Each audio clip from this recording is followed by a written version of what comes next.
Hello. So here we have a task 1, and it's looking at a graph about estimated number of students that will be studying 3 major world languages. So this summary attempts to address the projected trends of 3 streams of students learning Spanish, capital S, Mandarin, capital M, and English, capital E. As these are all names of languages, they always need to have capital letters. And how they differ from one another from 2020 to 2030. Good. That's a great introduction. Just remember, when you're talking about languages or names of countries, everything needs to be with a capital letter. It is estimated, so again, that English would be the most sought after language, attracting 550 million students in 2020, followed by Spanish and Mandarin, with 200 and 100 million students. However, the rate of increase of the number of students learning Mandarin is estimated to outrun that of English and Spanish, replacing Spanish as the second most sought after language, hitting a high mark of 600 million by 2030. This would close up the gap with the number of English students from 450 million in 2020 to just 100 million in 2030, a marked decrease of 78%. Great, that's a really good description there. Very, very clear, very accurate, and yeah, good use of language. As for English students, though the highest in absolute number, they are expected to grow at a slower pace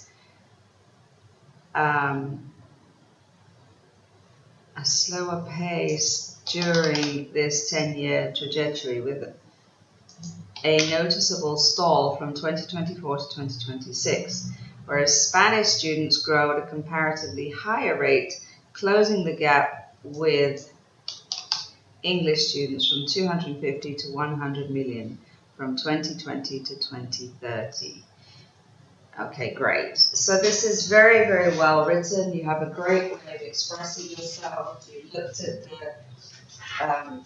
graph from several different angles, looking at the different growth patterns and the difference between the languages from the beginning of the graph to the end of the graph. So it's really, really thorough analysis. And the only thing really that's bringing you down is that you're not using capital letters when at the beginning of the languages. But apart from that, everything else is excellent, except maybe the closing the gap from English students would be with, but that's it. So I would definitely give this one a 7.5, because I think you've done a very good job. Just remember capital letters next time, and then it would probably get an 8. All right, now moving on to the task 2. The question is, some people believe that whether one becomes successful in adult life depends on the way parents bring up their children. Do you agree or disagree? It is of common belief that a successful individual is usually a result of good parenting. Lovely, that's a really nice opening statement. While there will definitely be a few outliers, but for the most part, I absolutely concur. Good. My inference is that given anyone an opportunity to do well in schools, is that I would say in order to do well in schools, have a passion and be generally good in other ways, shapes, or forms, one must be happy to begin with. Okay, so yeah, in order to is a better way rather than given an opportunity.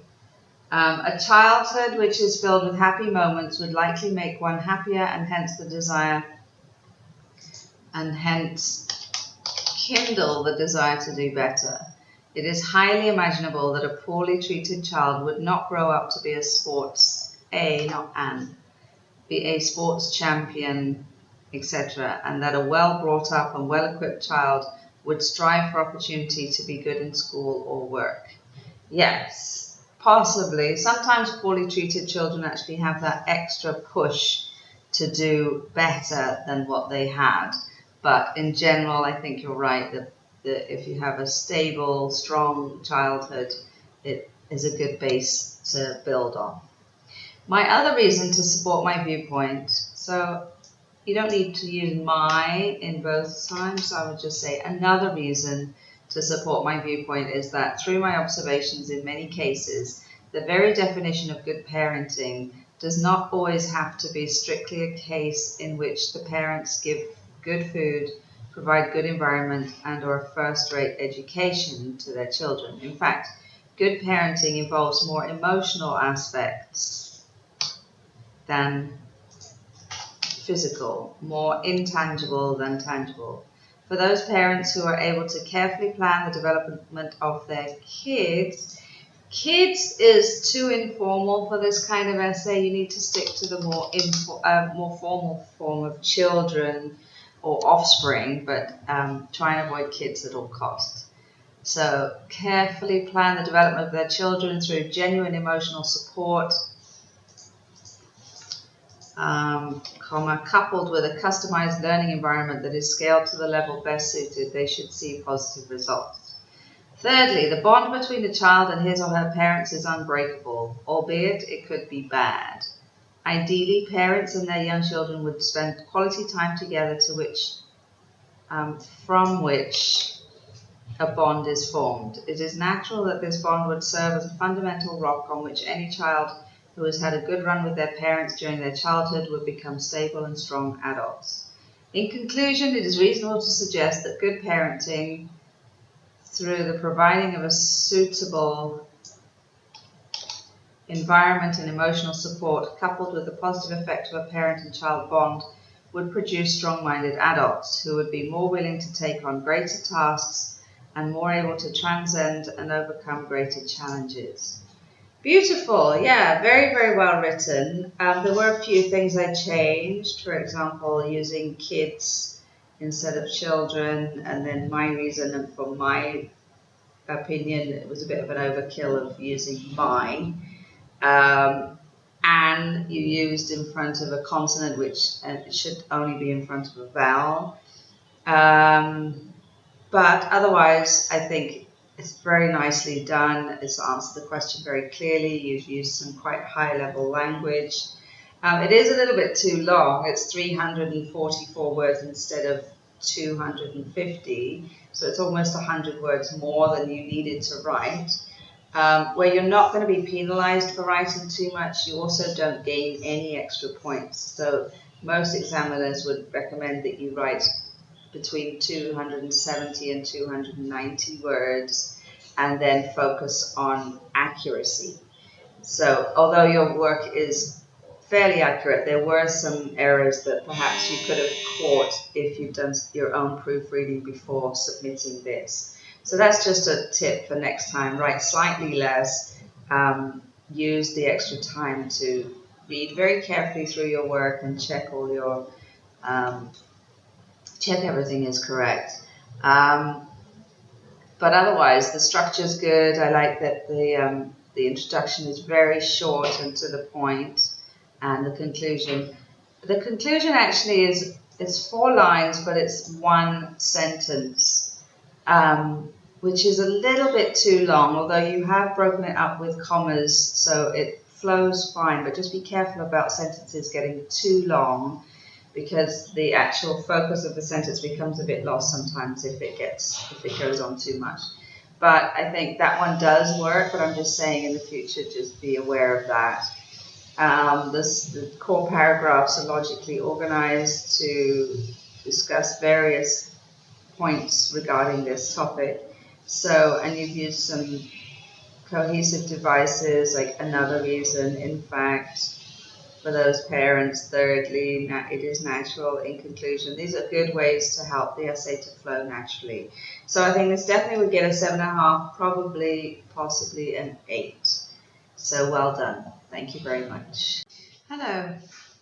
So here we have a task 2, and the question is, nowadays many people are starting to walk less in their daily life, even though many health experts say that walking is the best exercise to maintain health.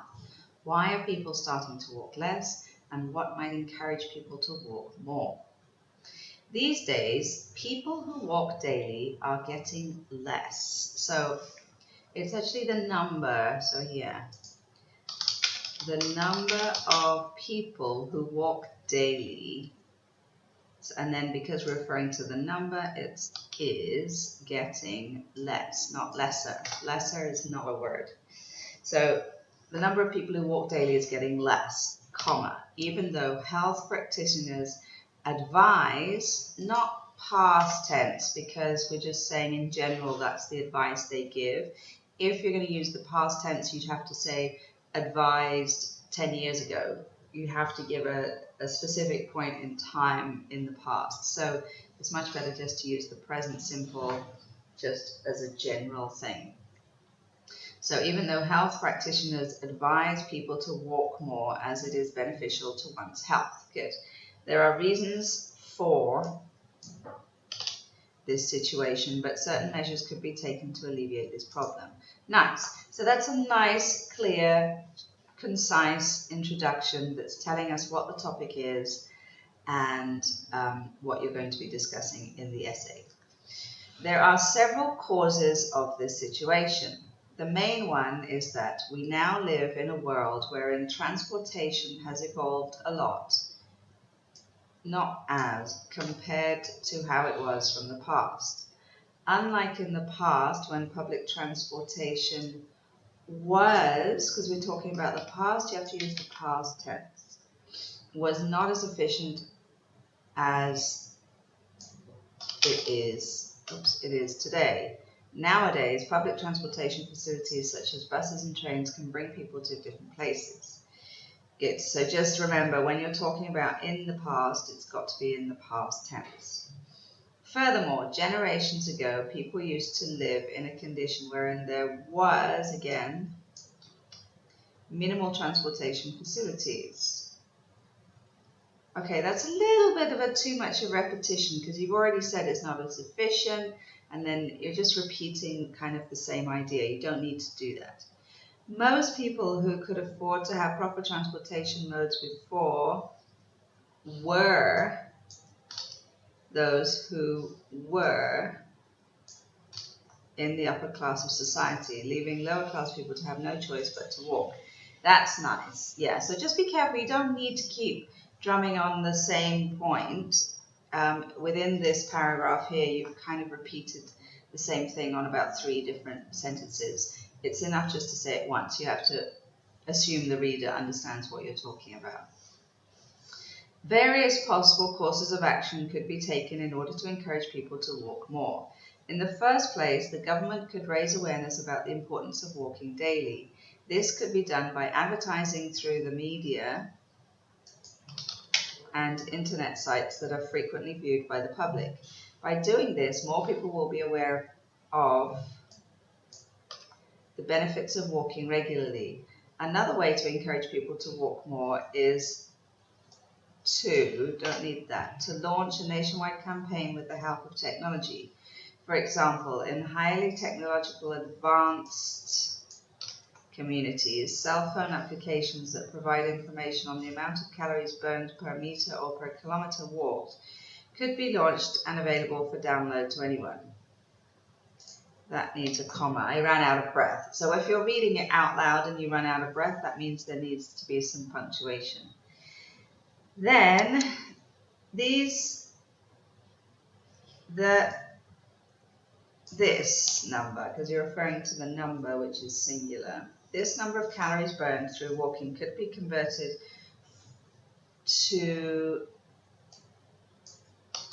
discounts in several shops. This could attract more people to participate, since more people these days don't need the apostrophe use hand phones that have applications on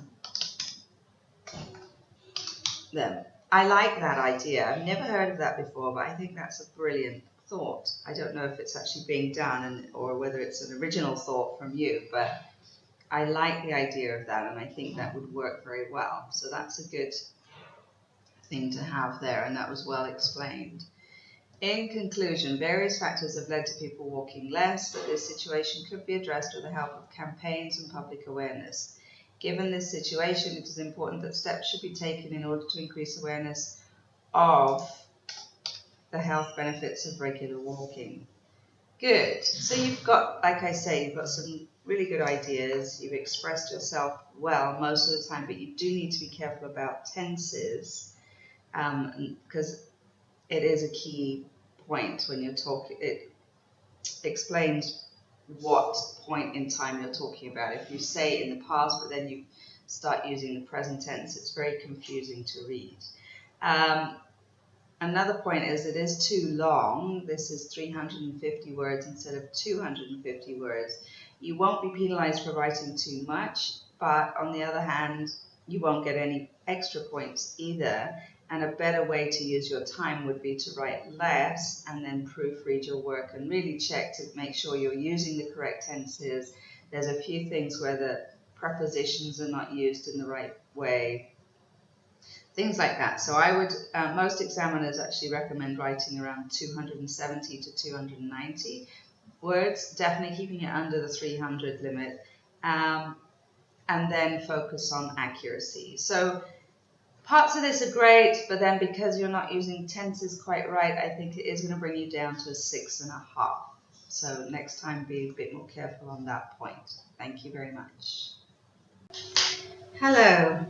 So here we have a task 2, and the question is, nowadays children play with computers during their leisure time instead of playing sports outside. Why is this happening, and is this a positive or negative development? These days, rather than engaging in outdoor activities, we don't say with, we say in, such as sports, youngsters choose to spend their spare time using their electronic devices, particularly the computer. There are several reasons why children prefer the latter over sports, and I believe that this is a negative development. Good, that's a very nice introduction. You've told us what the topic is, and you've told us your position regarding it, so that's good. One of the few reasons why the youth tend to utilize the computer more is because of social influence. For example, a new video game was released and the majority in the group are talking about it. Since nobody wants to get left behind, the minority will start to play the game too. Okay, maybe we should use the when a new video game has been released and the majority in the group are talking about it. Since nobody wants to get left behind, the minority will start to play the game too. In addition, today's generation is so pampered in such a way that less strenuous activity means it is more relaxed for them. The youth of today do not favour the thought, don't need a comma there, of going outside to play, mainly because of the heat, there you need the comma, mainly because of the heat of the sun and sweat, in which it is unlikely if they are playing games with a computer. Because of the heat of the sun, which will make them sweat.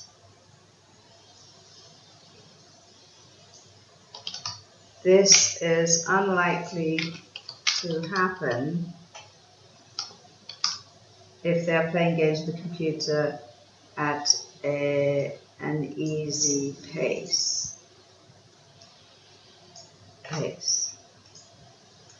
I believe that the above changes have negative effects for the following reasons. Firstly, the amount of time spent using the computer by the children can lead to some psychological effects. An example would be addiction. Studies have shown that it is more common and quite popular among young people, especially if no proper guidance is given and no rules are implemented. I would link that with as, otherwise it seems to be two separate sentences. Additionally, children who use the computer more often than participating in outdoor activities are more prone to many physical or health problems. A usual example is obesity. Having a sedentary lifestyle is often associated with computer usage because it does not require extensive movements.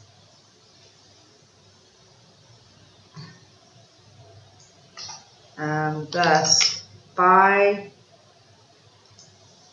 doing less exercise,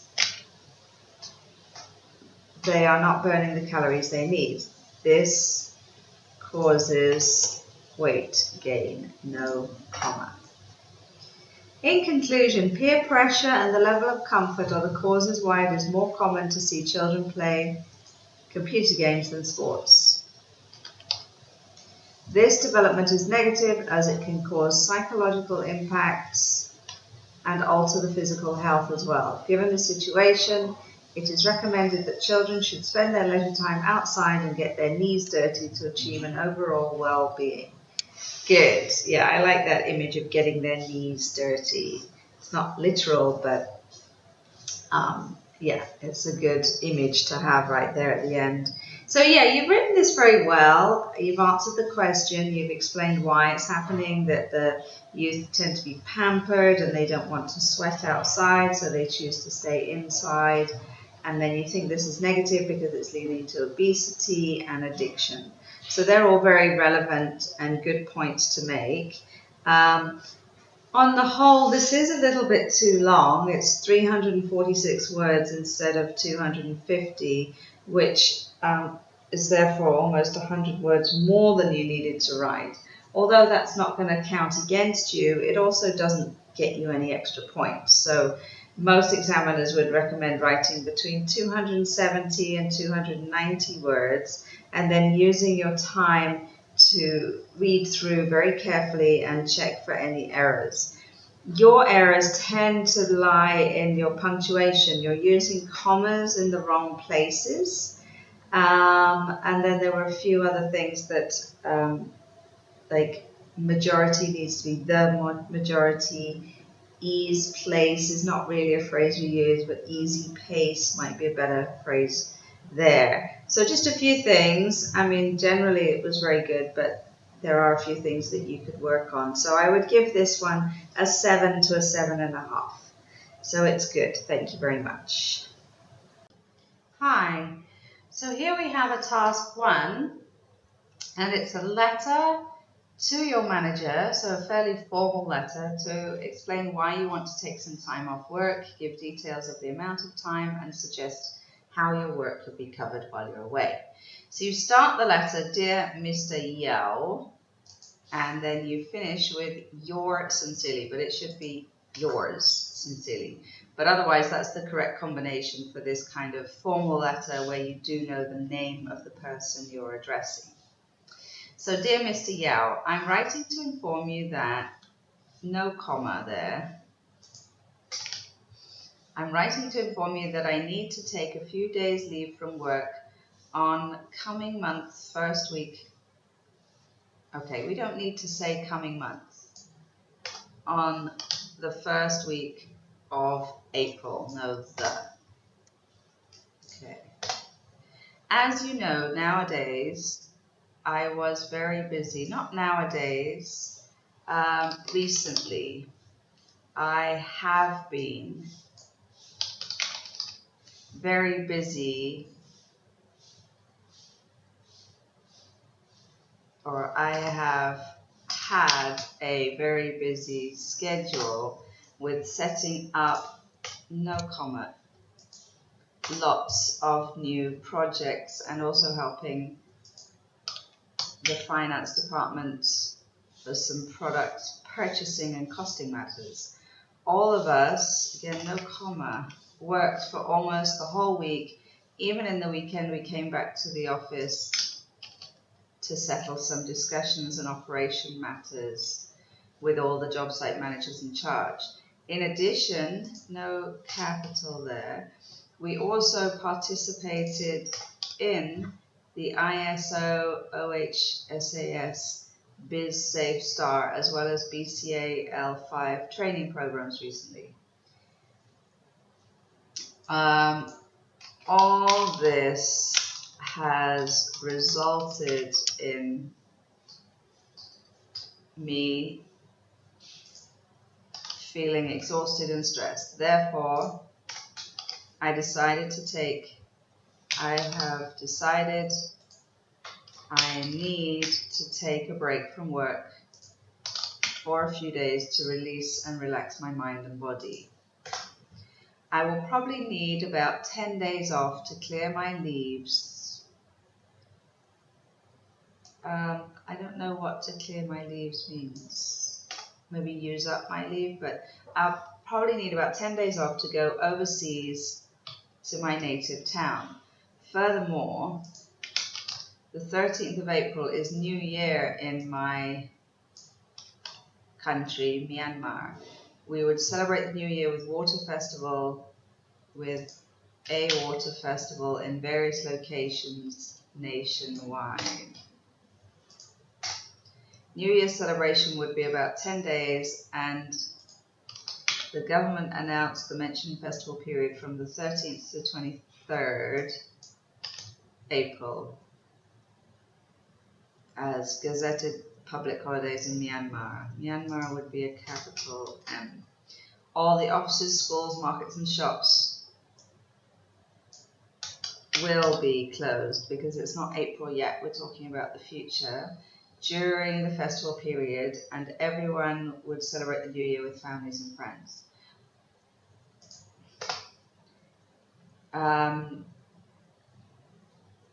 Not while and during, just during. During my leave, my colleague, Miss Lim, a manager of finance, the manager of the finance department, would take over some of my duties on ordering and purchasing matters regarding the operation sectors, which are located at Central West and West job sites. These would be covered by one of my operation executives, Mr. Chong, assisted by respective site supervisors in charge. Alternatively, you may contact me at my overseas cell phone number 950922345699 if there are any emergency matters and need urgent attention and response. I seek your favorable approval of my holiday leave request and appreciate your kind consideration. Yours sincerely, Susan Kin. Now, firstly, this is much too long. The task one should be 150 words. This one is 315. So you've gone way over the limit, which is not going to be something that will count against you. But on the other hand, it's not going to help either. And I really do worry that you spent more than 20 minutes on this task, and that's the length of time you should be spending, because you have an hour to do the task one and the task two. The task two should have more time spent on it because it has a heavier weighting as far as the grading goes. So definitely don't spend more than 20 minutes on this. Don't write quite so much.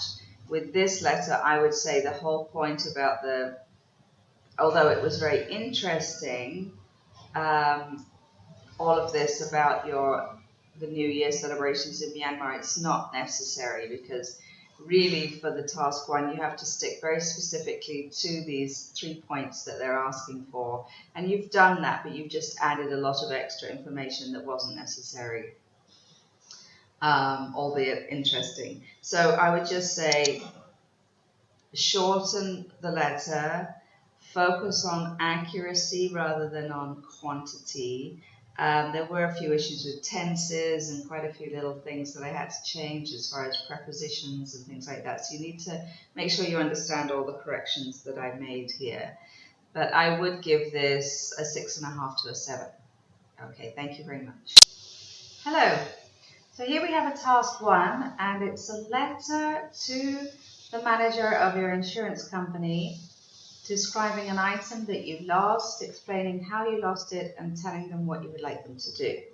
So you've started the letter, dear sir or madam, which is correct, and you finish with your faithfully, but it should be yours with an S, but otherwise that's the correct combination for this kind of formal letter where you don't know the name of the person and you don't even know if they're male or female. That's why you need sir or madam. So dear sir or madam, I'm writing to tell you that I would like to claim the travel insurance for my lost item, for an item that I lost during my holiday, because you can't, the way you've said it's after I'm back from my holiday. I understand that you're claiming it after you're back from your holiday, but it kind of sounds like you lost it after your holiday, and therefore being travel insurance, it wouldn't cover it. So that's not correct. I lost, if it happened at a specific point in time in the past, I lost my small luggage in the train station. The color of the luggage is dark blue leather with the Hello Kitty name tag. Well, there's not only one Hello Kitty name tag, so it's just one of many. Inside the luggage was some clothes and souvenirs for my friends. I went to Perth last week with my friend. We really enjoyed our trip in Perth. I don't know, if you say we're wondering, it's like you're still thinking about it, but obviously you've made the decision. So we decided to go to Adelaide by train. In the evening, not going to, because that's plural, we are talking about the past here. We checked out from the hostel and carried more than one luggage. After we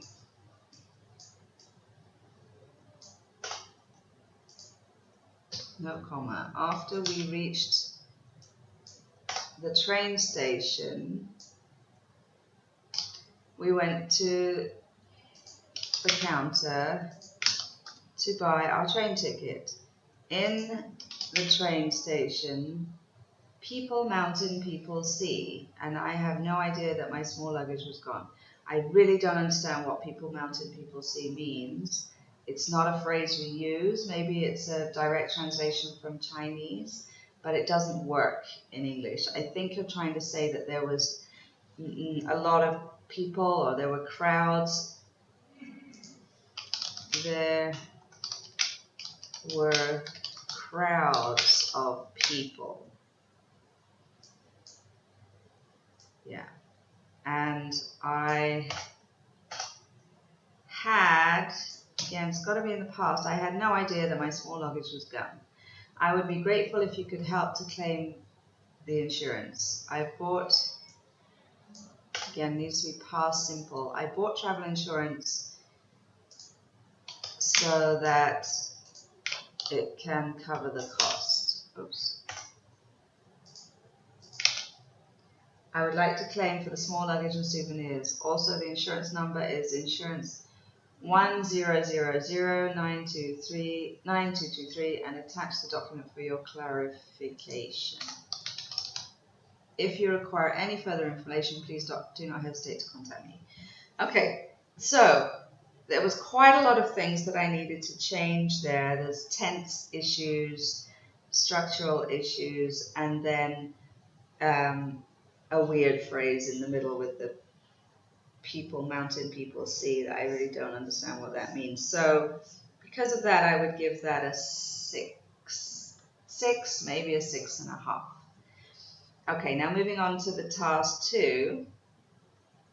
The question is, children often eat food that is not good for their health. What are the reasons for this, and what can be done to make children stop eating unhealthy food? In many nations around the world, children like to eat unhealthy food. Children is a plural noun, therefore the verb needs to be in the plural form. There are a number of reasons, number of meaning many, therefore this needs to be plural. but certain things could be done, to improve this situation. Good, that's a nice, clear, concise introduction. There are several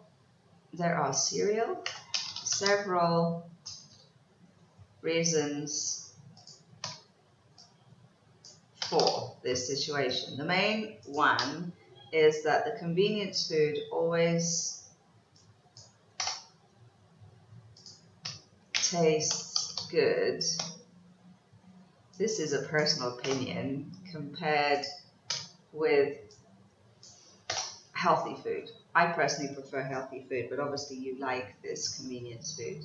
For instance, fast food and canned food is our first choice in our life. Not always. Furthermore, fast food shops are open 24 hours every day in every corner of the train station, and not only train station, I don't think that's quite right, in every street corner, nothing to do with the train station, and they are easy to approach. In addition, parents' working hours are generally very long, and for a start, this one is a contraction, and that should never be used in a IELTS essay. All the words need to be complete words, no contractions at all. But here, couldn't is not right anyway, because that's a past form, and we're not talking about any particular time in the past, you're just talking in general. So this would be better as have time to take care of their kids. And again, kids, this one is too informal for an IELTS essay, so it's better to stick to the more formal children. This is the reason why they have no time to prepare food at home. Moreover,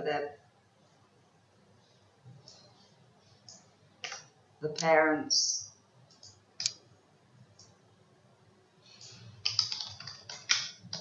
generally choose to bring the family to the nearby restaurant to deal out their belly. You've got some strange phrases, and I do wonder whether this is trying to translate from Chinese, which is very hard to do. Doesn't always work. English has a specific phrases of their own, and the Chinese ones don't necessarily cross over, but definitely this doesn't make any sense to me. So to have dinner. What needs to be done to improve your budget situation, that's not a complete sentence, so don't put a full stop, is, in the first place, the parents should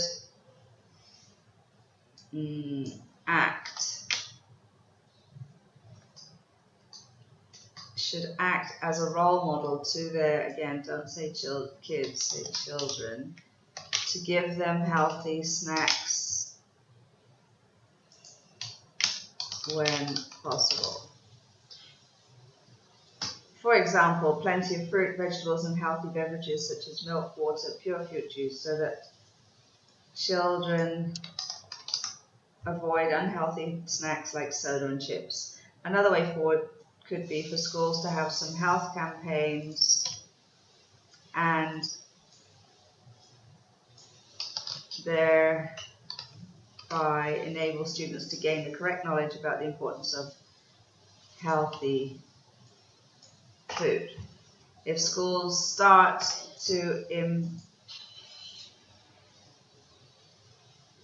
import to provide the balanced and healthy food for students, that would be great. In conclusion, various factors have prompted problems related to children eating the prepackaged food that is not good for their health, but this situation could be addressed by the launch of their parents as an example, and to use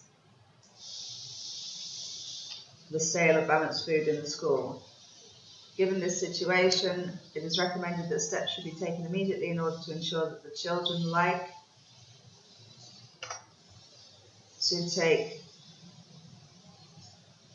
to eat healthy food more than candies or snack food. Okay, this one is a little bit too long. It's 319 words instead of 250, which is not going to count against you, but on the other hand, it also, you don't get any extra points for writing more. So it's better to keep the word count down and make sure everything you're writing is as accurate as possible, because there were quite a few things that I needed to change there. And again, you're using these strange phrases to deal out their belly.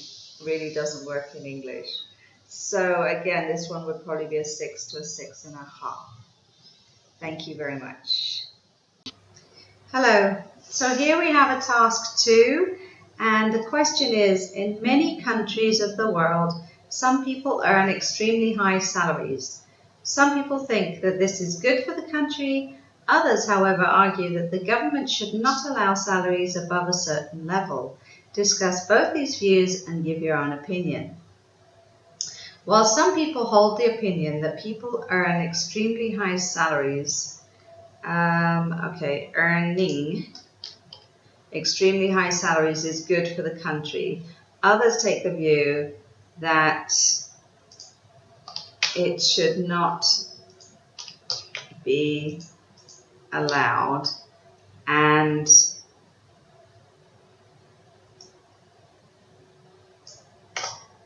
the government should take action to control it. Others take the view that it should not be allowed and insist that the government should take action to control it. In my opinion, it is better for people to have high salaries as it is good for the country. Okay.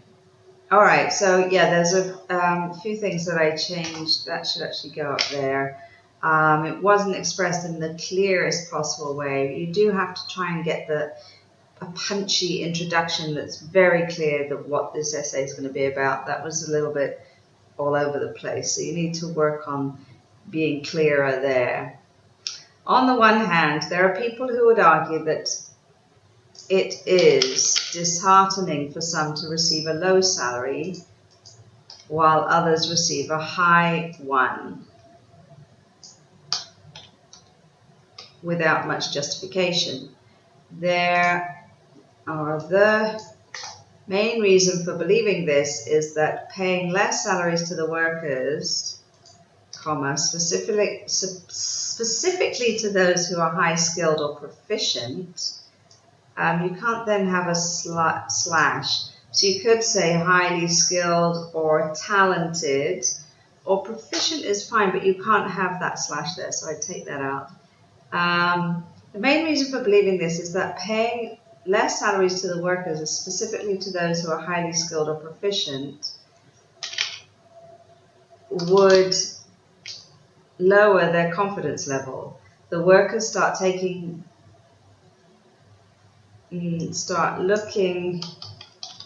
at their jobs as only some way of feeding themselves rather than as a profession. Another reason is that it affects the growth of the organization and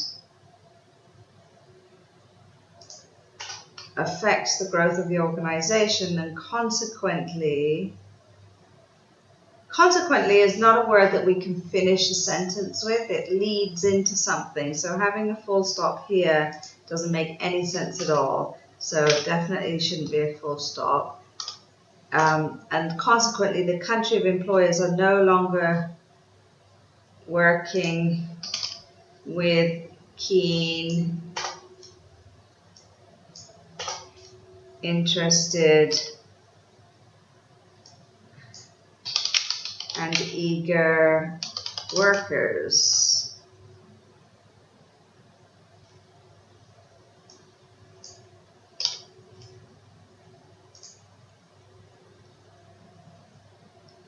In spite of the above argument, I hold the position that salaries act as a reward or incentive. Indeed, one reason why I, capital I, take this view is that different companies come with different strategies to encourage the employees. These come in the form of naming employee of the month, not employer, employee of the month, rewards for, not overwork, overwork is a negative thing, but hard work. These come in the form of naming employee of the month, rewards for hard work are cited as key examples of boosting the confidence. Okay, as furthermore, you can't say future more. It is my opinion that paying pretty high salaries incites people to work harder, not more harder, and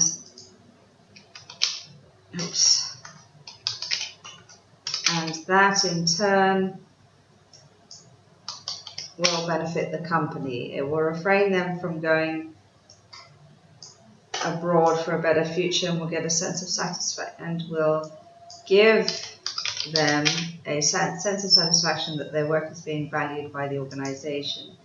In conclusion, while both views are commonly held in society, I believe that paying high salaries encourages the employees to work harder, and as it increases the confidence and their endeavor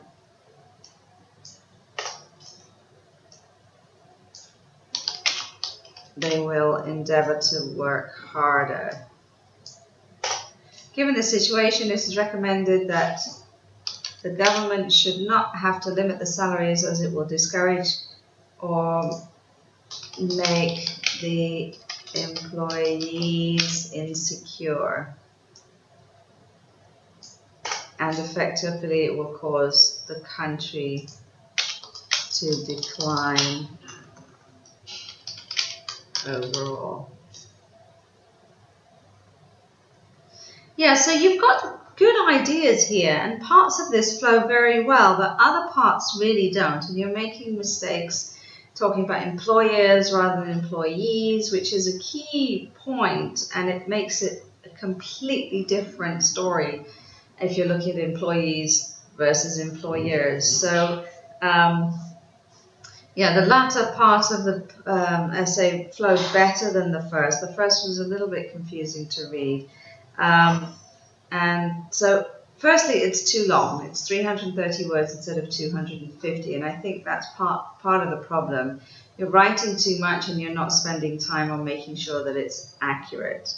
So it's better to write less, and most examiners recommend writing around 270 to 290 words, and then really focusing on your accuracy and spending time to reread your work and check for errors. So next time I suggest you do that. So this one I would give a 6, maybe a 6.5. Okay. Hello. So here we have a task 2, and the question is, some people believe that teaching children at home is best for a child's development, while others think it is important for children to go to school. Discuss both these views and give your own opinion. While many people believe that teaching children at home is best for a child's development, others take the view that learning at school is more important. In my opinion, children should go to school for their progress. Good, that's a very clear introduction. You've told us what the topic is and you've given your opinion, so that's great. On one side of the argument, there are people who hold the opinion that teaching children at home will yield better results. The most convincing reason for believing this is that this homeschooling system will help children to the children don't give proper, but receive. Will help children to receive a proper education with no tight schedule. For example, they may have their breaks anytime they want. You don't really need the when, because obviously any time is according to when. Furthermore, it provides learning freedom and children have enough time to focus on one topic at a time. Another reason is that parents can focus more on their child's weaknesses. For instance, a student studying at home can get personal attention from parents, which results in good academic results. Okay, to avoid having, actually you've used results in the correct way both times, but to avoid that repetition, I would put leads to. It's not so great to have that repetition of the same word. In spite of the above arguments, I am of the view that attending school, it's not the school because that would imply there's only one, and there's obviously lots of schools around the world, so you can't just say the school, but school in general. I am of the view that attending school will provide more benefits. Or you could say will be more beneficial. Indeed, one reason why I take this position is that teaching children at school provides benefits like a professional level of education. As we all know, education plays an important role in everyone's life, especially children. For instance, teachers have proper qualifications and experience to provide sufficient knowledge to their pupils. A further reason why I hold to this view is that learning at school is a great opportunity to interact with classmates, which helps to develop their social abilities. Moreover, they perform tasks in a team and they can learn teamwork and communication skills. In conclusion, while both views are commonly held in society, I believe that teaching children in school is more important, full stop. This is because school provides a wide range of up-to-date educational resources, sports activities, and career development programs. Given this situation, it is recommended that parents should allow their children to learn at school for their physical and mental growth. Good, lovely. That's a very nice, complete answer to the question. You've talked about both the homeschooling, you've given good benefits for homeschooling, such as focusing on the child's weaknesses, allowing them to take breaks whenever they like, but on the other hand, you've shown that schools have many benefits, such as providing a professional level of education, having opportunity to interact with classmates, as well as doing teamwork and communication skills. So both sides are argued just as strongly, which is great because it means it's a well-balanced argument. You show both sides just equally, and then at the end you've given your opinion where you feel that school is better for physical and mental growth. So that's a great answer. I think you've done a really good job. There were a few things that I changed, but nothing too serious. So I would give this a 7 to a 7.5. So well done. Thank you very much. Hello. So here we have a task 1, and it is a letter to your manager asking for some time off work, giving details of the amount of time and suggesting how your work could be covered while you're away. So you've started the letter, Dear Sir or Madam, which is not quite correct because this is your manager where you work, and therefore you would at least know if it's a male or a female. So it's not really appropriate to give both. If it's a male and you want to address him as sir, that's okay, but you would at least know it's a male.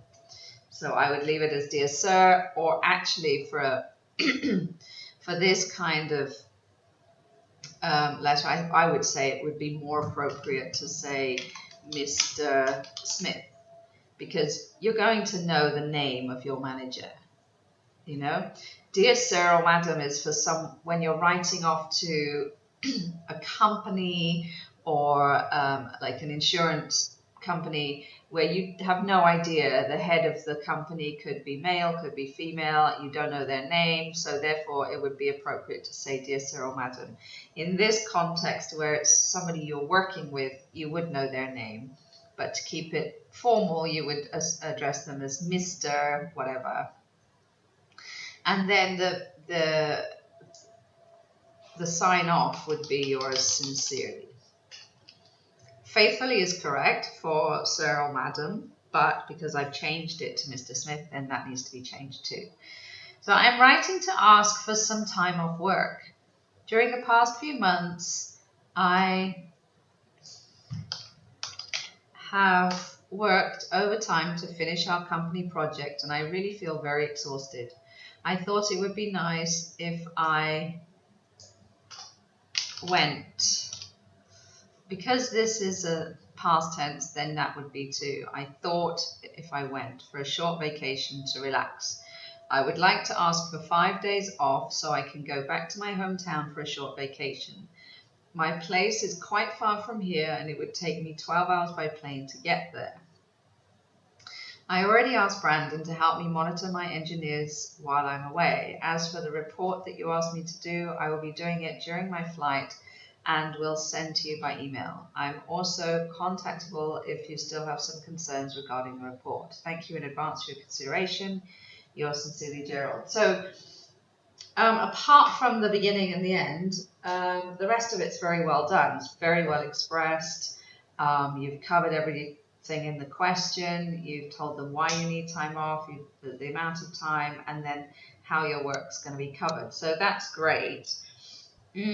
I would just say it's a little bit short. I mean, it is 153 words, including the greeting and sign off, which is a little bit close to the bone. I would say write a little bit more. So you could have just expanded a little bit, maybe in this section, just a little bit, just to kind of be safe that you're not falling short of the word count. But otherwise, I think you did a good job, and I would give this one a 7. So that's good. Now, moving on to the task 2. The question is, nowadays, the amount of garbage we produce is increasing, and this is becoming a global problem. What are the reasons for this, and what can be done to solve this problem? The amount of garbage is one of the biggest concerns, because you're talking about one of, which means there are more than one, and therefore it's plural.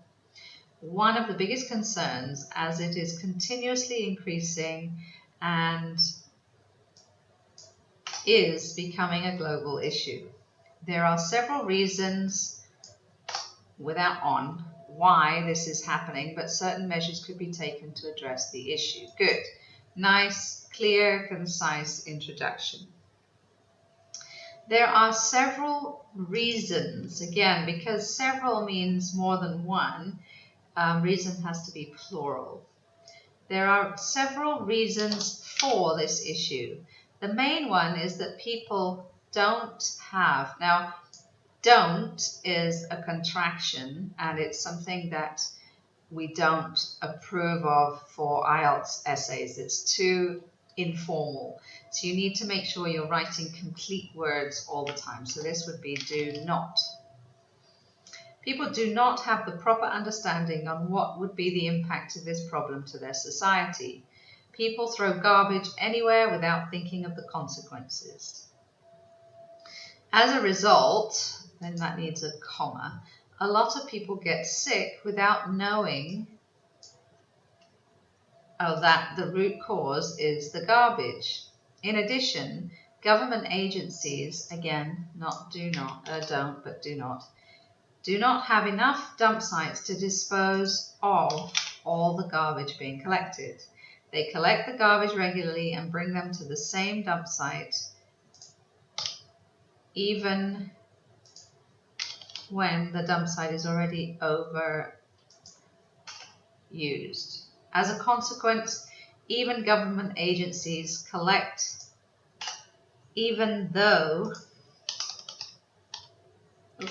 government agencies collect the garbage regularly, the amount of garbage increases because there is no proper disposal. Good, that's a really good point. People tend to think out of sight, out of mind, it gets collected, it's not their problem anymore, but it is then just being the problem's being moved somewhere else. Various possible courses of action could be taken to address the above issue. The most obvious solution is to have a campaign to educate the people regarding garbage disposal. For instance, the government can launch an advertisement on how to dispose of the garbage properly. People watching these advertisements, these is plural, therefore advertisement needs to be plural too. People watching these advertisements will learn how to segregate different types of garbage from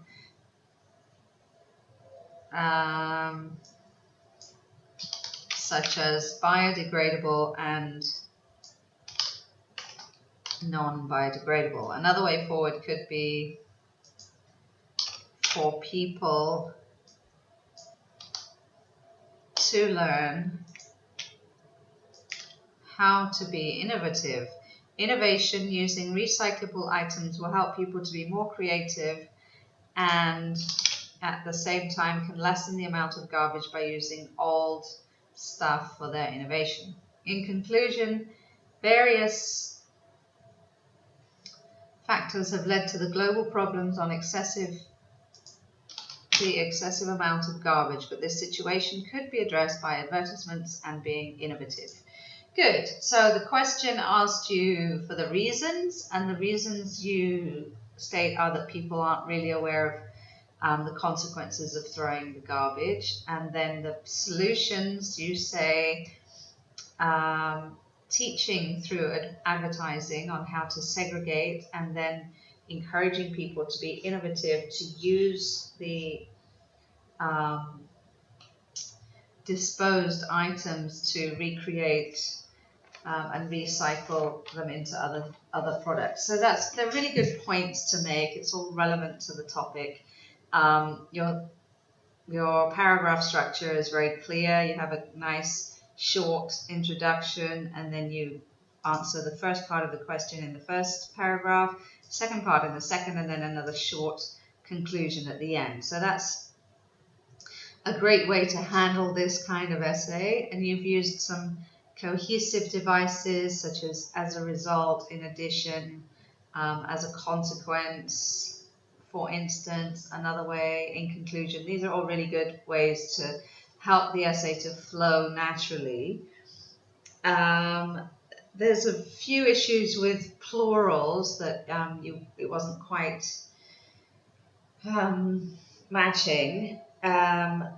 And then also the problem with using contractions. Obviously, don't do that because it's one of the pet peeves of examiners. They really dislike seeing contractions, and so avoid that at all costs. Keep your words complete. Don't try and make them shorter. Just simply because this is a formal test and we want to be using formal language, and contractions are too informal. But otherwise, I think this would get a 7, so that's good. Well done. Hello.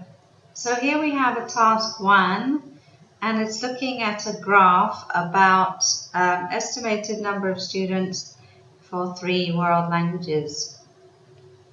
So the graph shows information about the estimated, not millions of students, we just say number, estimated number of students who will study 3 world languages over a 10-year period between 2020 to 2030.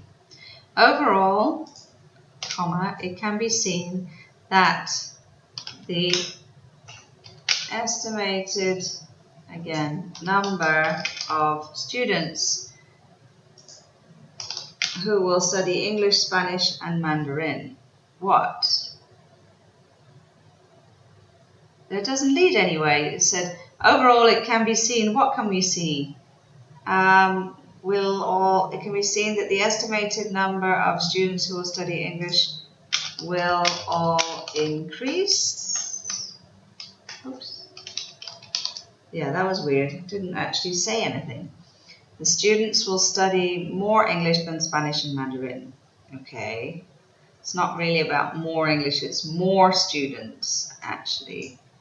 More students will study English than Spanish and Mandarin. That's more accurate. To begin with, 550 million students will study from 2020. Will study what?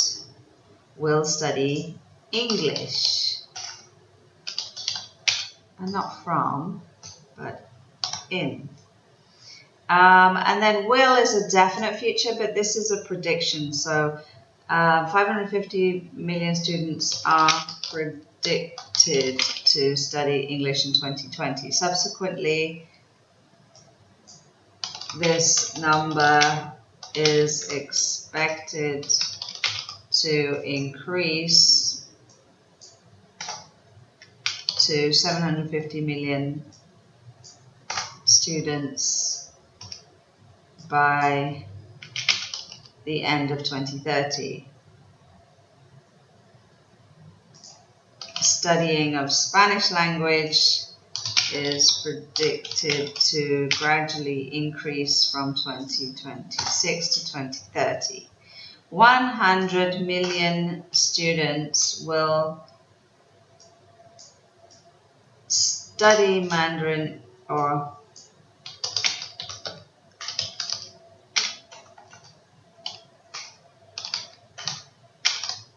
are expected to study Mandarin in 2020. It will maintain the same level as Spanish language between 2024 and 2026. Then it will be higher than Spanish by 2030. This graph shows that more students prefer to study English than Spanish and Mandarin. Okay, it's quite a simple essay, but you do need to use these predicted to, expected to, and we don't talk about million of students, we talk about number of students. And then unfortunately this is too short. This is the main problem. It's only 124 words, which it should be 150. So unfortunately this is going to count against you in this. So you're going to come down a level already for not writing enough. And the other areas are lacking as well. It's not explained in the clearest possible way. So unfortunately, I don't think you're going to get much more than a 5.5 for this one. All right, now moving on to the task 2. The question is, nowadays, many people are starting to walk less in their daily life, even though many health experts say that walking is the best exercise to maintain health. Why are people starting to walk less, and what might encourage them to walk more? These days, the people walk less. Now, we're not talking about the people, we're just talking about people in general, so we don't need the. People walk less, okay? Even despite advice from health experts. Okay, so I would actually combine those two together, because if your sentences are very short like that, it just becomes very disjointed, and it's not natural sounding to read. So if you can join shorter sentences together, it's better. So these days people walk less, then we don't need it even, despite advice from health experts. There are a number of causes of this, but there are ways people could be encouraged to walk more in their daily life. There are several causes of this situation. The main one is the technical advancements such as transportation and work industrials, I'm not sure what that means, has resulted in walking less in daily life. Due to using transport rather than walking, prolonged sitting and doing work at the work duty, as well as prolonged sitting and doing work at workplace. After work, people feel tired and lazy to walk.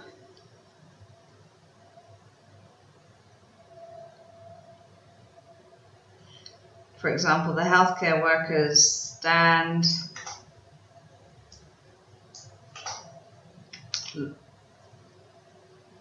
for long periods of time at work, so after they finish their work they feel too tired and want to take a rest. Various possible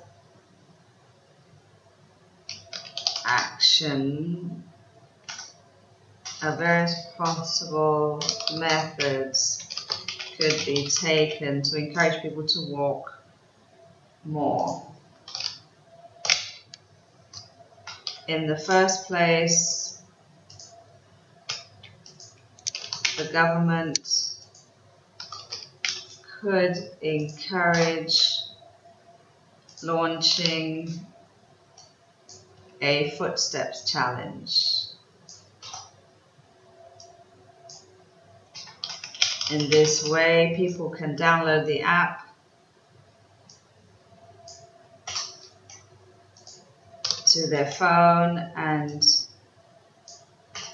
get to know about how many calories they are burning in their daily activities.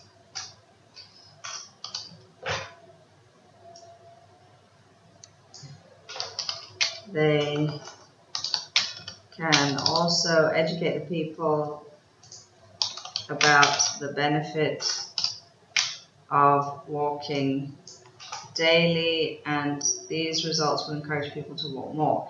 In conclusion, people are walking less in their daily lives through this health education given above.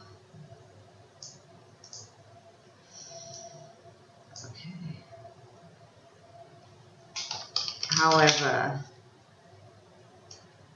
through the health education given above, people will be encouraged to walk more in daily life. In this way, they will develop a healthier lifestyle. Okay, now I was changing something in almost every single sentence there. So again, this isn't really written in the best possible way. And again, it's too short. You really need to take note of the minimum word count because this is a very, very key point. And something that can really work against you if you're not writing enough. So again, you haven't written enough. This is only 195 words instead of 250, so it's falling quite short of what you need to write. And like I say, I was changing things in every single part of the essay. So again, this is not going to get more than a 5.5, I'm afraid. So you need to do a lot of work on your language. Okay, thank you. Hello. Sorry. So this is a task 1, and it's a letter to a shop manager describing a problem with some equipment, explaining what happened when you called the shop, and saying what you'd like the manager to do. So you've started the letter, dear Sheryl, madam, which is correct. But you finish with sincerely yours. Now this isn't correct. There are some very specific rules that you need to follow about letter writing, and that's part of what you're being tested on here. So when the start of the letter is dear sir or madam, it's always yours faithfully at the end. If it's a formal letter and you know the name of the person, so for example you say dear Mr. Smith, then you would say sincerely yours or yours sincerely. So a way that I remember that is that you cannot be sincere to someone if you don't know their name. So if you're using sir because you don't know the name, therefore you can't use sincerely. Hopefully that will help you to remember, or you could find your own way, but that is the rule and you need to make sure you follow that. So, dear Sheryl, madam, I'm writing to inform you that the microwave oven I bought at your store has not been working correctly. On 4th of March 2017, I bought a microwave from your store. It was working well for the first 4 days. However, on the 5th day, problems started. Food does not heat, the plate does not pin, and it is making a funny noise. Moreover, it only runs for a few seconds and stops. Because of this, my father has been irritated as he used the microwave oven regularly. I phoned your shop and spoke with one of your personnel regarding this matter.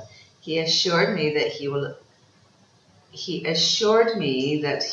would address my concern as early as possible, and he would call back to let me know how I can get my microwave oven replaced. The reason why you use would is this is reported speech. You're telling me what he said at that time, and that time has already passed, and therefore you've got to report it in the past. So you can't, maybe the exact words he said was, I will call you back, but you have to move that back a tense and say that he said he would call me back.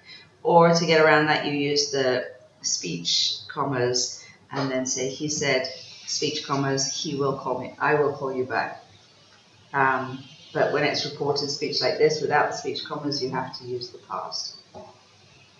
After 3 days waiting, I did not receive any call from him, and it seems that no action was made concerning this issue. This has been a very disappointing experience for me, and I would appreciate it if you could replace this item as soon as possible. I await your prompt response. Yours faithfully, Luisa Tan. Very good. Yeah. So it's very well explained. Everything was good except for that reported speech tense thing, and obviously the way you finished the letter should have been faithfully, not sincerely. But otherwise, I think you've done a very good job. You've covered everything required in the question, and your language is very fluent. So I would give this one a 7. Now moving on to the task 2. The question is, technologies like the computer and the telephone have made it easier to work from home. What do you think are the advantages and disadvantages of working from home? Modern technology has made it easy. Made is the past tense, and then you would need to have a specific point in time. So you would say it made it easy 10 years ago. But because you're just saying this happened at some point in the time, but you're not telling us when, then you need to use the present perfect. So it should be has made. Modern technology has made it easy and convenient for people who tend to work from home. While this offers a few advantages, there are also some disadvantages which are worth considering. Great, lovely introduction, very clear, concise, to the point. There are two main benefits to people working from home using this technology. This is singular, therefore technology needs to be singular. The main one is that people can work flexible hours. This is especially helpful for women who have young children because they will be able to spend more time with them and be there when they are most needed. Yes, very good and very well explained. As a result, they will establish a harmonious relationship with each other. In addition, they have freedom to do other extracurricular activities. This is because they could go wherever they want without being worried about their job. Consequently, they would feel less stressed and may appreciate the importance of this technology. On the other hand, various drawbacks may be noted. In the first place, working from home could cause people to feel outcast from society. Yes, true. They have limited opportunities to interact with people. For example, working at home could make them feel lazy about going out and focused on taking care of their children. Furthermore, this technology, like the laptops and the mobile phones, are generated by electricity. This leads to a high electric bill consumption that may cause financial problems. In conclusion, because of technology, working from home has been made easier. Building an excellent and healthy relationship with the family are achievable as a result. However, we're not sure who you're referring to, so I would say people may also become less adept in social situations. Given this situation, it is recommended for people working from home to maintain a healthy work-life balance. Great, yeah, so this is a beautifully written piece. You've looked at both the advantages and the disadvantages of working from home. You talk about how particularly women can spend more time with their children and be there when they're needed, and then they have the freedom to do other things as well. All really good and valid points. And then on the other side, you talk about how people could feel outcast from society, which definitely would be a possibility if they're not careful, if they don't go out at all. I mean, not that going to your job is necessarily the only way of becoming part of society, but I understand the point you're making. They have limited opportunities to interact with people. It's a great phrase to use. And then the electric bill, which is also a good point. Maybe they save money by not having to commute to work, but then they're spending money on electricity. So yeah, all the points you've made are really good and relevant to the topic. You've got the essay is well balanced to give equal weight to the advantages and disadvantages. And your conclusion is very good. You acknowledge the advantages, but just say people need to be careful to maintain a work-life balance, which is absolutely true. And then you've used some good cohesive devices, such as a result, consequently, on the other hand. But you do need to be careful that you've started a few ones with this is. You want to try and vary the way that you introduce different things. So try and avoid repeating the same one again and again. But yeah, on the other hand, for example, in conclusion, given this situation, however, these are all really good phrases and they do help with the natural flow of the essay. So yeah, I think you've done a good job. And again, I would definitely give this a 7, maybe a 7.5. Okay, well done. Hello. So here we have a letter to your neighbor to introduce yourself, describe plans for a party, and invite your neighbor to come. So you've started the letter, Dear Mr. and Mrs. Smith, and you've finished with yours sincerely. So that's the correct combination for this kind of semi-formal letter. So, Dear Mr. and Mrs. Smith, I'm writing to inform you about my plan to have a getting to know party. I would probably just put that one in speech commas just because that's kind of the name of the party. And also, please accept my early apologies for any noise that it will cause and might disturb you. Firstly, I would like to introduce myself. Full stop. And then my name is Nway, sorry if I said that wrong, your new friendly neighbor at unit 09105. I just moved in yesterday and want to try to get to know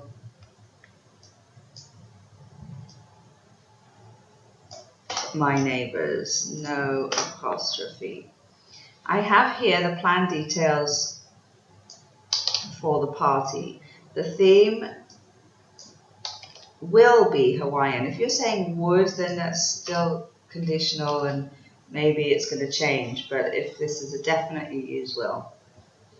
The theme will be Hawaiian party. It will be held at my house on the 12th of April around 6 in the evening. I also invited some of my friends. They will prepare an intermission number. There will be a variety of food to be chosen. The menu is for vegetarian and non-vegetarian.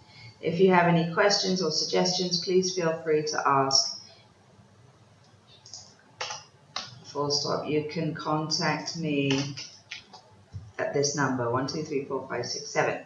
If you're available on this date, please feel free to come and join on the said event. You can also invite some of your friends. Just like what they say, the more the merrier. I'm looking forward to your presence and participation in the party. Yours sincerely, Nway. Good. Yes, you've done a good job here. You've covered everything. You introduced yourself very clearly. You've described the plans for the party and invited the neighbor to come to the party. So everything there was done. It's organized in a very logical manner, very clear paragraphs. The tone is friendly but still polite because obviously you don't know these people very well. So I think you've covered everything that you needed to. A few issues with tenses, but nothing too serious. So I would give this one a 7. All right, now moving on to the task 2.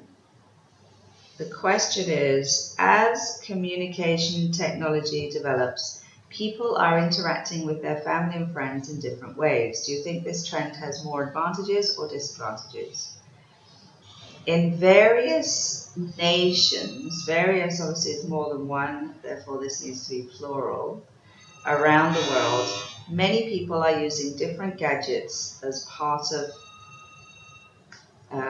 as a way of communicating with their family and friends due to the fast advancement.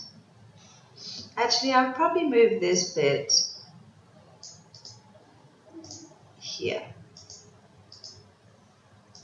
In various nations around the world, due to the fast advancements of technology, many people are using different gadgets as a way of communicating with their friends, family and friends there.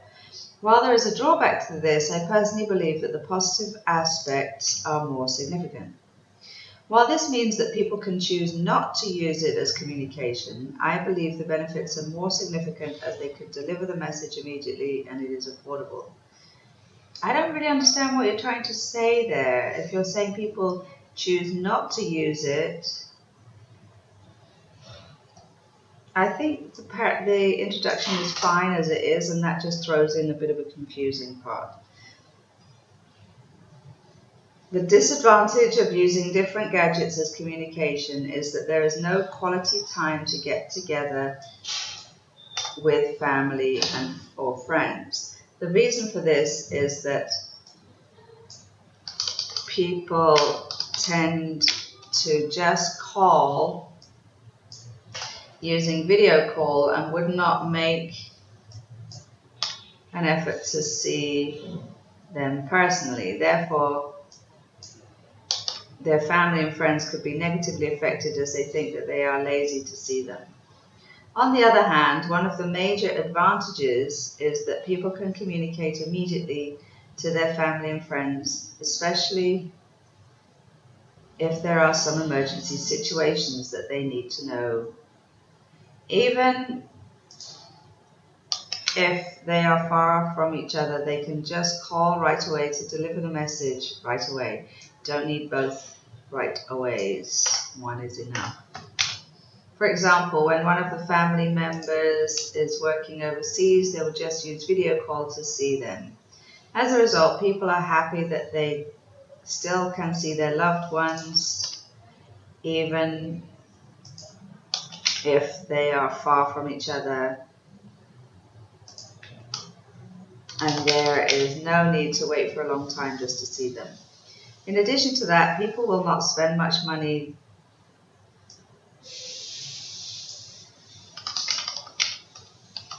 for this type of communication.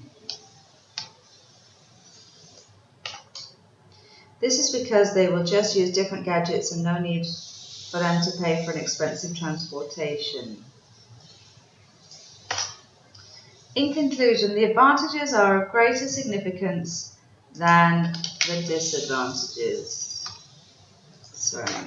Despite the fact that they cannot spend quality time together, they still can communicate easily when they are far from each other, far away. Given this situation, it is recommended that people should use these gadgets as part of communication because it is the fastest, easiest, and most affordable way to communicate with each other. It's not even necessary to communicate. Obviously, you know it's with other people.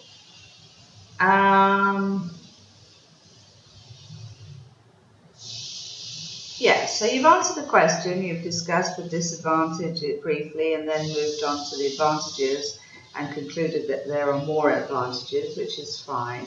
The overall length of the essay is too long. It's 346 words, where the minimum word count is 250. Although that won't count against you, it also doesn't really give you any extra points. So generally what we would suggest is that you write less, closer to the minimum word count, and focus on accuracy more than quantity. But having said that, you have answered the question. The structure of the essay is good, although I did take out that little bit at the bottom of the introduction because it didn't seem to add anything and it was actually a little bit confusing. And then there is a little bit of repetition.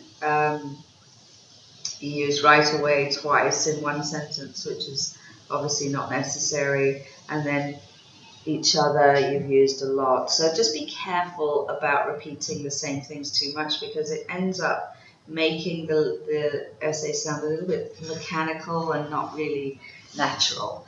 So just try and vary the way that you portray your ideas, and sometimes it's not even necessary to say each other because communication already encompasses that idea.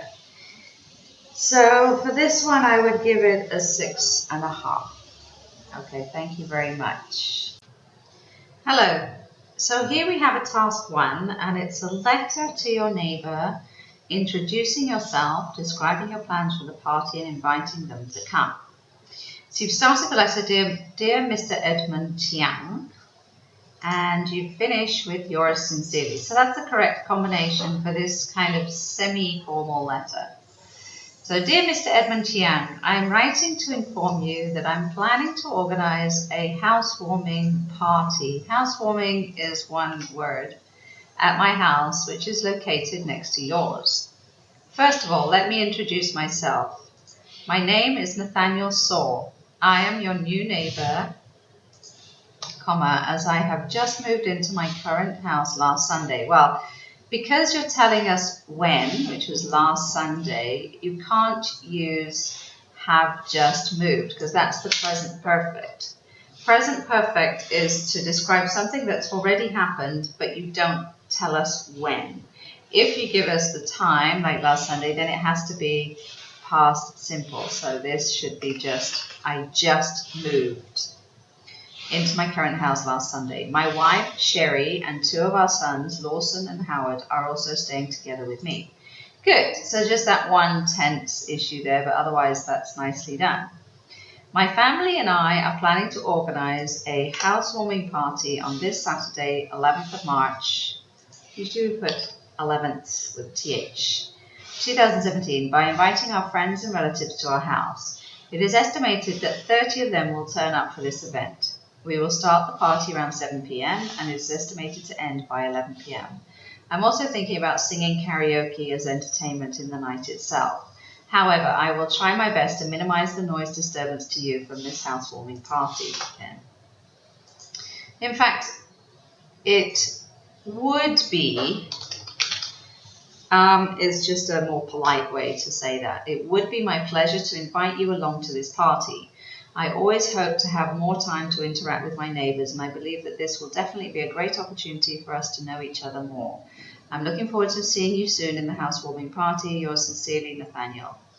Okay, now you have repeated housewarming party several times. It's not really necessary, particularly at the end. You could just say, I'm looking forward to seeing you soon. That would be enough, because you have talked about the housewarming party several times. It doesn't need to keep being repeated. But otherwise, and then just that one tense thing about when you moved should be past simple, not present perfect. But everything else, very well written. You've answered all 3 parts of the question. You've introduced yourself, you've described what the plans are for the party, and then you've invited them to come along. So that's complete. And other than the couple of errors, your language is very accurate and appropriate for this kind of letter. You're polite but friendly at the same time. So I think you did a very good job here, and I would give this definitely a 7, if not a 7.5. So that's very good. Well done. Now moving on to the task 2. The question is, in some countries, fast food restaurants and supermarkets give money to schools to promote their products. Is this a positive or negative development? In certain countries, fast food restaurants and supermarkets pay schools in order to help them to advertise their products. I believe that this is a negative trend, and in this essay I will state the reasons for my view. The most compelling reason for holding my view is that this will promote an unhealthy diet. There's not only one unhealthy diet, so if you say the unhealthy diet, that gives the impression there is one famous unhealthy diet, but that's not really the case. So it would be an unhealthy diet among students. This is because fast food sold by fast food restaurants, well, obviously you don't need to repeat the fast. Food sold by fast food restaurants as well as junk food sold by supermarkets are very unhealthy. As a consequence, it will cause a lot of health issues to the students in the long run if they were to consume them frequently. Good. Another reason for my position is that students will end up spending a lot of money on things which they actually do not need, or even on, it's not luxurious stuff, and actually better just to because the point is, if they don't need it, then it would be considered a luxury, so you don't need to add that. This is due to the fact that students might be immature, not immature enough, but might be too immature to plan their expenses wisely. As a result, they might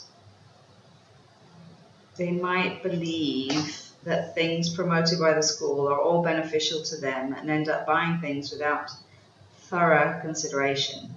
Good, that's nicely expressed, but I would say immature enough is not quite the right phrase, but too mature is a better way to express this. But that's a very good point. They're not able to manage their money and therefore would make some bad choices. Lastly, the act of using schools, and it's obviously not just one school, so you have to have plural there. The act of using schools as a platform for advertisement is not appropriate and absolutely unacceptable. Since school has been regarded as a place for students, okay, not has been, but is, because this is just in general always the case. Has been would be it was in the past and it still is now, but if you use the present tense, it's just forever, always is. Very slight distinction, but this is present simple is better here. Since school is regarded as a place for students to learn and gain knowledge, you don't need so. It is not reasonable for people to leverage it as a place to promote their business for personal gain. Furthermore, this act clearly deviates from the objectives of the school in educating and develop students, instead of trying to influence students to become someone's potential customers. Great. Yes, very true. Very good points. In conclusion, I totally agree with the opinion that it's a negative trend for fast food restaurants and supermarkets to pay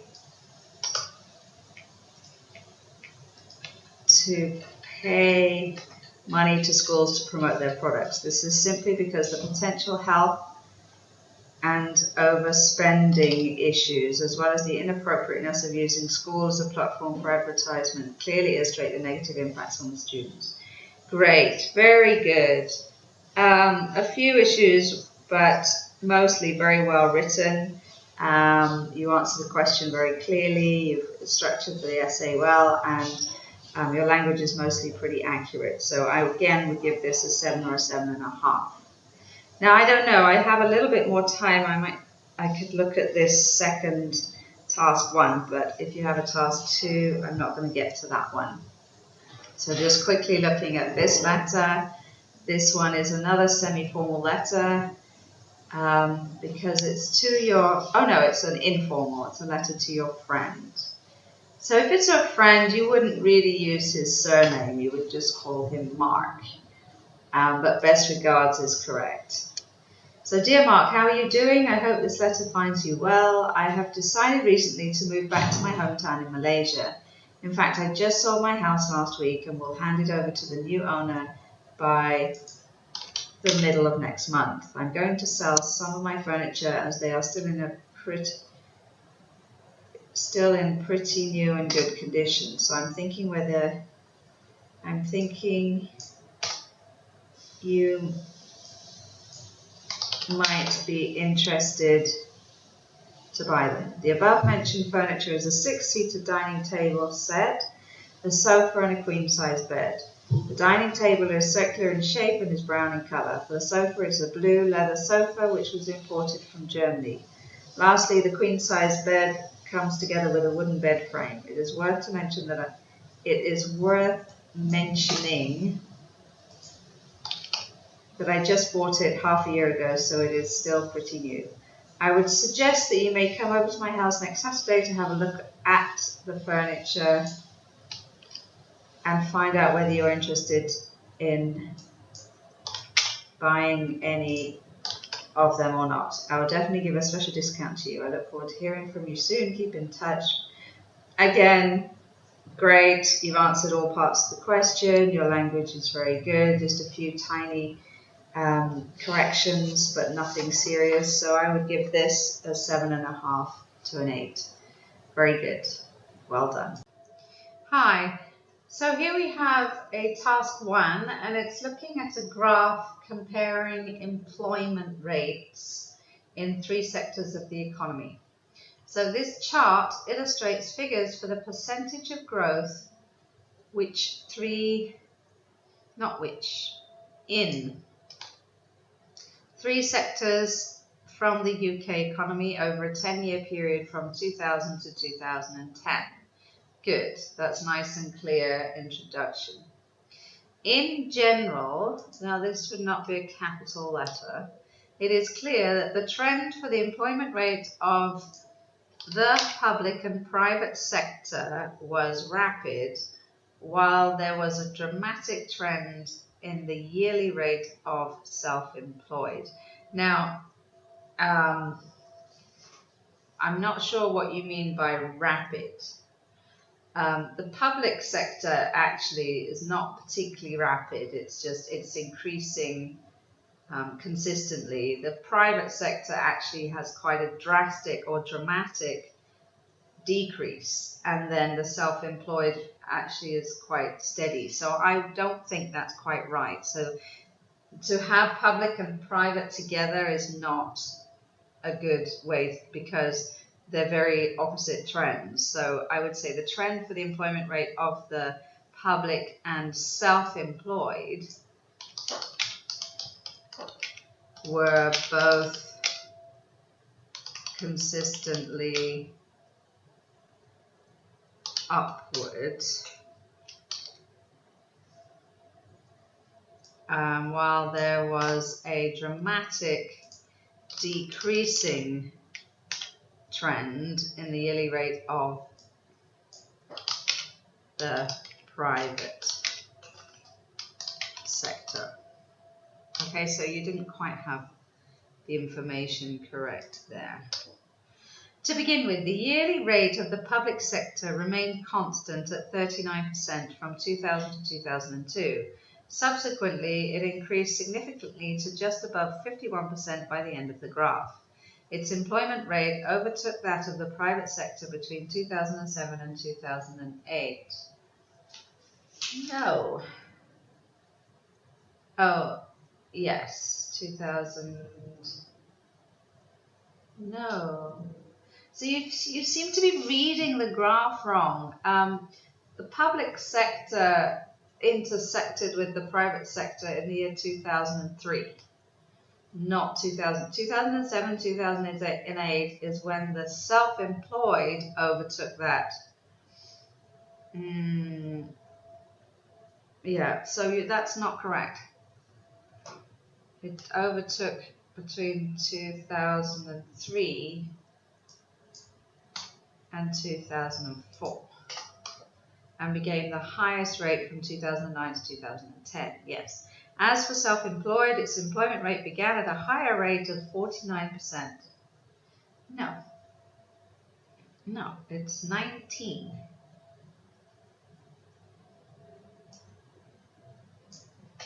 Self-employed. I mean, I just feel like we're reading completely different graphs.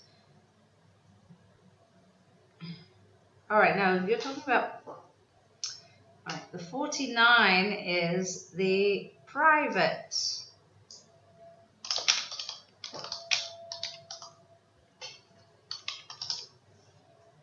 Began at a higher rate of 49%, but decreased drastically to 20% by 2010. This chart was more than 3 times its original one. Its chart? It's not the chart, the figure was more than 3 times less than its original one. The employment rate of self-employed was the highest in 2000 at 49%. No. The private sector.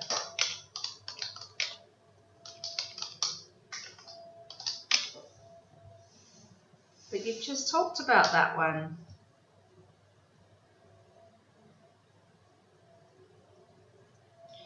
I'm confused. You are obviously confused. Actually, the way you're writing is very good, but you're completely reading the graph wrong, and that's going to bring your points down in as far as task fulfillment, because you haven't read the graph properly, and you're all over the place. It's very confusing to read. So unfortunately, you probably wouldn't get much more than a 6 for this. So you need to really make sure that you look at the graph very carefully and make sure you're reporting on the figures accurately, because you seem to mix up private and self-employed, and it just, yeah, it's too confusing for me. So next time, just be a little bit more careful on getting your figures accurate. Now, moving on to the task 2, the question is, news stories on TV and in newspapers are very often accompanied by pictures. Some say that these pictures are more effective than words. What is your opinion?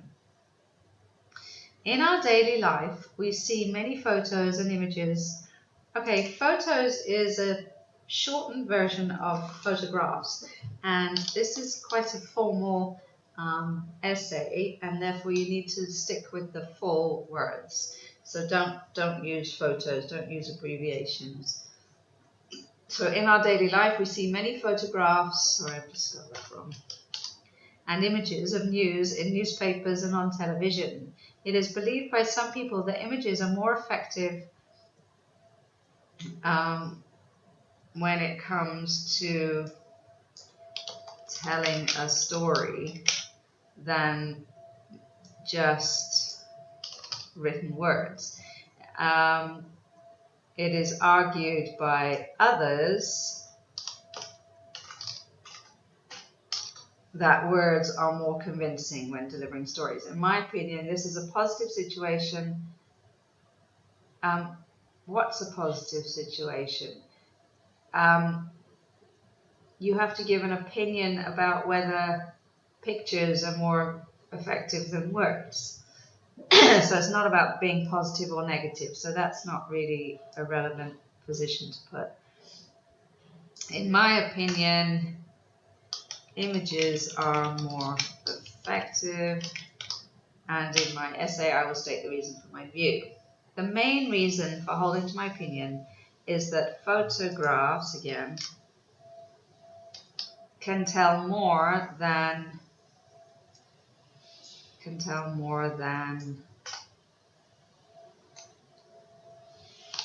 the written word. For example, the toilet sign. Toilets have different interpretations in different countries, and it would be very frustrating if one does not recognize the word toilet in another language. However, with the toilet sign implemented, all problems would be solved, since the sign for males and females are similar all over the world. Yes, but if we go back to the question, we're talking about TV, newspaper, stories. So toilets are not relevant to this topic. So yeah, that shouldn't be there really. And then another reason for my position is that when it comes to visual teaching, it is more easily processed by students, especially those in elementary level. Their information processing ability may not be that good enough to process words.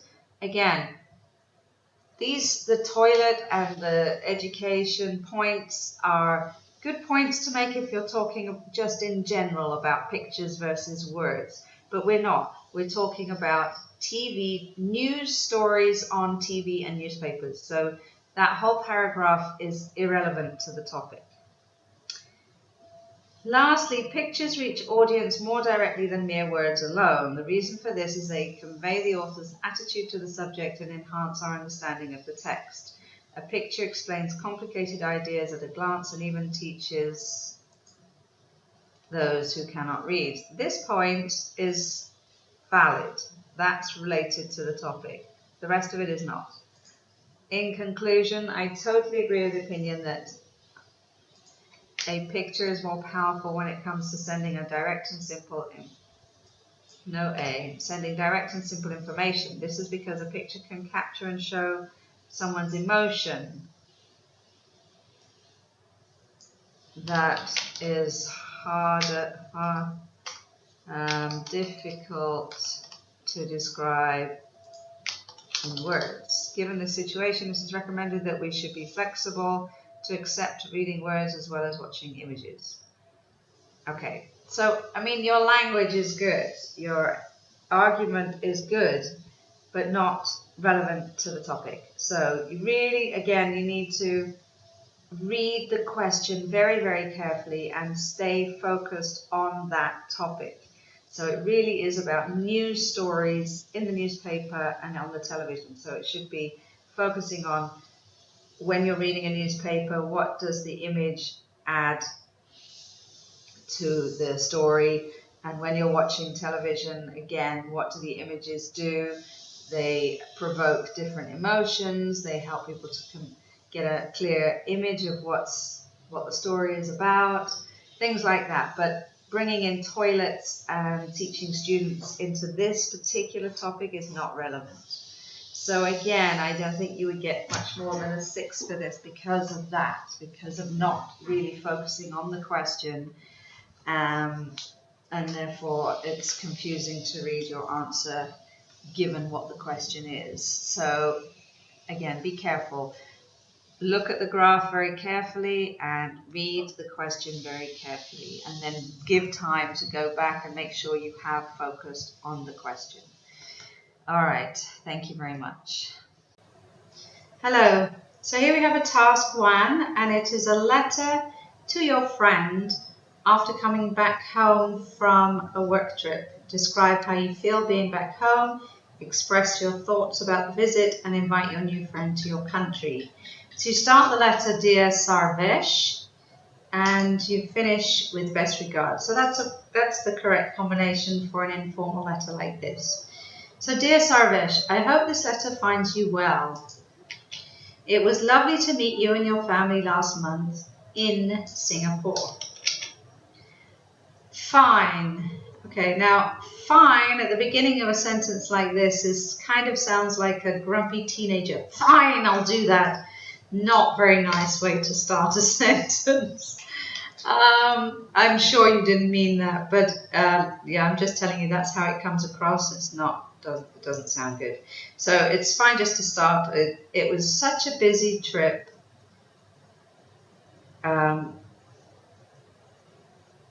It was such a busy trip since I always needs to be a capital I was required to carry out my project work on my company's behalf. Now I'm quite settled in my native place and well balanced with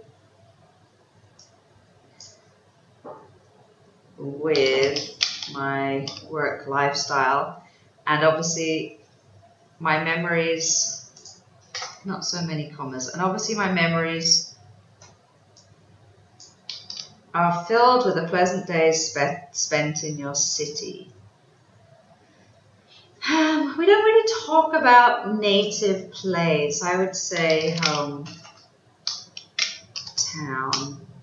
Native place is just not really, I mean, it's not wrong, but it's not something we say particularly. So I'm now quite settled in, and yeah.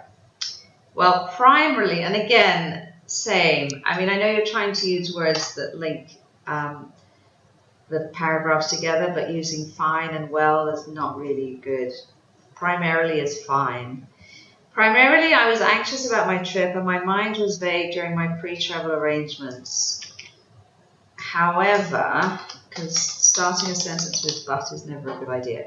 However, my visit was totally enjoyable and awesome because of your company. It was indeed a cheerful experience when I met you at our company's branch office and learned useful techniques about my work under your guidance. Moreover, apart from official work, some of the significant tourist attractions in your city, such as Sentosa Island, Murali and Singapore Flyover,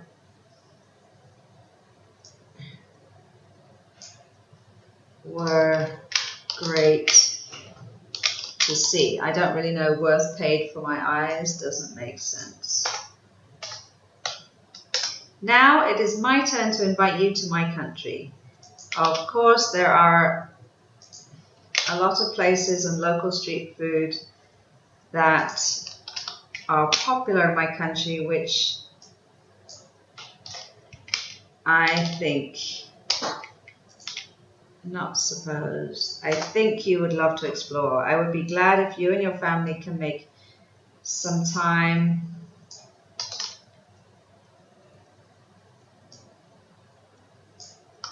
to visit during the summer holidays. It would give me immense pleasure to welcome you, and I would be,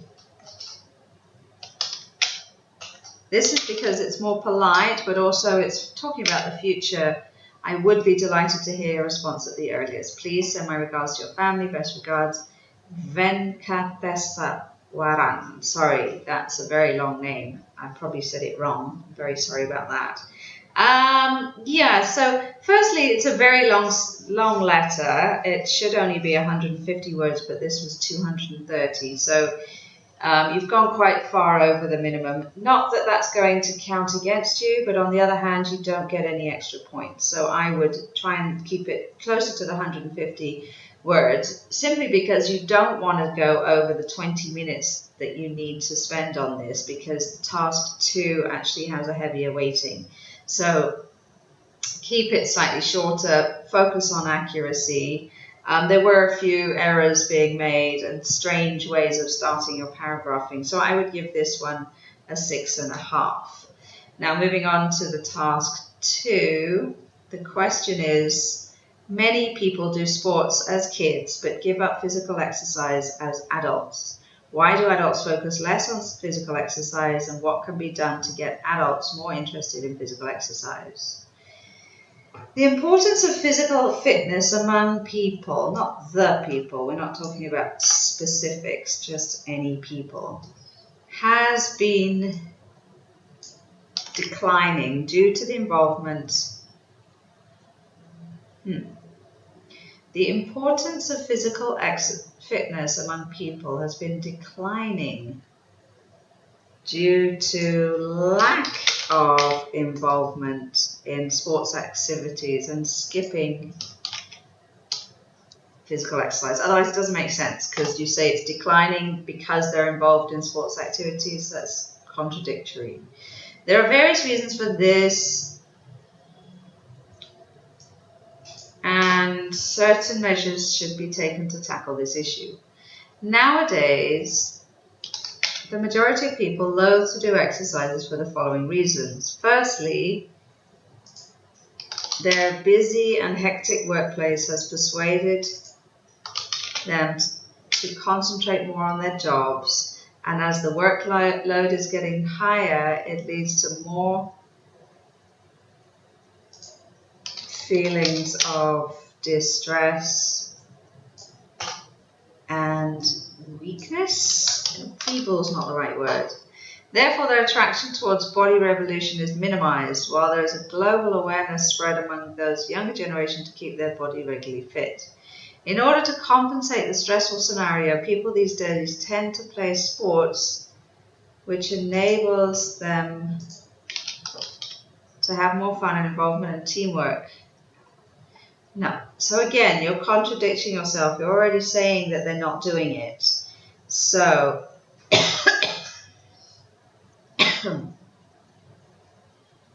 so it's not these younger generation. People these days should take time to play sports which will enable them to have more fun and be involved in teamwork. Secondly, sports is popular among the youth because of the well-known sportsmen, which allows them to imitate or to act like their favorite celebrity. To illustrate, in India, many adults would love to play cricket just only for the sake of their famous players. Again, it's very confusing. The question is that children like to play sports, but as we become adults, we tend to focus less on sport. So, and then you need to say, they're asking you why. Why do adults focus less, and what can be done to get them to focus more? So you have said the reason why they don't is because they're working so hard. But then you say they do play sport, and then you say that the young ones are like to imitate the celebrities, but then you say the adults are playing cricket because of the famous players. So that's very, very, very confusing to read. So I wouldn't put adults there. I would say many children. There are some possible actions which could be carried out to mitigate this problem. In the first place, governments can build more exercise corners for adults and thus provoke them to make use of that facility frequently rather than playing on gym centers or yoga classes. It's not really getting them to choose sport over yoga, it's to do sport and rather than doing nothing, but whatever. Eventually it could result in free access to exercise parks all around the city. Another solution would be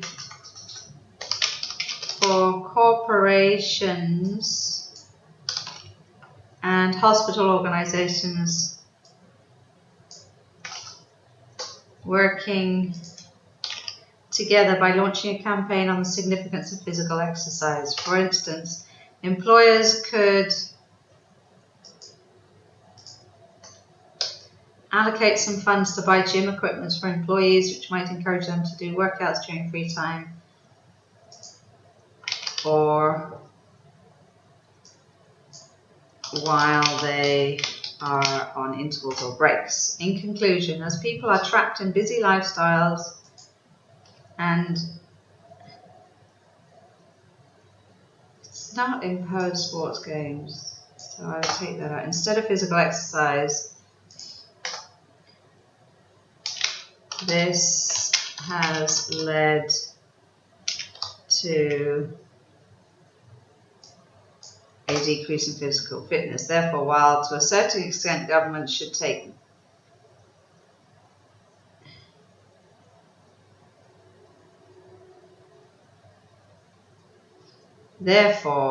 not to a certain extent, governments should take action to address this issue by motivating the people to make feasible workouts in the ensuing years. Yeah, I think you kind of missed the point of the question. There are some IELTS questions that are asking about how people are not doing physical exercise and what can be done. But that's not exactly what this is asking. This is asking about, it's comparing children and adults, and you have answered that, but then it says what can we do to get adults more interested in physical exercise? Not that sports is not physical exercise, so you kind of got confused there because you're like trying to get them away from the sports to do physical exercise, but sport is physical exercise, so that was confusing. And then in this paragraph here, you had a lot of ideas, but you weren't organizing in the best way, so it was a little bit confusing to read because you're jumping around between adults and children. So just try next time to have a very clear plan of how you're going to write the essay. Think about it clearly before you start writing, because I think sometimes you get ideas as you're writing and then it ends up being a little bit confusing. It was also a little bit too long, so better to keep it slightly shorter and make sure it's as clear as possible. So for this one, I would give it a 6. Okay. Hello. So here we have a task 1, which is looking at a graph about employment rates in 3 sectors of the economy in the UK between 2000 and 2010. So you're asked to summarize the information by selecting and reporting the main features and make comparisons where relevant. So the line graph shows information about employment rates in the 3 sectors of the economy in the UK over a 10-year period from 2000 to 2010. So that the title does use the UK, and you do need to always have the, because it's called the United Kingdom, not just United Kingdom. So remember that next time. In general, it is clear that there was an upward trend in the public sector and self-employed. On the other hand, the private sector had a downward trend. Good. That's a good, clear, general summary. As presented in the graph, the employment in the public sector was considerably steady. Okay. We don't really talk about steady, and we don't use considerably with steady, because steady is just like pretty staying the same, and therefore it's not really considerable. So I would not use that adverb.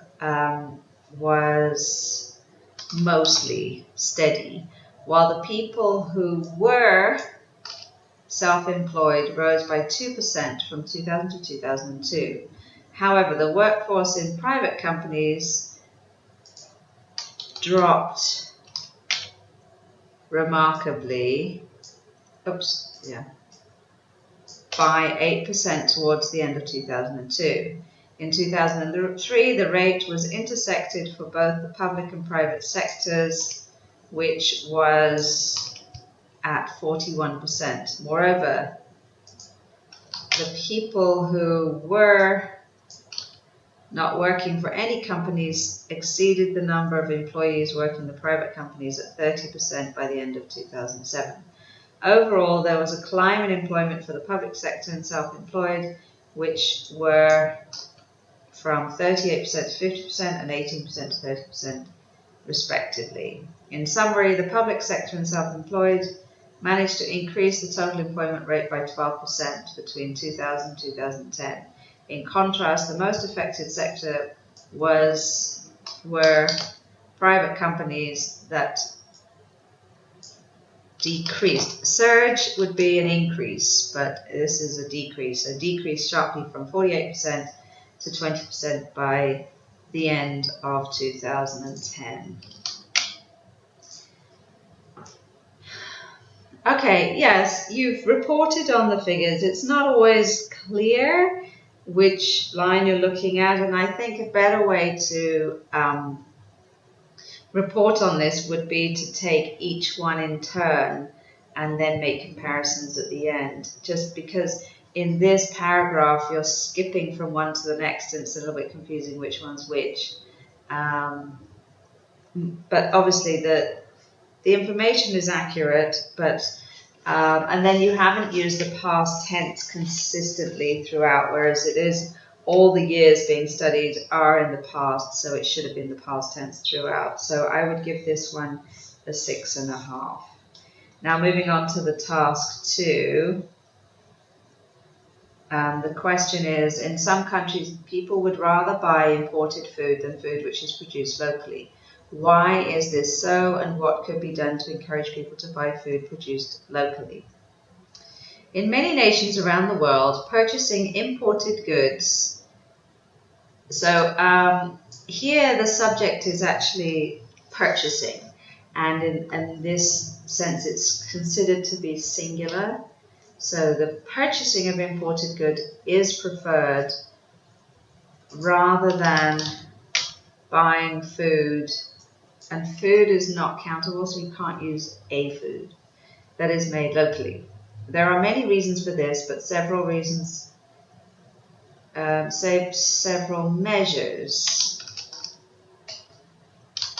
could be taken to address this situation. There are a number of reasons for this issue. The main one is that most of the commodities are manufactured by big companies. Because is not a great word to start a sentence. It's a word that can be used within a sentence to link ideas together, but not right at the beginning of one. So I would use as here instead. As advertisements play an important role, they use, it's not in any specific point of the time, so you use present simple. They use comprehensive strategies to introduce a product. For example, they will choose a very popular actor for strong endorsement. In addition, people often travel overseas and they will try alternatives to everyday food. They will compare the taste of food that is made locally to those made abroad, and then they will decide which one to purchase. Various possible courses of action could be taken in order to address the above. To begin with, the government could launch a national campaign about the importance of patronizing local produce that is in line with accepted good practices. For instance, provinces have their own delicacies that should be highlighted during celebrations and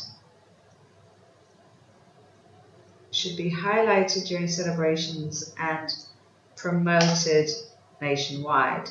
Furthermore, local companies should act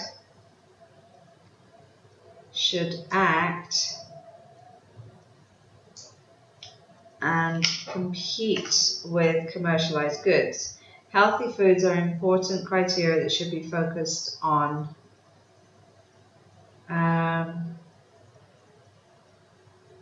healthy foods and the health benefits of foods is an important criteria that should be focused on in order to be marketable. In conclusion, several factors have contributed to problems related to consumers' preference to buying imported goods. This situation could be addressed by the launch of a nationwide campaign for patronizing local products and participation of companies to compete with commercial goods. Given this situation, it is important that people should consider the potential of local foods in the market. Good, yeah, so you've answered the question, you've said various reasons why people buy imported food, and that is because of advertising and also because they try the different types of food when they're traveling. So those are good points to make, definitely relevant and logical. That's why people are choosing these products. And then your solution would be to highlight certain delicacies from certain areas and encourage local companies to compete with these more commercialized companies. So you've answered the question, you've analyzed why, and then you've given some solutions for what could be done. So at that point, you've covered and addressed everything in the question. The structure of the essay is good. There's a nice, clear introduction that's quite short, but that's good. Two core paragraphs that focus on both parts of the question, and then there's a short conclusion at the end. You've used some cohesive devices, like, for example, in addition, furthermore, for instance, in conclusion. So these are all really good, and they help with the general flow of the essay. So it flows well. You've answered the question. There were just a few things that I changed here and there. So I would give this one a 7. Thank you. Hello. So here we have a task 2. And the question is, nowadays, many people are starting to walk less in their daily life, even though many health experts say that walking is the best exercise to maintain health. Why are people starting to walk less, and what might encourage people to walk more? In many nations, people in this generation prefer to avoid walking, although it is, use complete words, no contractions, although it is a major factor for maintaining a healthy lifestyle. There are a variety of reasons for this, but several measures can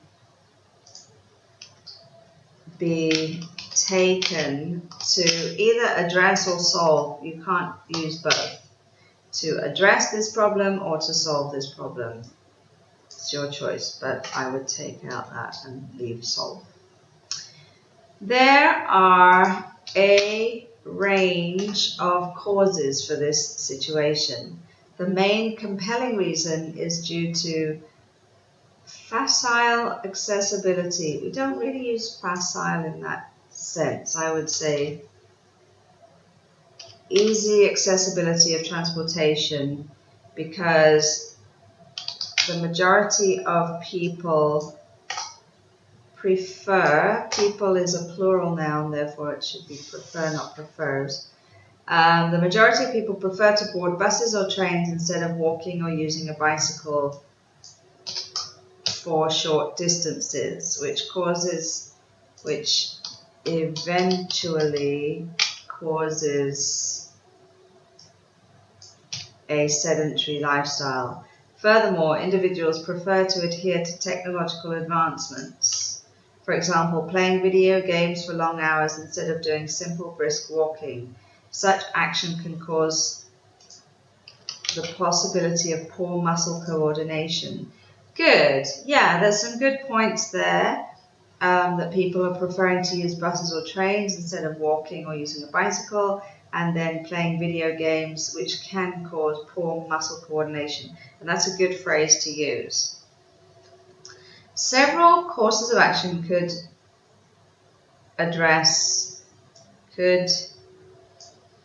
be taken in order to promote walking as an integral part of health. Firstly, if possible, to prevent usage of automobiles when going to some places. It is much better, walking is much better as it can promote sweating, which can cause loosening of some fats. Another way is to promote among the youth and adults to try engaging in other activities instead of adhering to cyber games such as walkathons, which support various charities and therefore are beneficial to both physical and emotional aspects. In addition, another method is simply using the stairs instead of using the lift whenever we go to work or go shopping. Full stop. Most likely we are unaware that a few simple steps going up and down plays a vital role already for our body, which benefits mostly the cardio aspect. In conclusion, a lot of contributory factors are related to less walking, but there are numerous ways to incorporate walking into our daily life.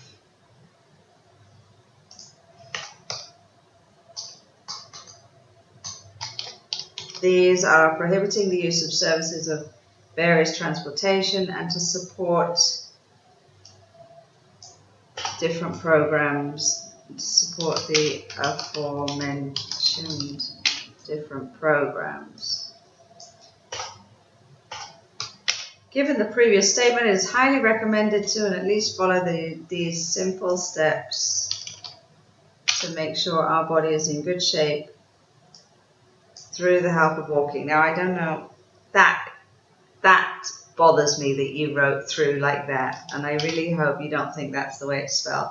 People are writing it like that through SMS and all these short messages, but it's really not the right way and definitely not appropriate for an essay like this. So please don't do that. Please also don't use contractions. So there's parts of this that are written really quite well, and then others not as well. So you need to be a little bit more consistent in the future. You have written too much here. It's 320 words instead of 250.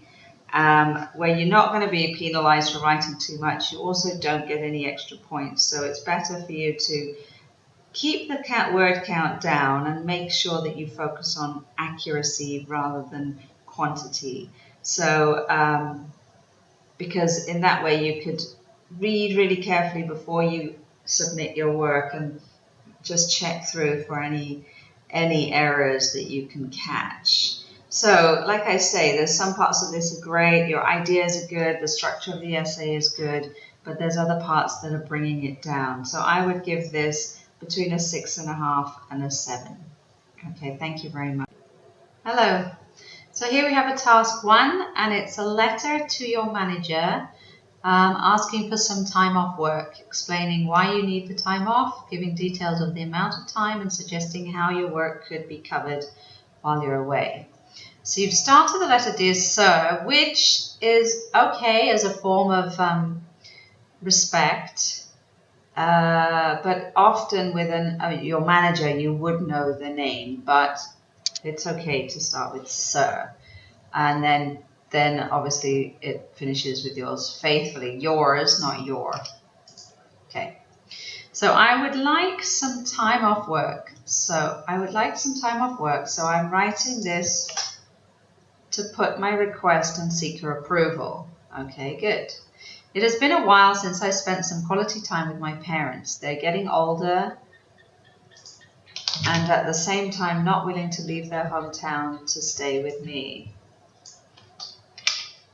Therefore, I'm thinking of taking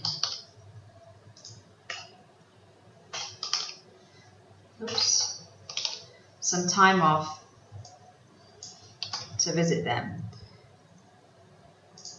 Full stop. This sentence is getting too long. It will definitely make them feel good, and at the same time it will also help me unwind, as I have not taken leave for a long time. I may need 1 month time. I may need 1 month off, as this gives me some time not only to stay with my parents but also to take them for health checkups to specialty clinics. I'm worried they are not taking care of their health, which could be due to their old age and lack of energy. Therefore, if I get a month off,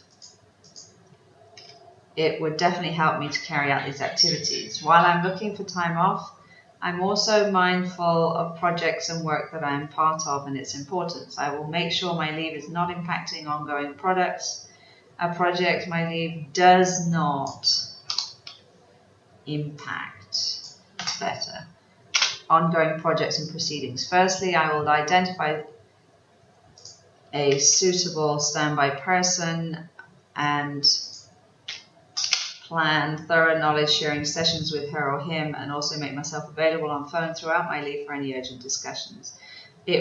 I would be grateful if you could consider my time off request and provide approval. Yours faithfully, Murali. Good. Yeah, this is a very well written letter, very polite. You've covered everything that was requested of you.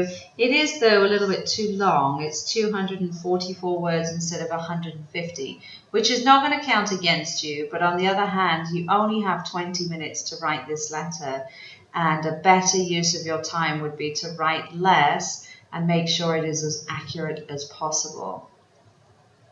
Your writing is good. Obviously, you have a good grasp on the language, but there were a few things that I was changing along the way, and perhaps you could have caught those errors yourself and then corrected it before handing in your work, and you could have got a higher grade.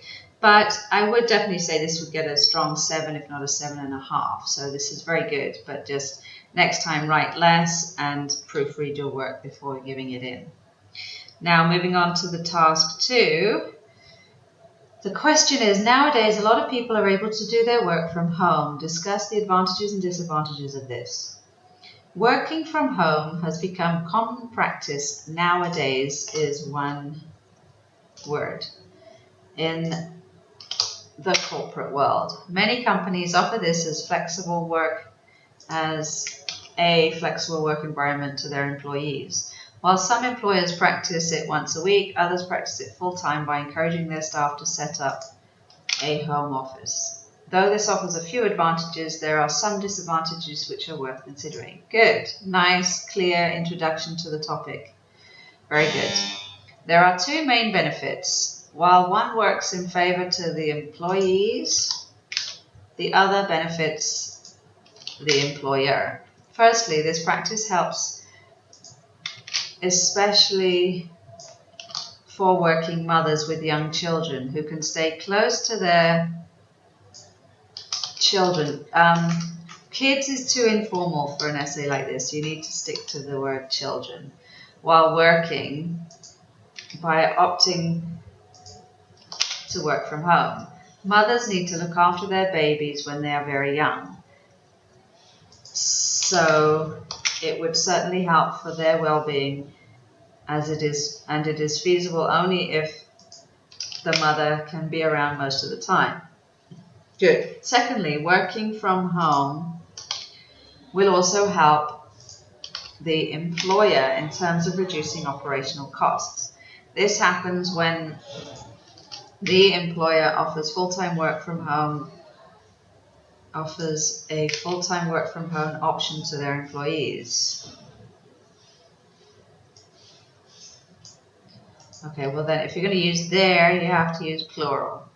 If the majority of employees are working from home, then the employer can run the business with smaller office space and less supporting infrastructure. Hence, operational costs will come down. As a result, working from home would be a win-win situation for both employer and employee. Good. Very well explained from both sides. It's very clear that how the workers would benefit and how the employers would benefit. So that's very good. On the other hand, working from home can also bring negative effects. In the first place, there are chances that the employee can misuse the flexibility for their personal benefit. Unlike working in an office, with work from home, it is not easy for the employer to oversee day-to-day activities of the employee, and some employees take this advantage either to do their personal activities during working hours or misusing office equipment. Secondly, employees may get demotivated by working alone for a long time. Working from home keeps them away from the rest of their colleagues physically, which would not give them a feeling of a team or teamwork anymore, and this can result in restlessness and demotivation. In conclusion, working from home offers great benefits to both employer and employee in terms of flexibility to the employee and cost savings to the employer. However, it can also bring in negative impacts to the employer if employees tend to misuse the flexibility and resources, or to the employee as it can result in demotivation. Therefore, it is necessary to have a balance in giving and taking flexibility both by the employer and employee, and working from home should be encouraged on a needs basis. For example, it should be provided to mothers with young children. At the same time, if providing full-time work from home option is necessary, is a necessity from the employer, then all necessary measures should be in place to monitor and regulate work for employees, as productivity and employee satisfaction are key for success of any business. Whew, that was so long. Again, so you wrote too much for the task 1 and you've written way too much for the task 2. This is 450 words instead of 250 words, so it's almost double what it should be. And this is making me worried that you're not doing this under time conditions. I really strongly recommend that when you're doing these practice tests, Be very strict with you for timing, with yourself for timing. Make sure you don't spend more than 20 minutes on the task 1 and no more than 40 minutes on the task 2. And definitely for both of them, I would leave at least 2 or 3 minutes at the end. So really only 15 minutes for task 1 and 35 minutes for task 2 of writing. And even that's not fully writing because you need to plan, then write, and then proofread. And they're all key elements to this process. And if you're doing these tests and not doing it in the time frame that you're going to have to do in the test, then it's not a realistic representation of what you can achieve in that time. Because if you're taking 2 hours to write this, that's great. You can write a great piece in 2 hours, but given 40 minutes and trying to do the same thing, you might not be able to do that. So definitely recommend timing yourself next time. Keep the word count down, definitely closer to 250. Most examiners would say 270 to 290 is the perfect length. Definitely don't go over 300, absolutely not over 400. So that's something you need to work on. Avoid informal terms such as kids that should never be used in these essays. But otherwise, I think you've done a very good job. Obviously, you've done a very thorough answer to the question. You've given some very valid points, looked at it from both sides. So that's great, but you just needed to condense it a little bit. So definitely a 7, if not a 7.5 for this one too. So well done. Thank you very much. Hello.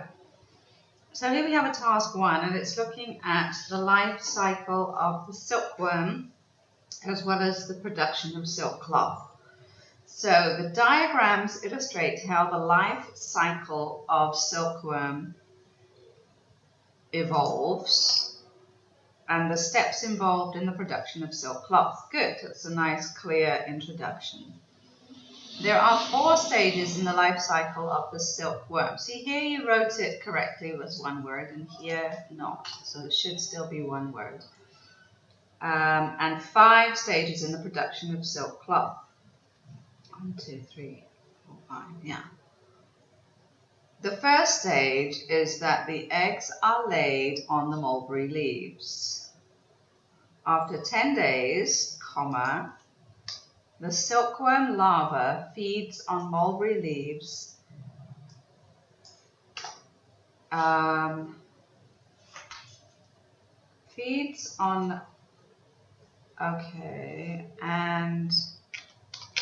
subsequently forms silk thread called a cocoon. The selected cocoons are used for the production of silk cloth. These cocoons are boiled in water at the initial stage of the manufacturing process. The following steps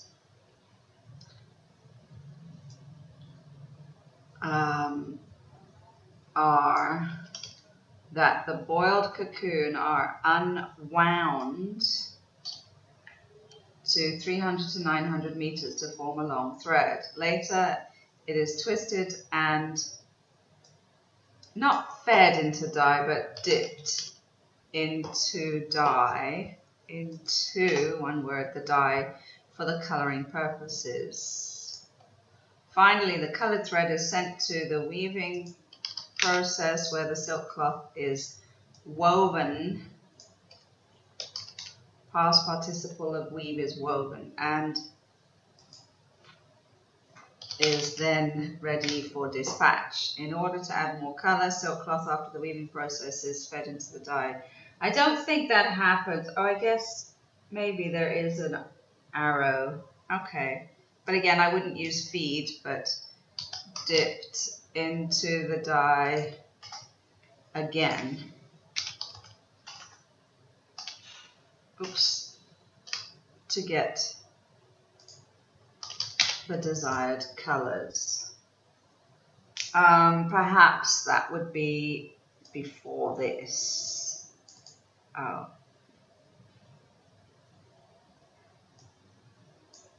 that will be cut. So then finally, and silk cloth is woven in order to add more color.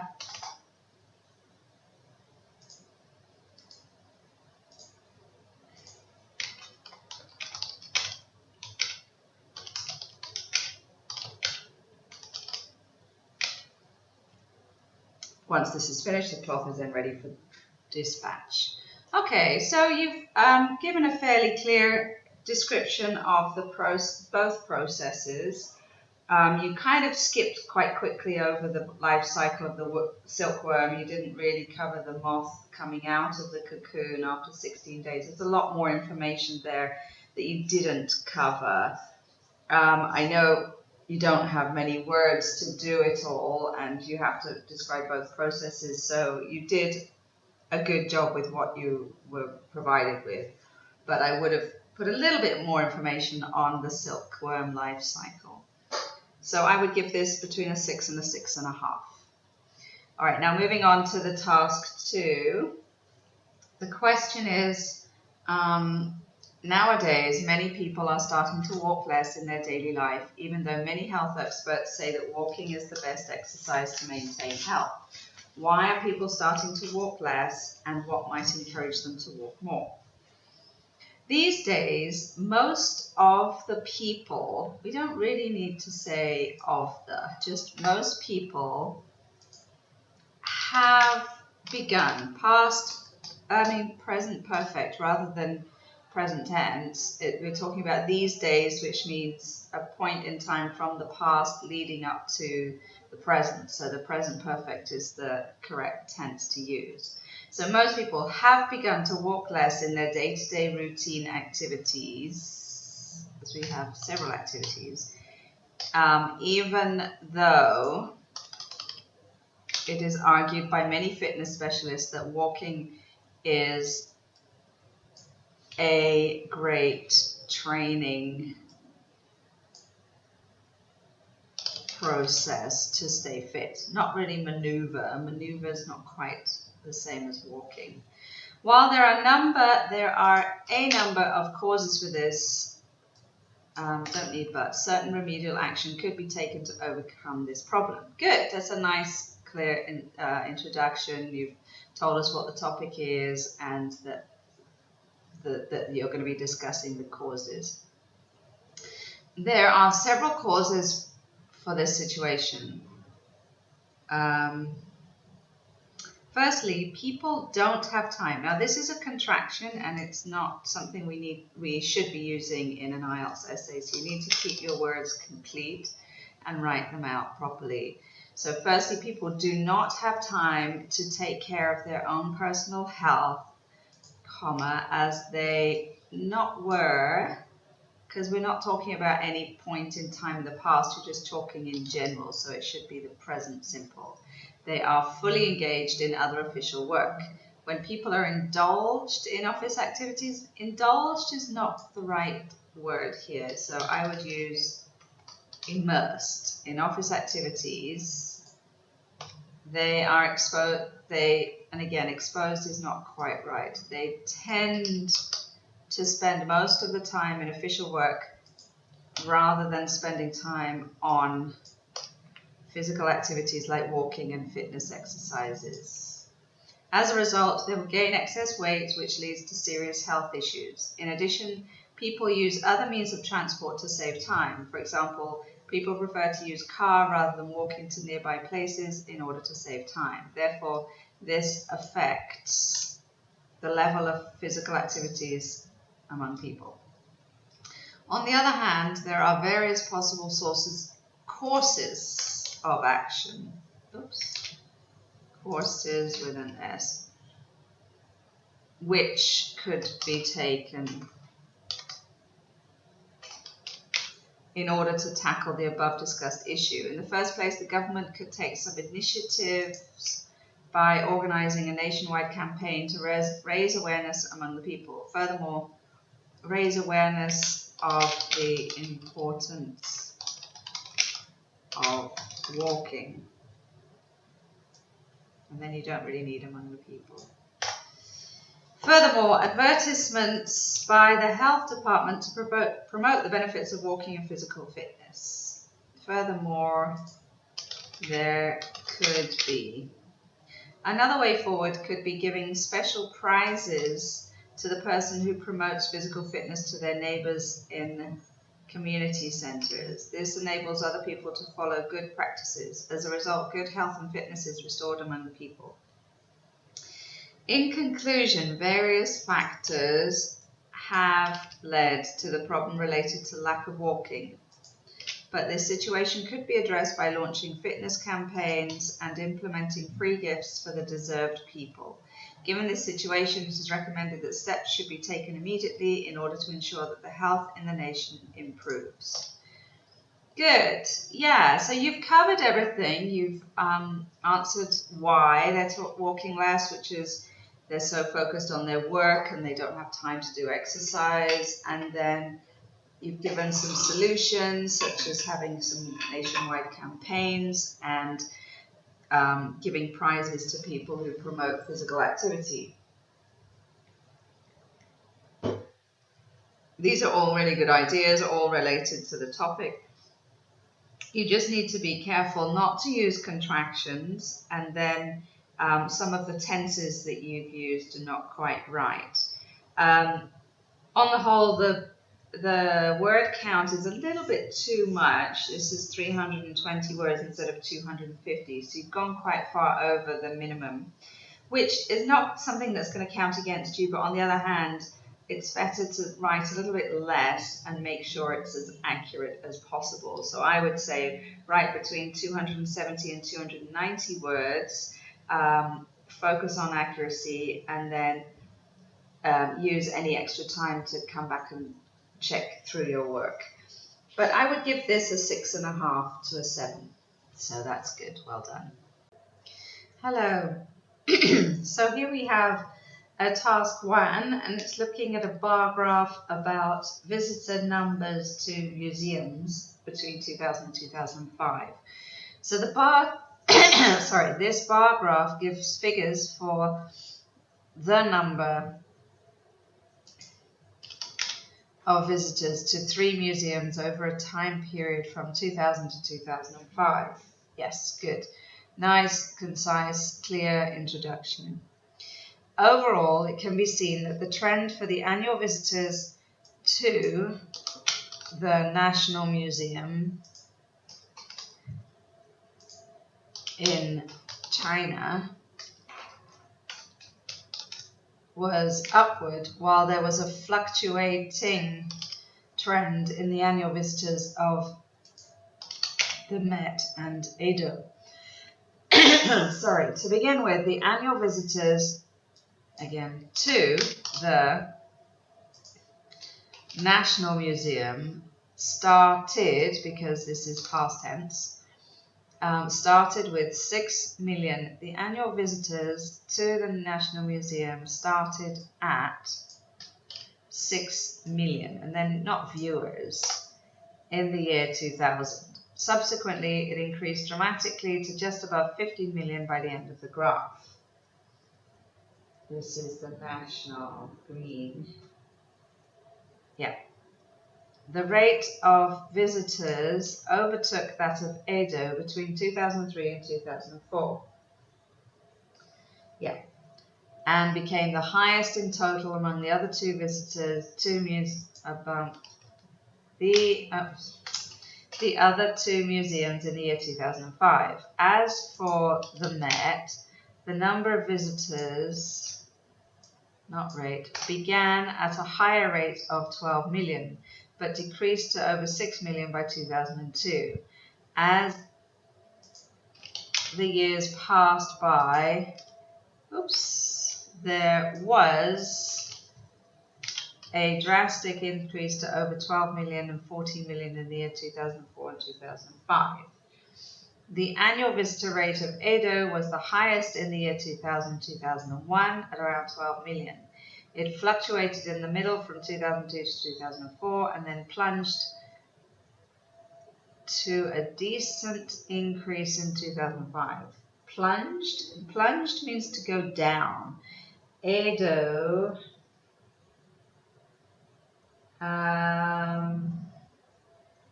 fluctuates in the middle between 2002 and 2004, and then increased in 2005. This meant that it had the lowest visitors, not viewers, of all the 3 museums in the year 2005. Okay, so there was a little bit strange thing at the end there, but mostly this was well documented. You got the figures correct, and you reported on them pretty well and pretty fluently. You just have to be careful about the tenses, because the years 2000 to 2005 obviously are all in the past, and therefore when you're reporting on them, you need to be using the past tense. So that would bring you down slightly to maybe 6.5 because of your tenses. Okay, now moving on to the task 2. The question is, these days newspapers can be read and music can be listened to on the internet for free. Is this a positive or negative development? It is argued nowadays that the newspaper and music are free for subscription on the internet. I believe that this is a positive trend, and in this essay I will state the reasons for my view. Now, I needs to be capital all times. The most compelling reason for holding to my view is that we can gain up-to-date information happening in our world into our small handphone. This is because newspapers and music have become outdated in spreading information instantly. For example,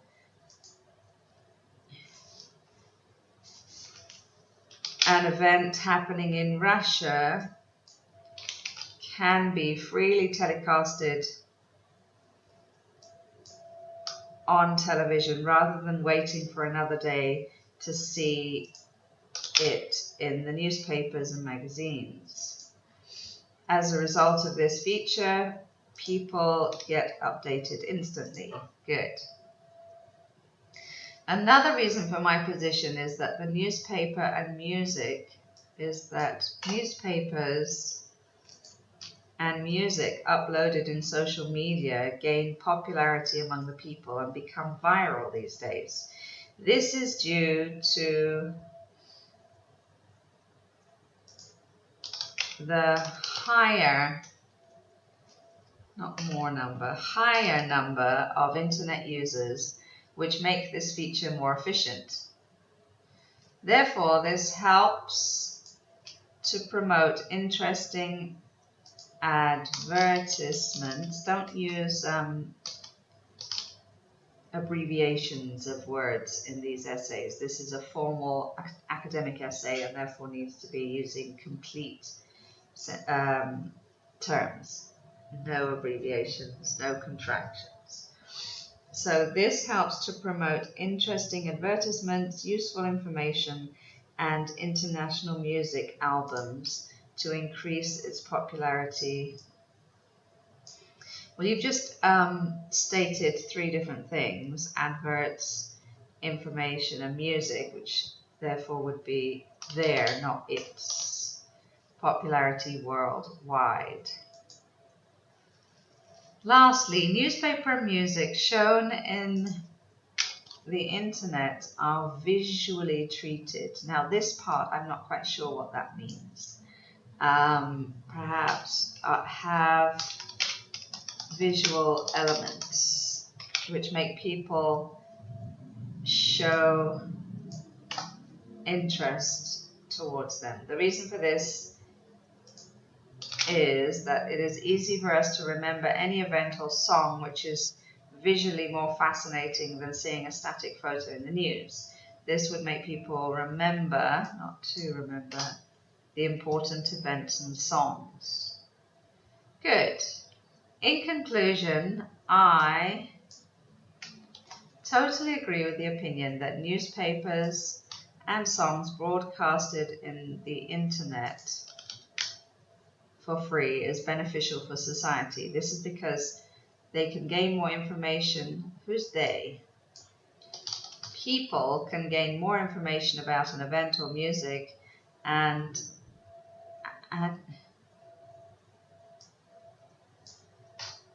it helps in increasing the popularity among nations. Given this situation, it is a good idea for spreading good news, events, and music.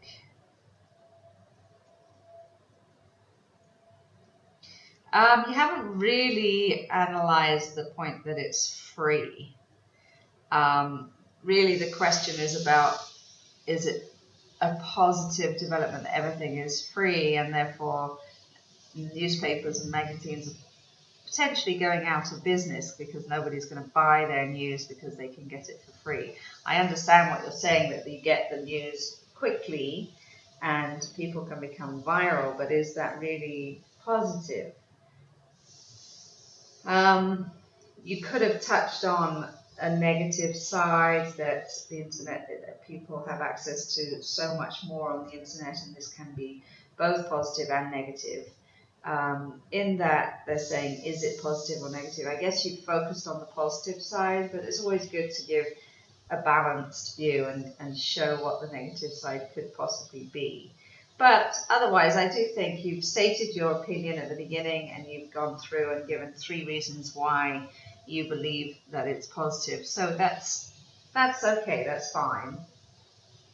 But you used visually treated, which isn't really a phrase that we use, and other things that I changed here and there. So I think this would get a 6.5 to a 7. Okay, thank you very much. Hello. So here we have a task 2, and the question is, some people say that working at home is beneficial to the worker and the family, while others believe that this is stressful to both the worker and the family. Discuss both these views and give your own opinion. Many people argue that working from home is better for family life, and others feel that it is not to the advantage of the worker or family members. In my opinion, it is better to work outside the comfort zone of the home. Good, nice. That's a very clear introduction. You've introduced the topic and given your opinion. And comfort zone is a great term to use in this context, so that's good. On one side of the argument, there are people who feel that staying at home to work allows them to have more time to spend with their children. The most compelling reason for this is parents who have the most, not compelling reason,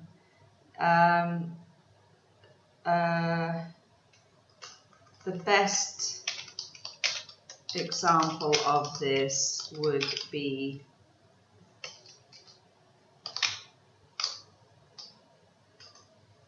parents who have young children. This is because kids is quite an informal term that we use quite a lot, but mostly in spoken language. When it comes to writing an essay like this, it's best to stay away from terms like that. So I would stick to the more formal version, children. This is because children need a lot of physical attention and tender, loving care. Most people believe that the close attention will create more confident children. In addition, working from home gives the worker more flexibility for their time. They can prioritize, not priorities, their work and family chores according to their needs. This is especially easy with the advancement of mobile technologies. Workers can bring their work out of the house when they are running errands. This will save them time and keep the work leave for their holidays. This will save, I don't really understand the work leave for their holiday. I think I'll just take that out. That's not clear. Despite the above arguments, I am of the view that working from home brings more stress to both worker and their family. Indeed, one reason why I take this position is that there is no clear segregation between work and family life. That's a very nice way of putting that. Yeah, no clear segregation. Very good. If a worker is at the workplace, he will be able to fully concentrate on his work with no distractions from family matters. After working hours, he'll be back to his cozy home to have his family time. This will allow him to have more work-life balance. Furthermore, it is my opinion that working from home will end up spending working from home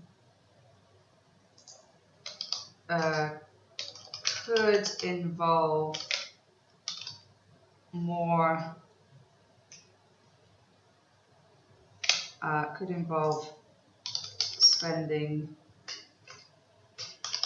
more time on work. End up is a little bit too informal too, so I would just change that to a slightly more formal way of saying that it would involve spending more time on work. It is natural that a worker will need to constantly check on their emails when they are not at the work premises to receive work assignments. Therefore, to avoid missing deadlines, the worker needs to juggle work and family life throughout the day. Good. Yeah, some really good points there. Obviously, you've thought about this quite clearly and you express your ideas very nicely there. So then, in conclusion, while both views are commonly held in the working world, I strongly believe that working from home is more stressful for both worker and family.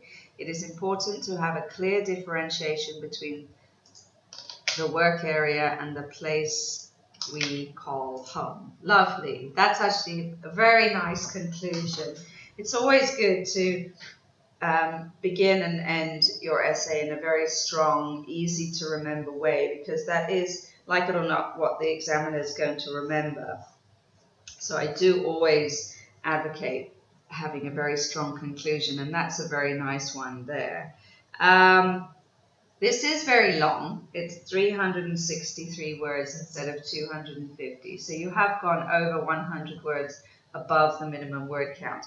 You won't be penalized for writing too much, but on the other hand, with the time that you have, a better use of time would be to stick closer to the minimum word count and focus on accuracy. You have a great way of writing. You've obviously got a really good grasp of the English language, but you were using some informal terms that are not really appropriate for this kind of essay, and a few little grammatical errors, but mostly it was very well done. So this definitely would be a very strong 7. So well done.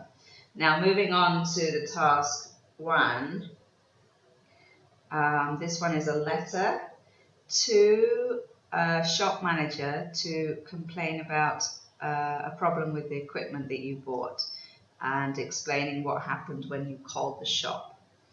So, dear sir is how you started it, and you finish with yours faithfully. So that's the correct combination for a formal letter like this. So, dear sir, and I'll just put a space. I'm writing with regards to a faulty electrical oven which I purchased 2 weeks ago, comma, and the poor post-sale service which was rendered by your staff. On the 3rd of March 2017, I bought an electrical oven from the shop that is located at Marymount Road. The item which I had selected was highly recommended by your sales staff. However, when I started to use the oven last week, the timer and the light bulb were not functioning.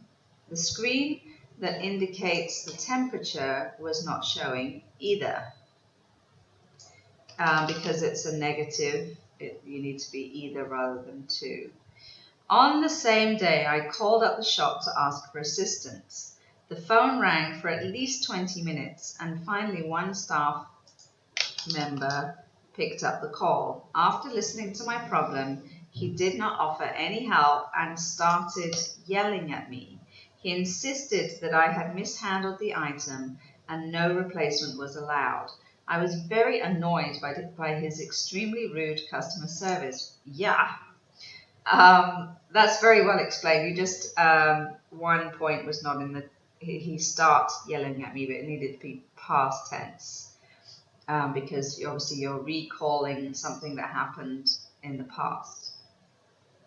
For this incident, I hope your company will allow an exchange for the faulty equipment. Please contact me to explain the unacceptable services by your staff too. I hope this matter will receive your immediate attention. Yours faithfully, Jane Chow. Very good. So you've covered everything that was required in the question. You've described what the problem is, you've explained what happened when you called the shop and what you'd like the manager to do. Your tone is polite but firm, which is good for this kind of thing, because obviously you're very upset, but you're not being rude, but you're just explaining what happened. Yeah, like I say, there was a couple of points where you weren't using quite the right tense, but otherwise I think you did a very good job. It's very clearly written. It is the kind of letter that I'm sure a lot of shop managers receive. So well done. I would definitely give this a 7, if not a 7.5. So very good. Hello. So here we have a task 1, and it's a formal letter to a shop manager describing a problem with some equipment, explain what happened when you called the shop, and say what you would like the manager to do. So you've started the letter, Dear Sarah Madam, which is correct, and you've used respectfully yours, which is okay. Mostly we have quite kind of strict rules about letter writing, and just to be on the safe side, I would say just stick to the standard yours. Oops. Faithfully. Respectfully yours actually is acceptable, but I would just to follow the rules as they are, I would stick to yours faithfully. So I'm writing this letter to inform your good office that the microwave that I purchased is not working. Okay, that's a very clever thing to do because you're talking about them being a good office, but then you're complaining. So that's kind of, yeah, psychologically would put them in a good mood. When I arrived at my house with the newly purchased microwave doesn't actually need to be a capital M. I think I would leave it with a small m. It's not a name of a product, it's just the name of an object. I was excited to use the equipment because I wanted to bake some of my favorite dishes that I had been craving to eat.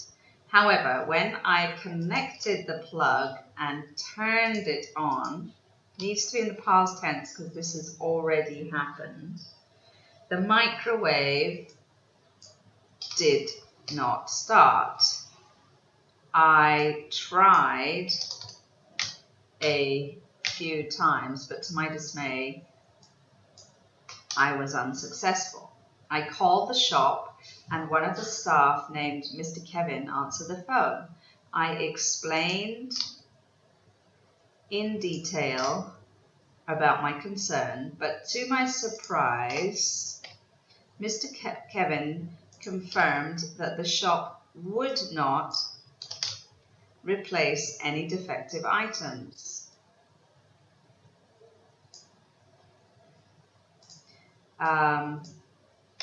Comma, because the item was checked before I brought it home. In this case, I need a clear explanation from your good office. For me, it is not fair that the shop will not replace the item that I just bought. I paid for it in full, and I have the right to ask for a replacement or refund. I hope you can address my concern as soon as possible. Good. Yeah, so you just You've answered the question, you've structured the essay, the letter very well, and the tone of the letter is good. But there's just, you didn't use the past tense to describe what happened after you bought the microwave. And because you're telling a story of something that's already happened, it should all be in the past tense. So just next time you need to remember that. And when you're talking about what somebody said on the phone, also it needs to, maybe he said he will not replace, but when you're reporting back, you have to say would not. So that's just something to remember next time. So I would give this one a 6.5. So now for the task 2, the question is, nowadays the amount of garbage we produce is increasing and this is becoming a global problem. What are the reasons for this and what can be done to solve this problem? Presently, around the world, the volume of garbage we create is soaring, and this is becoming a global concern. There are a number of causes of this, but certain solutions could be taken to minimize the problem. That's good. That's a very clear introduction. But just, I wouldn't use the past tense for create because it's not a specific point in time. It's just, in general, we are creating, so you can use the present tense. While various factors such as lack of proper waste disposal and limited knowledge on how to dispose of the garbage correctly, have contributed to the above situation, addressing this concern would involve promoting education on how and when to dispose of the garbage properly and to emphasize concerns on how to segregate biodegradable and non-biodegradable waste materials. Yeah, so this actually is all one sentence. It's a very long sentence, but as long as you use commas correctly, it works. But if you don't put commas in there, it can become confusing to read because the reader needs to be guided on where they can breathe and where the natural breaks are. So just be careful. If your sentences are getting too long, you need to make sure you put some commas in. There are several reasons for the above situation. The main one is that some individuals are mindless when disposing of their garbage. So the verb dispose is always used with the preposition of. You can't just dispose something, you have to dispose of something. So they're mindless when disposing of their garbage. Some also are aware about how to dispose correctly, but are, again, we don't use the past tense because we're not talking about any specific time. Just, yes, it's a general comment, so we use the present simple. They are not concerned enough to follow the right procedure. In addition, either lack of knowledge or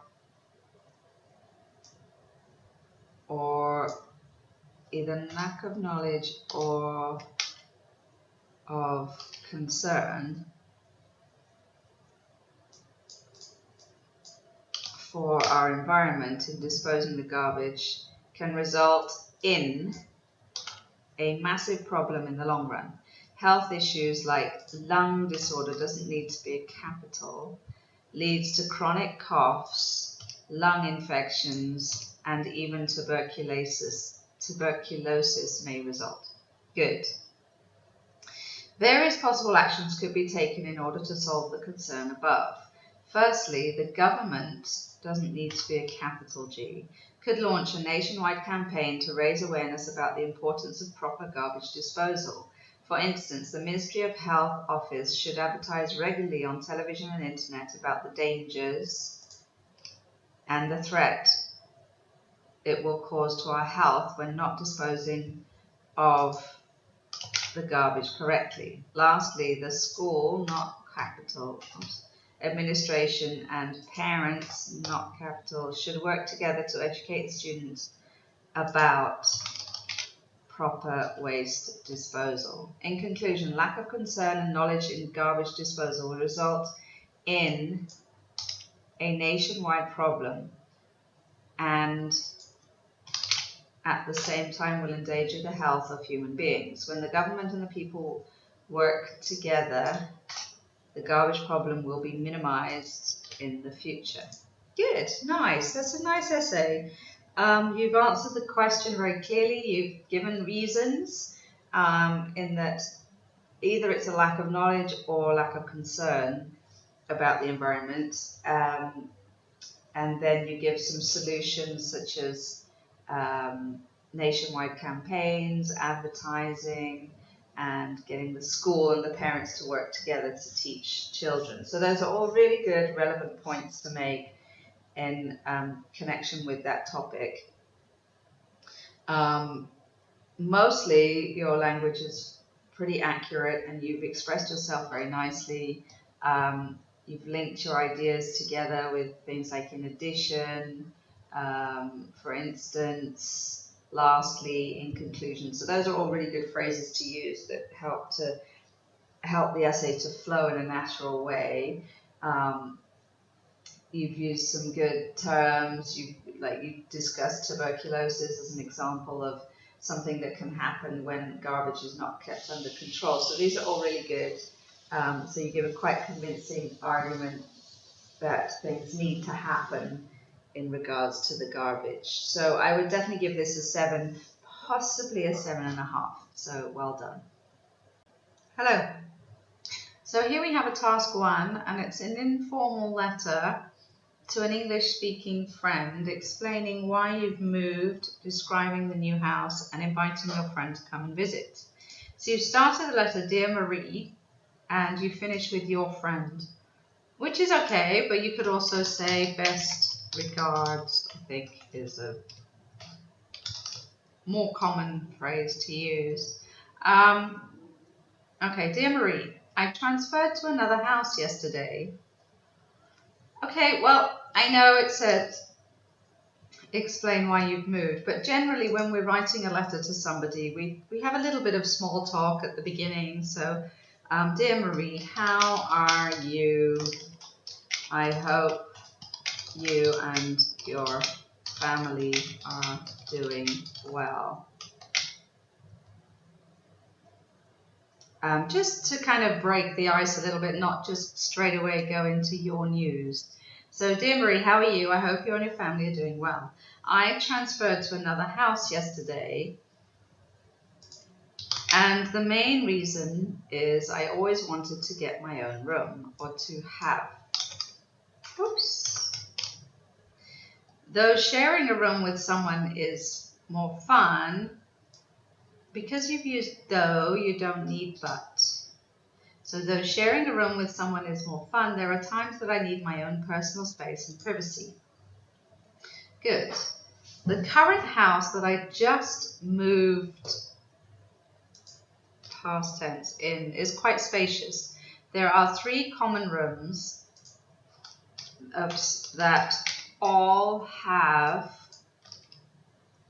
their own bathroom and are air conditioned. The living room is also huge with a new sofa and a flat screen television. In addition, the kitchen is fully equipped with kitchen appliances, and on the rear side of the house there is a utility room where we can keep all our extra things. Good. I would be very excited if you can come over. I will introduce you to my new friendly housemates. Then we can cook our favorite dishes and we will eat together. Anyway, you can always message me anytime if you are keen to come. I'm looking forward to your visit. Best regards, Richal. Yeah, so actually you did a very good job. You covered everything in the question. You've explained why you moved, described the house, and invited them to come. I just would suggest having a little bit of small talk at the beginning just to break the ice before you launch into your news. It just makes it that you're not just writing to tell them about yourself, but you're interested in the other person as well. It's just a little bit more polite. But otherwise, I think you've done a good job and your language is fairly accurate. There's only a couple of things that I changed. So I would definitely give this one a 7. So that's very good. Now moving on to the task 2. This one, the question is, some people think that a high salary is the most important thing an employer can offer. Others, however, suggest that a good working atmosphere is more important. Discuss both these views and give your own opinion. Few people, if you say few people, it means that you're saying not very many at all. Or you could say a, and then you're just saying some. It's not a big difference, but it is a difference. So it's a difference between looking at it from a negative point of view or a positive one. And this is more positive, so I would just stick with a few. A few people think that having a high salary is the significant basis a company can provide. Others, so then because you're introducing one and then you're giving the other side, so this one should be others, however, believe that pleasant working without a conditions are more crucial. Good, yeah, so you've introduced the topic there, given both sides, but like I say, you can't say a few and some, it's got to be a few and others, or some and others, just to show that it's contrasting opinions. There are various factors to consider when expressing one's opinion regarding salary. We all know that working a dream job with a high salary is a fulfilling situation, not to mention that we are all living in a modern generation with a soaring standard of living, constantly increasing price of goods, a security insurance to pay, monthly bills, and future savings.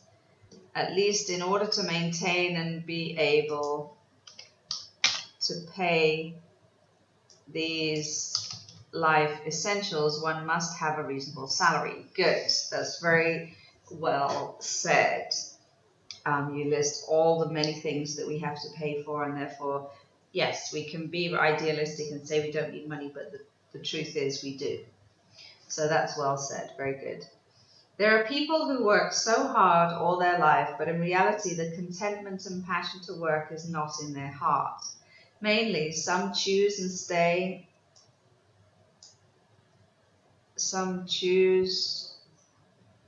to stay in their job because they need to.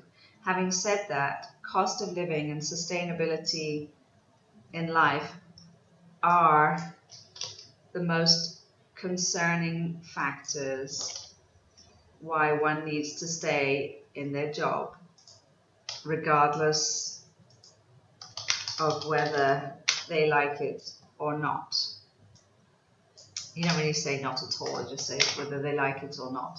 Secondly, aside from high salary, one's choice to stay is either because they are gaining experience and in order for them to be more competitive when they apply for a new job, and in return they can demand. Okay, you've introduced either, but then you don't give an or. So I would take out either. Secondly, aside from high salary, one's choice to stay is because they are gaining experience and in order for them to be more competitive. Good. Lastly, some people prefer to work in a hassle-free environment whereby they will enjoy themselves and have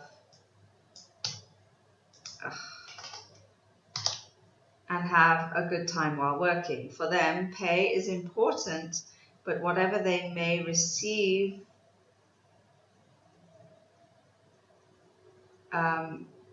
pay is important, no, but happiness is even more essential. In some ways, if someone considers his or her job as gratifying, then they are more productive and mostly they will stay much longer in their job. in my opinion, one who is having a lucrative salary or, okay, someone who has a lucrative salary, or simply the one who prefers to work in a good working condition are both essential. Whatever your job is, show some contentment and gratification. We need to show it is important to learn to love and be passionate about your job. In that way, no matter how much your pay is, if you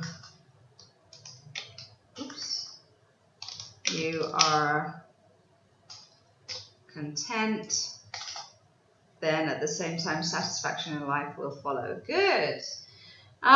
Yeah, so you've answered the question very clearly. You've looked at both sides. Focusing on the money is important because we all have bills to pay, but on the other side, if you can be happy in your job, you'd probably be more productive. So it's a good balanced look at the situation. It is a little bit too long. It's 352 words instead of 250 words. So you've gone 100 words over, which is not something you're going to be penalized for doing. But on the other hand, it's not the best use of your time. Most examiners recommend writing between 270 to 290 words, but definitely keeping it under 300. And then if you have extra time, you should be using it to proofread through your work. But having said that, I think you've done a good job here. And so I would give this one a 7 as well. So well done. Hello. So here we have a task 1, and it's looking at a graph about transportation of goods in the UK. Hang on a minute, I'm trying to find the graph. Okay, I have it here. So here we go.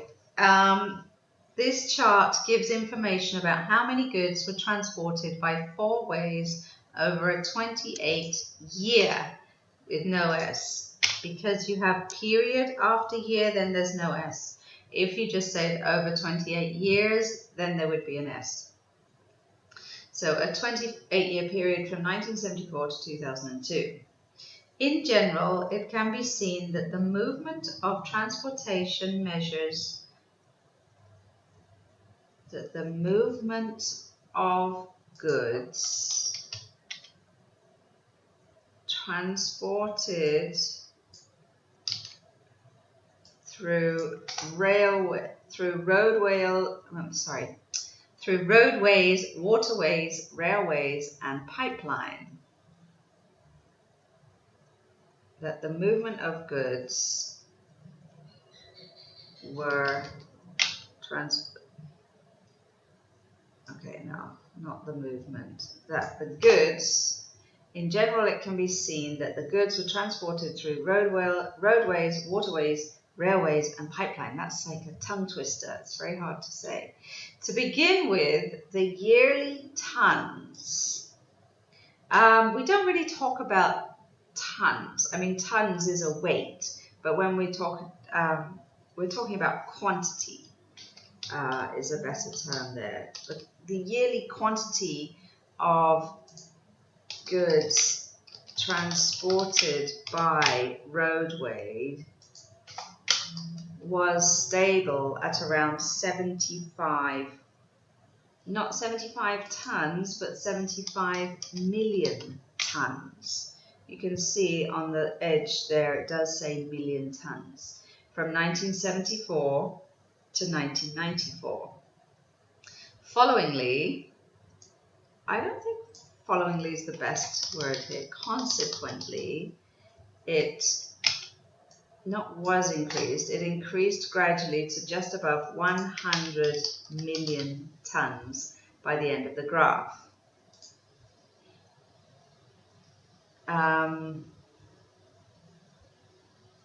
Okay, now goods were transported overtook that of what are we talking about here?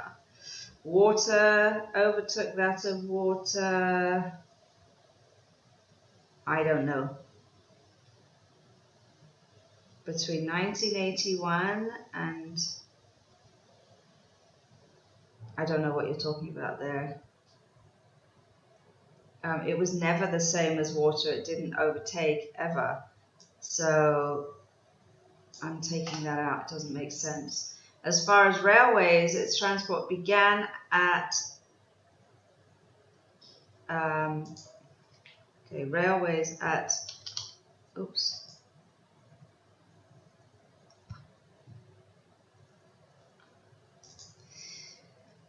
began at the same level as waterways, sorry, at 40 million tons, but it increased moderately to over 40 million tons by 2002. The number for pipeline transport, well, it wasn't 0 tons. It's above 0 if you count. If one section is 20, then half of that section is 10. So this is around 5. From 5 million tons between 1974 to 1982. Later, this increased slightly to over 20 million tons by 2002. Over the time period that was covered by the chart, many goods were transported in the UK. Overall, a peak amount of transportation peak amount of goods were transported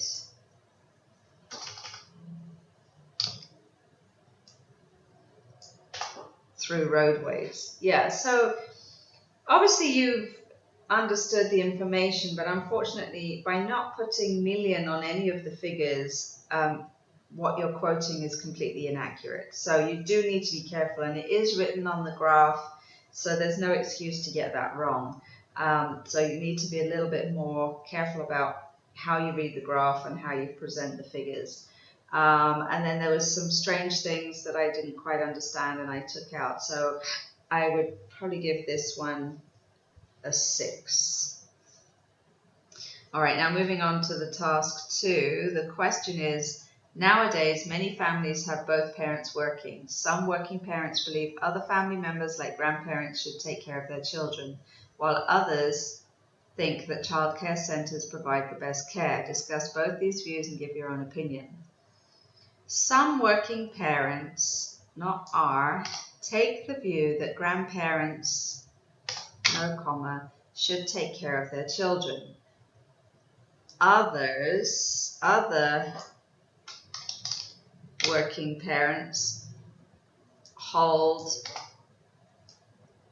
the opinion that childcare centres should provide the best care to the children.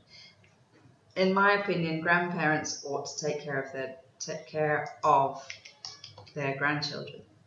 There are 2 main reasons why it could be argued that childcare centres do not supply the best care to the children. The main reason for believing this is that many diseases will spread between the children. More children stay in the center,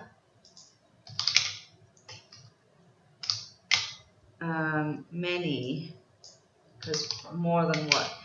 children stay in the center, and if one child has any infectious disease, this will easily spread to the others.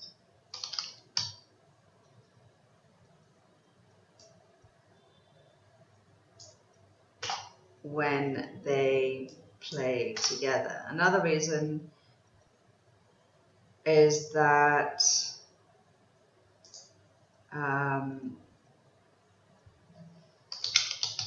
if grandparents take care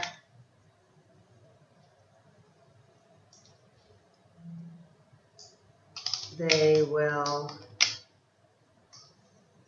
grow with their grandparents. For example, when they are growing in the creche, perhaps they would not be given healthy foods. It may lead to spoiling the children's health.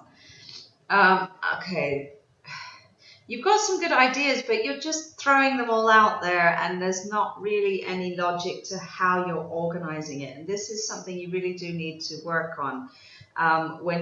Before you start writing, you need to have a very clear plan of what points you want to make and how you're going to organize those points. So because the question's asking you to discuss both views, I would suggest the better way to do this is this first paragraph. Okay, I guess it is. You're arguing in favor of grandparents, but you're dotting around. So you're talking about that childcare don't necessarily supply the best care because diseases could be spread. True. And then if grandparents take care, they will grow with their grandparents, for example. But then you talk about food. So either you're going to talk about the negative of the childcare centre all at the same time, and then the last sentence could be that they would grow closer to their grandparents, but you're then putting that in the middle. It doesn't quite make sense. In spite of the above arguments, I hold the view that children should grow with their grandparents. And then you're not giving both arguments. You argued against childcare, and now you're arguing in favour of grandparents, which is actually the same thing. I hold the view that children should grow with their grandparents, because they will be taught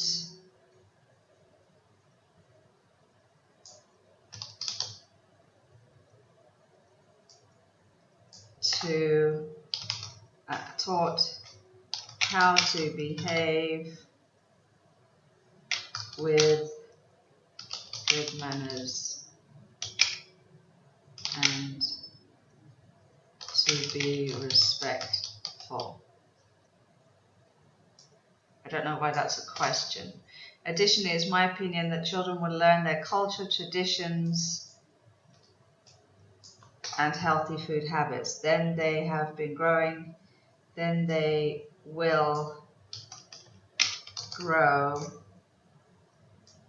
in the safest and cleanest environment. In conclusion, while both views are commonly held in society, I believe that children should grow up with their family members. Therefore, every parent must take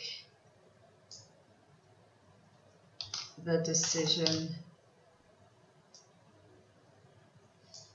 based on which one they feel is the safest for their children. No question mark. Don't use questions in these essays. It's really not a good idea. Given the situation, it's recommended to the parents that children should grow along with their family members. So, yeah, like I say, you didn't give both views. You've given against the childcare centres and you've given for the grandparents, which is actually the same thing. So you didn't answer the question properly. The way that you structured your essay was just all over the place, quite confusing to read. It's too short, should be 250 words, but this is 240. So I really don't think you're going to get much more than a 5 and a 5.5 for this. So you've got quite a lot of work to do on that. Thank you. Hello. So here we have a task 1, and it's a letter to your neighbour to introduce yourself, describe plans for a party and invite them to come. So you started the letter with Dear Mr. and Mrs. Jones, and you finished with yours sincerely. So that's the correct combination.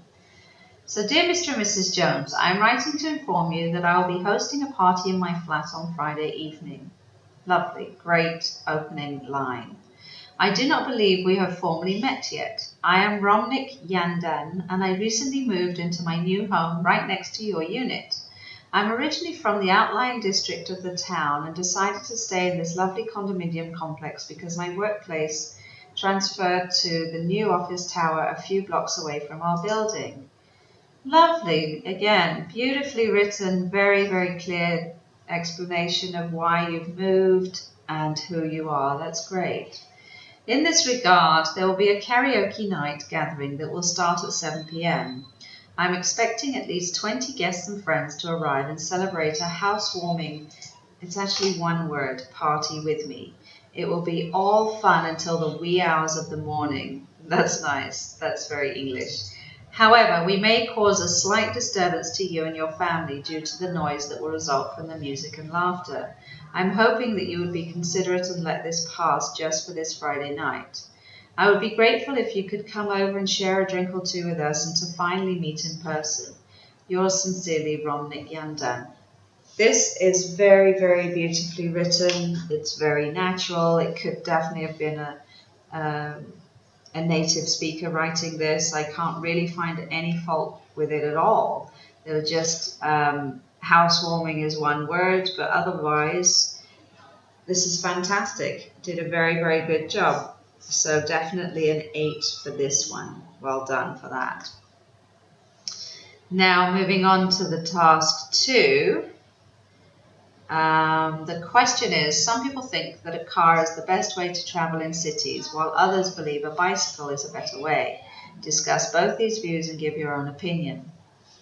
While it is often argued by some people that automobiles are the first choice to go around the cities, others take the view that riding a bicycle is more convenient. In my own opinion, cars are a better option to roam the metro. So I would not put that.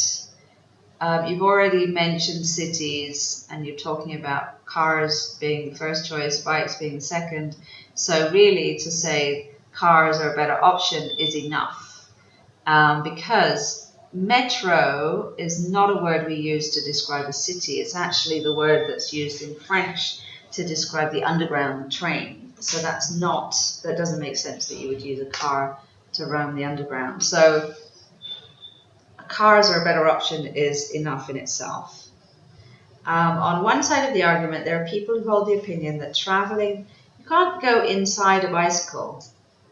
You're on it, or you're traveling by bicycle, but you can't go in.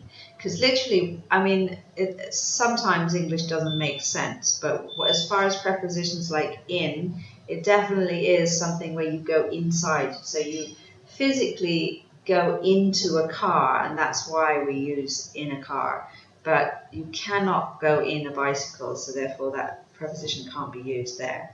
So it's traveling by bicycle.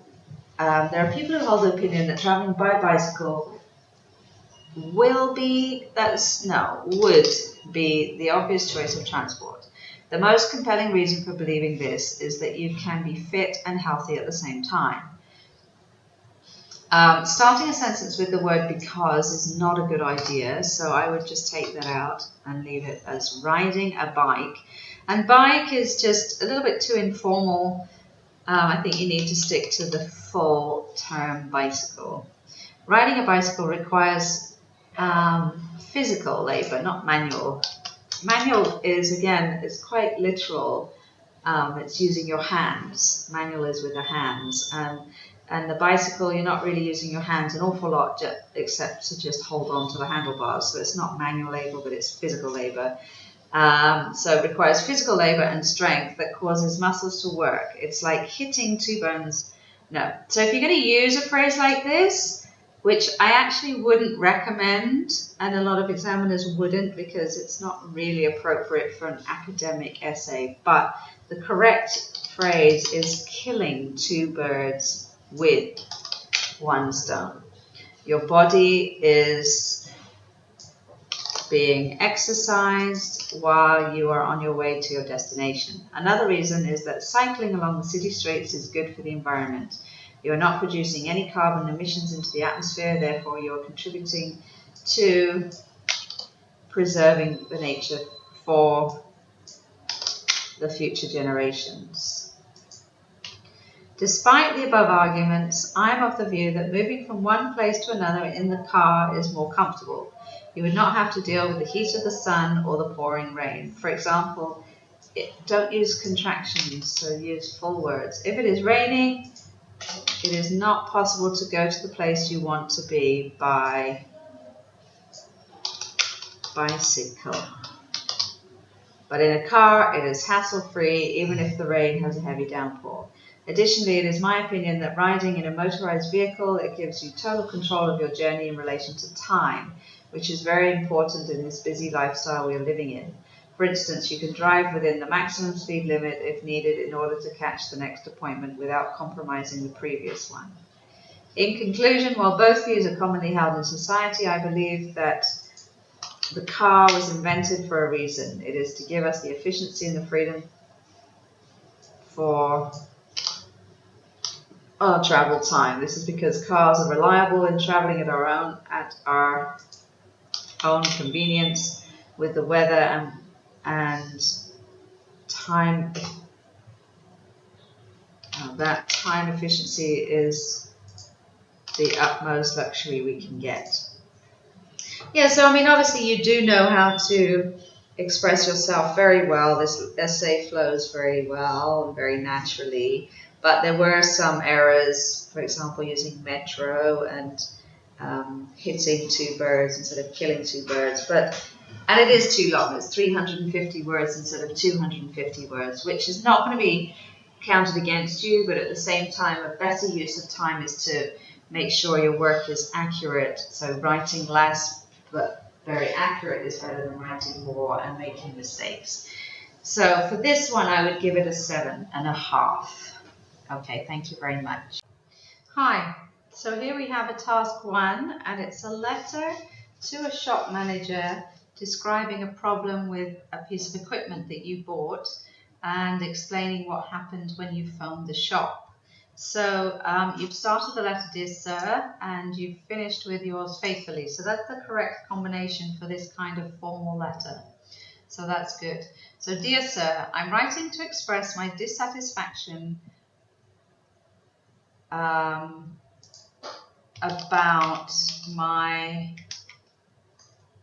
experience after I bought a microwave oven from your store. Last week, I bought a Sharp microwave oven from your store 4 days back. Well, then you already said last week you don't need to give us 2 time frames. That's confusing. Last week is clear. I tried to power on, or we just say switch on, the oven after reading the instructions given in the manual. But to my surprise, it did not work. I called your shop and spoke with the supervisor, Mark,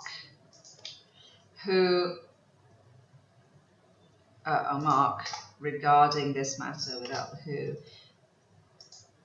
who suggested that it could be a manufacturing defect and assured me that he would be sending someone to collect and replace with a new one. It has been more than 5 days now, and nobody from your shop has come to collect the faulty oven or even called me regarding this. I would appreciate if you could look into this matter and send someone to collect the oven. Looking forward to a reply from you. Yours faithfully, Joshi. Good. Yes, very good. So just a few points where we don't really say power on, we say turn on or switch on. And then you don't need to say last week and 4 days back, just one or the other. I would say this is a little bit on the short side. It's exactly 150 words, including your name and everything. So it is actually falling a little bit short, and you don't want to have less than the minimum word count because that can count against you. So I would suggest writing slightly more. But otherwise, I think you've done a good job, and I would give this one a 7. So that's good. Now, moving on to the task 2, the question is, nowadays, people normally work long hours and become more stressed than before. What are the reasons for this, and what can employers do to make people's lives easier? In this present competitive era in many companies, workers usually extend their working hours. In this present competitive era, in many companies, workers usually extend their working hours, leading to stress, okay, so we don't need that bit, which leads to a lot of stress physically and mentally. There are many reasons that lead to this stress at the workplace. Good. Yeah, so you just had a little bit of repetition there. Maybe you didn't reread it quite carefully enough. Firstly, and to begin with are kind of the same, so I would just stick with one or the other. Firstly, one of the main causes for this stress at the workplace is due to the heavy workload. Nowadays, employers give a lot of work to workers to finish a project within a given deadline. Therefore, don't start a sentence with so. It's really not very good. It's not a very strong word to use. Therefore, in order to finish the project, the workers need to work more hours to complete it. Well, to finish, to complete, same thing, so take that bit out. Another reason for this extending work culture is the incentive the employers provide to the workers for the extra work they do, and the many awards that employers give, which in turn leads to lots of competition between workers. These factors lead many workers to work late to meet the targets and feel stressed as they are unable to maintain the work-life balance and not able to give their time to families. Yeah, that was quite a long-winded paragraph where you kind of said the same thing a few different ways. You don't need to keep repeating the same thing. You said that at the beginning, that they have to finish a project within a given deadline and therefore they work extra hours, and then you just kind of came at it from different angles. Not necessarily. You could have brought in other aspects, but it's okay, but it's a little bit repetitive. There are many solutions to these problems that arise at the workplace. But obviously you don't need to say which leads to stress because we've just talked about that. Firstly, the employers should start any project with proper planning according to the manpower they have. They should employ more workers so the work is distributed properly without causing any stress or health problems to the workers. Moreover, again, and so are not good words to use for the beginning of a sentence. They're okay to link ideas within a sentence, but not right at the beginning. So moreover is better there. Employers should organize more recreational activities like team building, and Zumba workouts so that the employees are more healthy and feel stress-free. Full stop. Secondly, the workers should work smartly instead of working too hard and try to finish the work within the scheduled work frame so they are able to spend time with their family and friends. And don't, that's a contraction and we shouldn't use contractions. Do not feel the stress and get relaxed. In conclusion, with employees working smartly and more employee benefits, it leads to more productive and quality work. So with more relaxed and healthy workers, the employer can increase the productivity in a more efficient manner. Good. Yeah, so there's some good parts and then there's some weaker parts. You just have to try not to be too repetitive, because this actually was too long. So if you cut the word count down a little bit, you could have avoided the repetition. The reader understands what you're talking about. You don't need to keep saying the same thing from all different angles. But I mean, you gave some good points. You've given some reasons why people are so stressed, and then you give some solutions to that stress. So everything you say is relevant to the topic. You've provided a reasonable argument on this topic, and but just, yeah, like I say, don't repeat stress too much. You don't have to keep referring back to the stress, because we know that's the topic.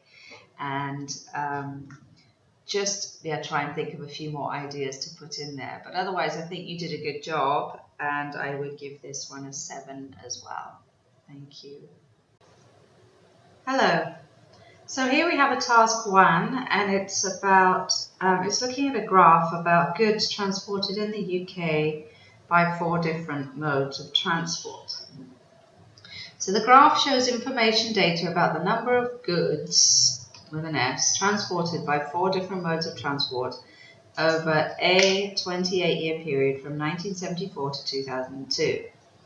In general, it can be seen that the trend of annual quantities of goods transported by road, water and pipeline. Okay, so the trends, because we're talking about 3 different trends, and then these, then it would be were upward, while the yearly number of goods transported by rail experienced some fluctuation. Good, so it's a nice general summary of the information on the graph. To begin with, the most widely used mode of transport was by road. You could say through the road, but by road is more common. At about 70 million tonnes, double N, of goods. However, it experienced a fluctuation between 1974 and 1994, and after that it increased significantly and reached around 100 million tonnes.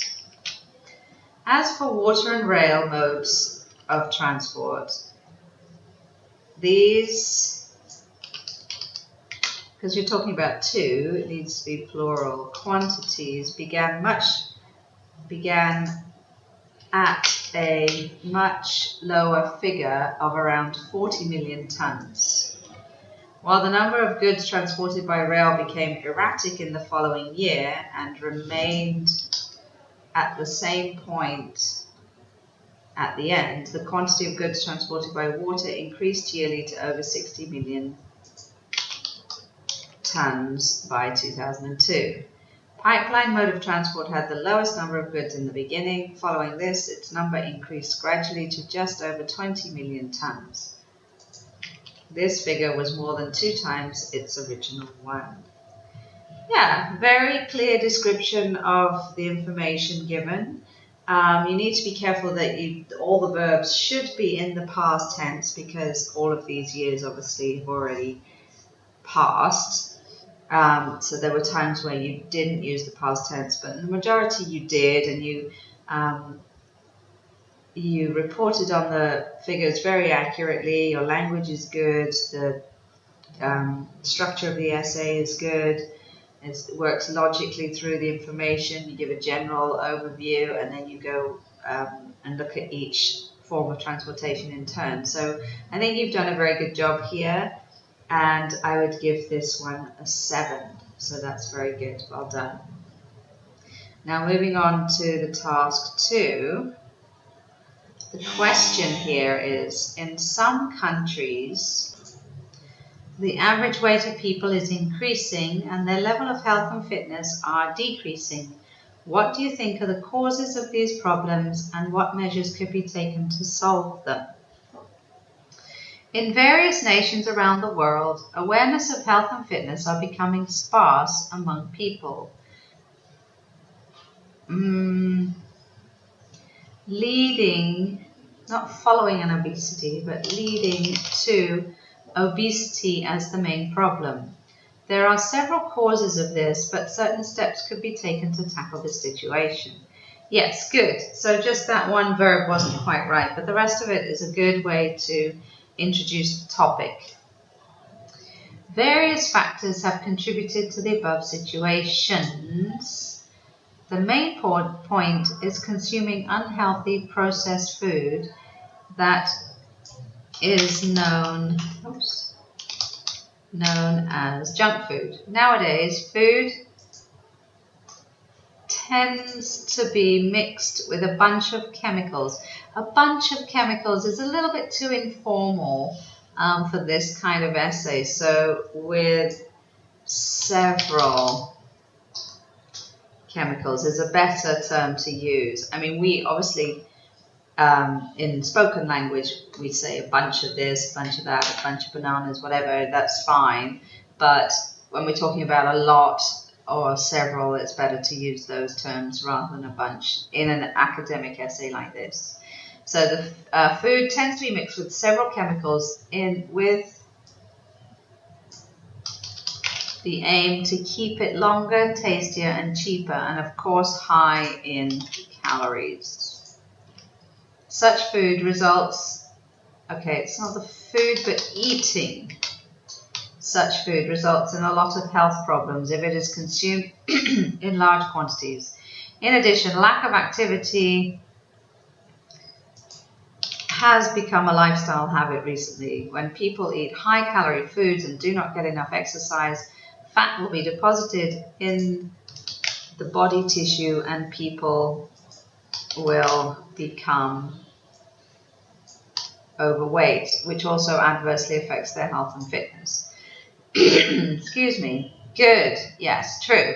So you've highlighted the factors that contribute to this situation, such as the chemicals in junk food, which results in health problems, and then people not moving around enough.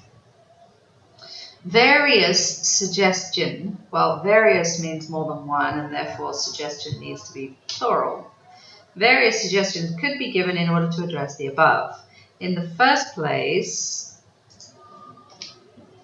it is about people's awareness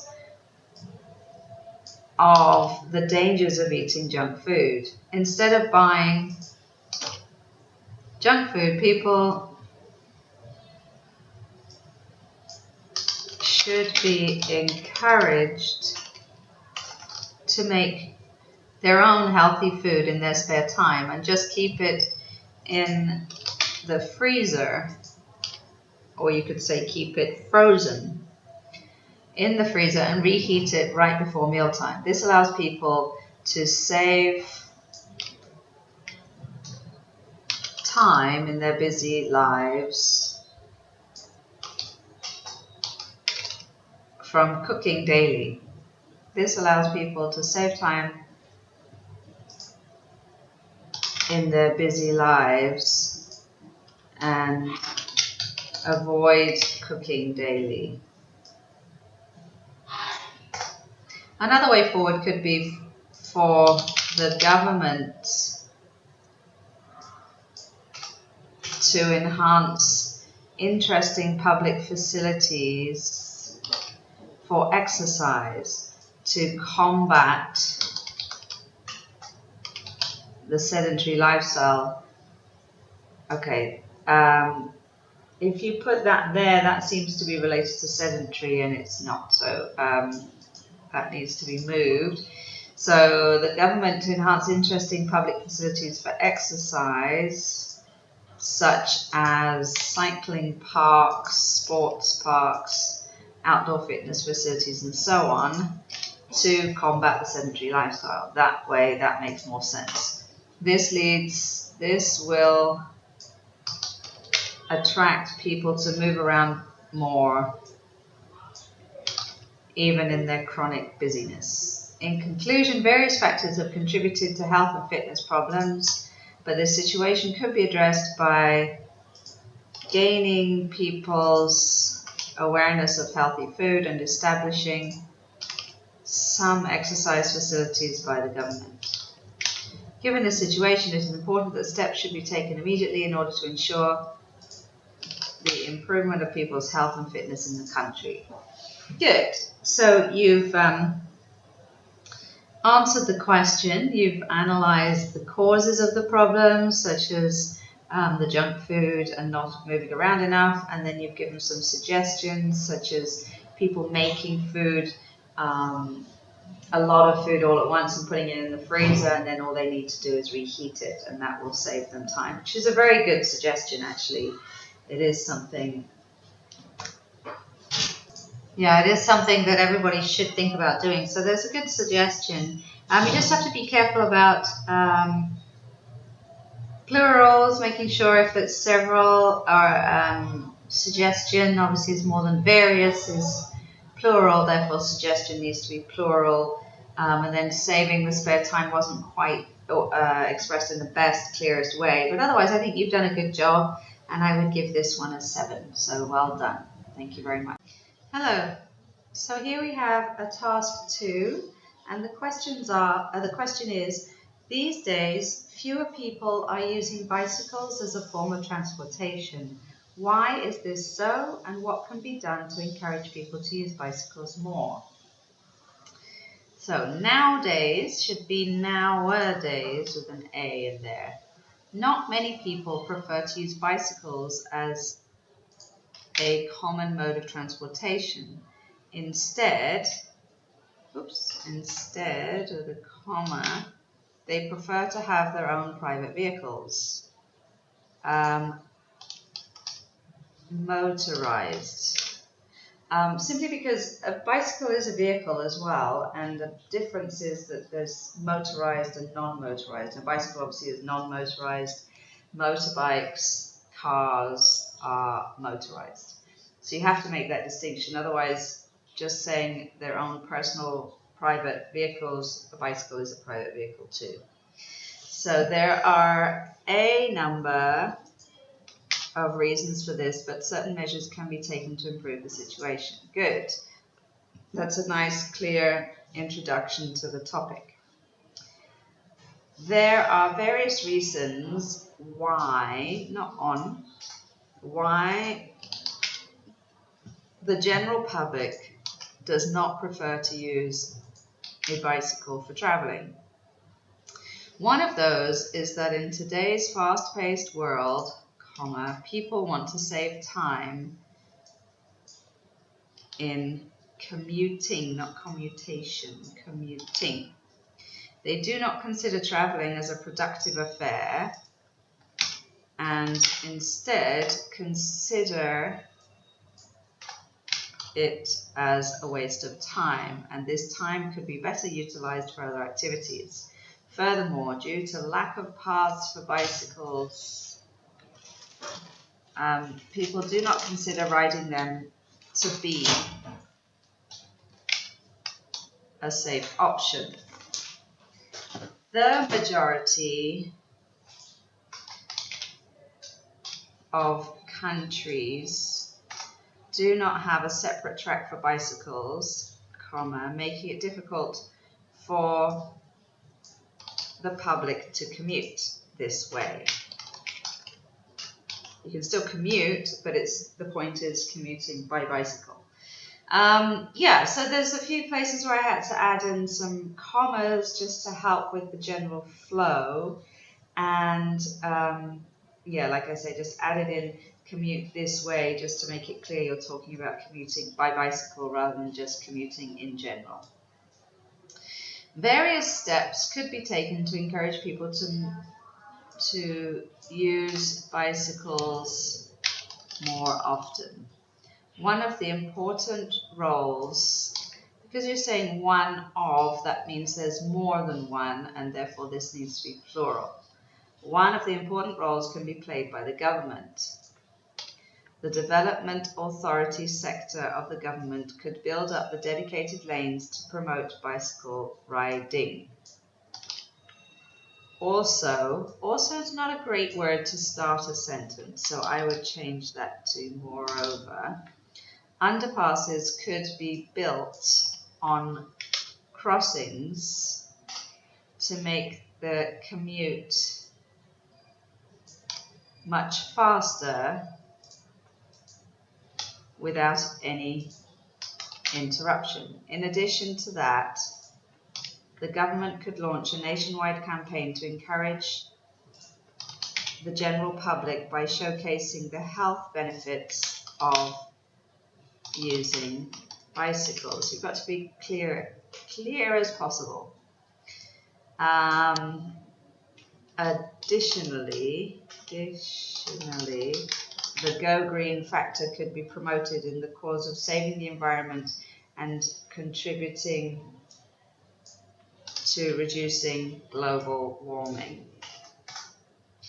In conclusion, various factors have led to problems related to the preference of people on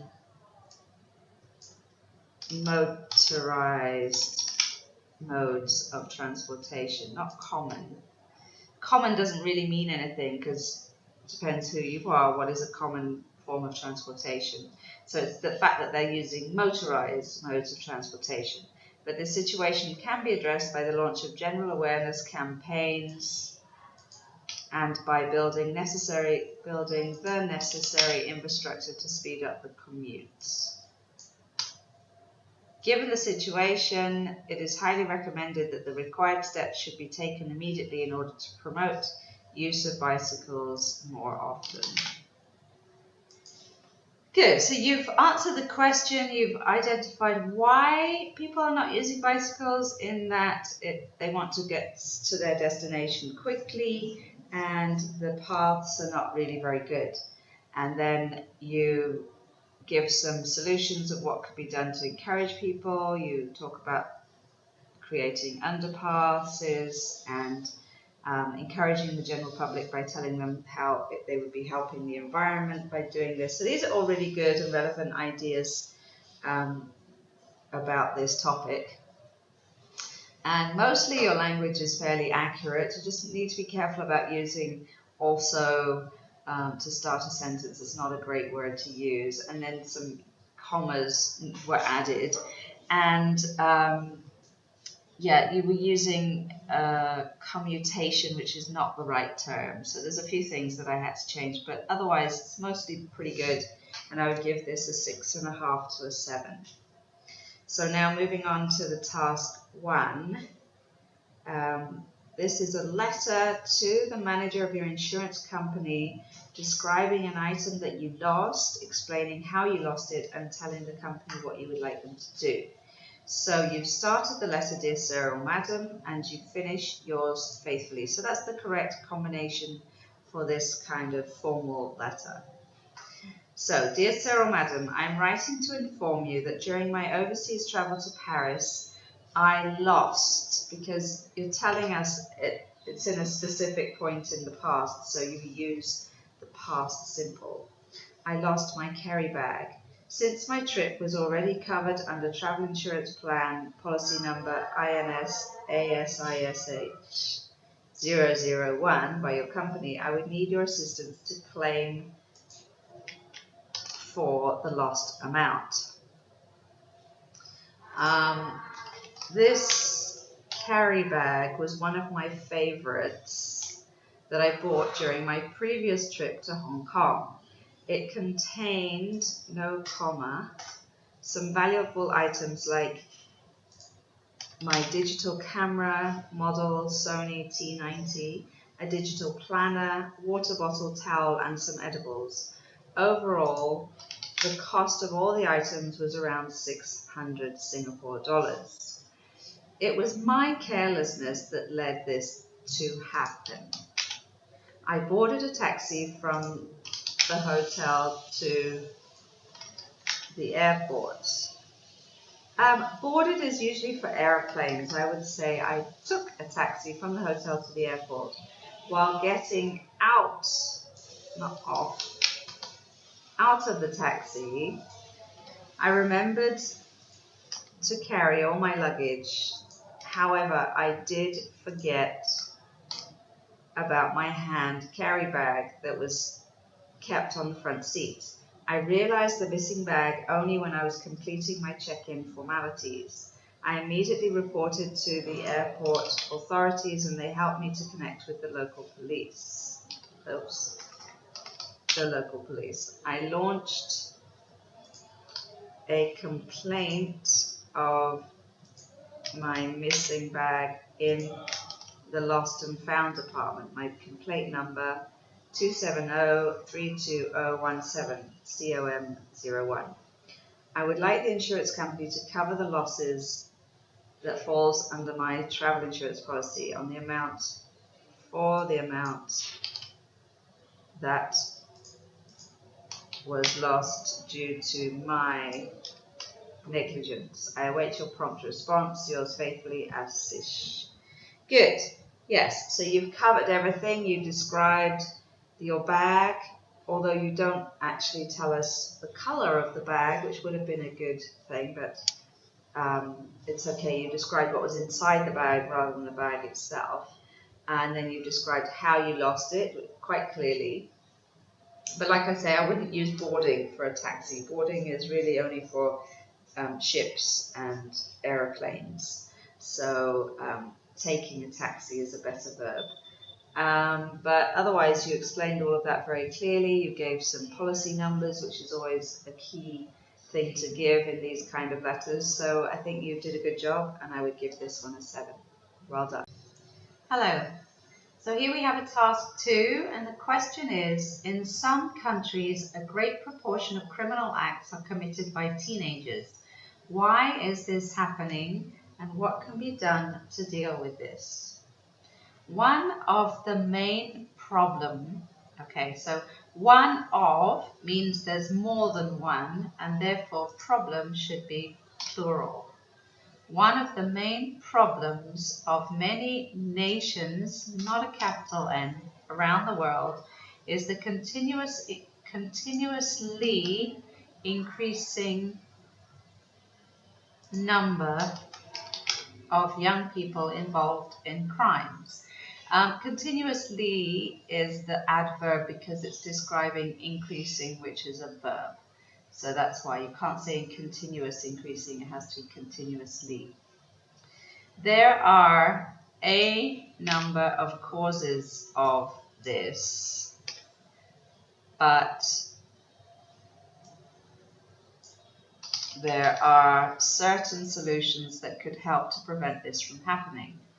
While various factors such as a lack of attention or feeling unloved and peer pressure contribute to the above situation, to help solve this issue should involve good parental guidance, not the capital, and strong school discipline. Okay, so what you've done here, there's 2 ways that you can have an introduction. One of them is this bit up to here, so you just give a general, you just say there are a number of causes, but there are some solutions, and then you're not specific, and that's it, that's enough. Or you say up to here, and then you go to while various factors, and then you actually state the factors, but we don't use both.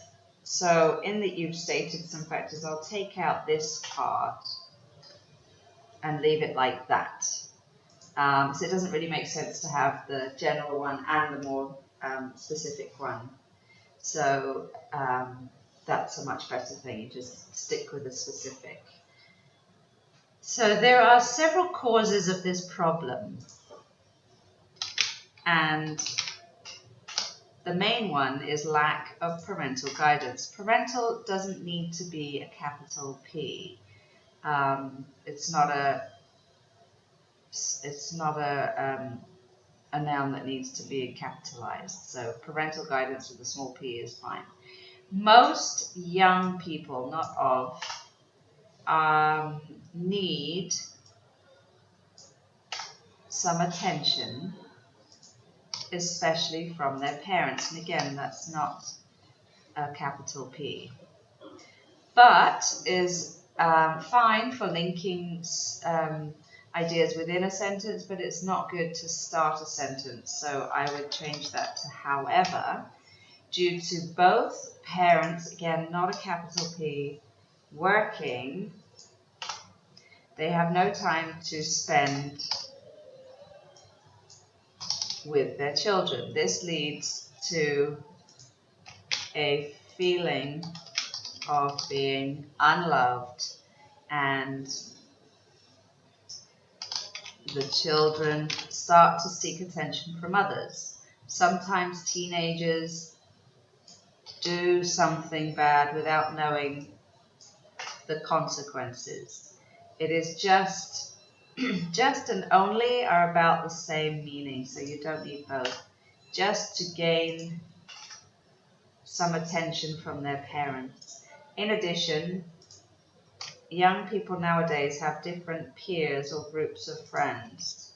With them, they feel that they have a form of family. Again, don't use but. However, some peers are not a good influence, and most of them are choosing to commit crimes to prove that they are strong despite not having family support. Good, you've got some good ideas in that paragraph, but there were just quite a few things that I needed to change to make it flow properly.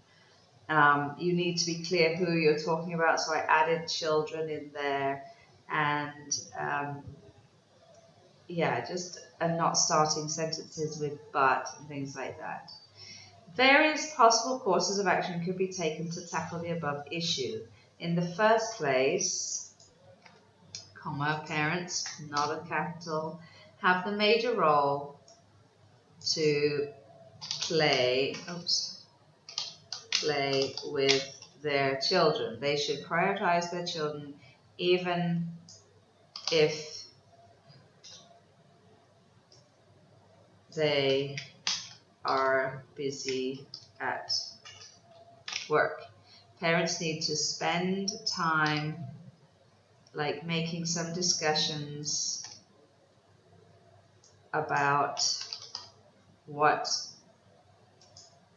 is happening with their children's studies, activities they joined, and going out to mall for shopping and eating in the restaurants.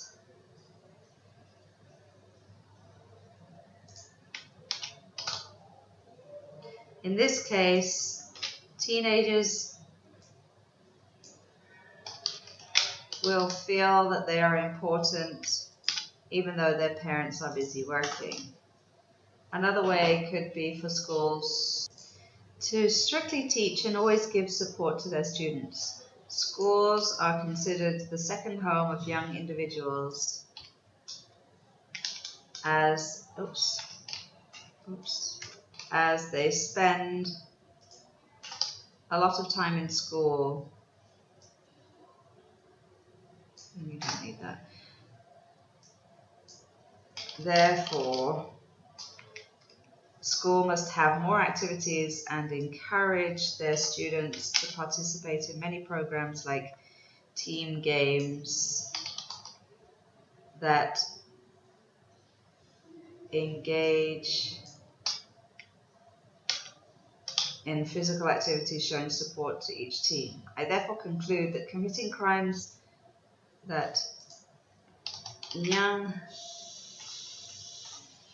the reason why young individuals individuals are committing crimes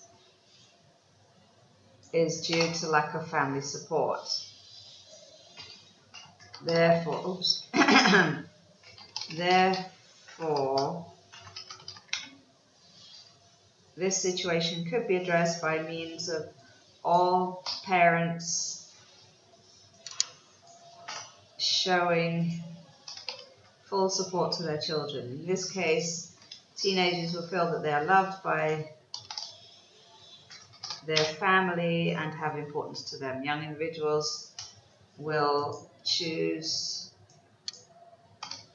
to study hard and do important things that make their family proud.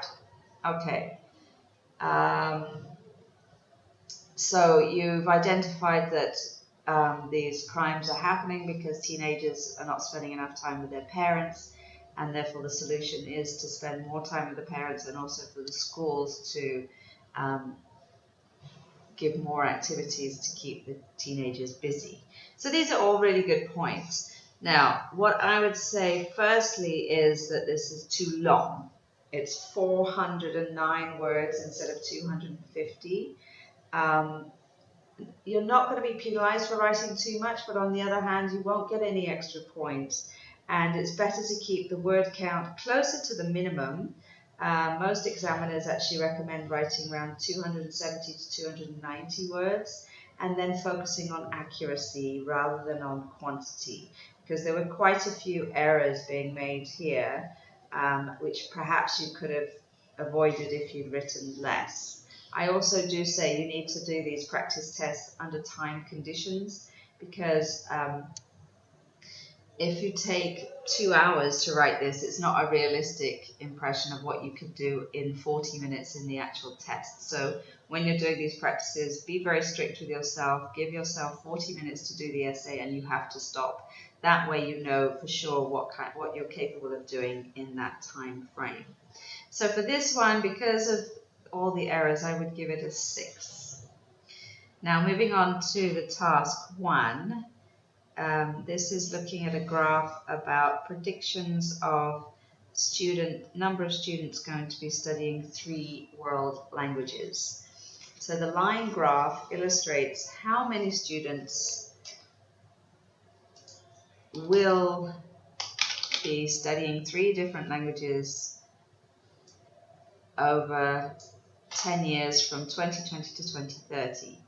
Overall, it can be seen that the trend of population for the yearly students, the trend of the yearly number of students of Mandarin and Spanish classes are getting higher, but are still predicted to be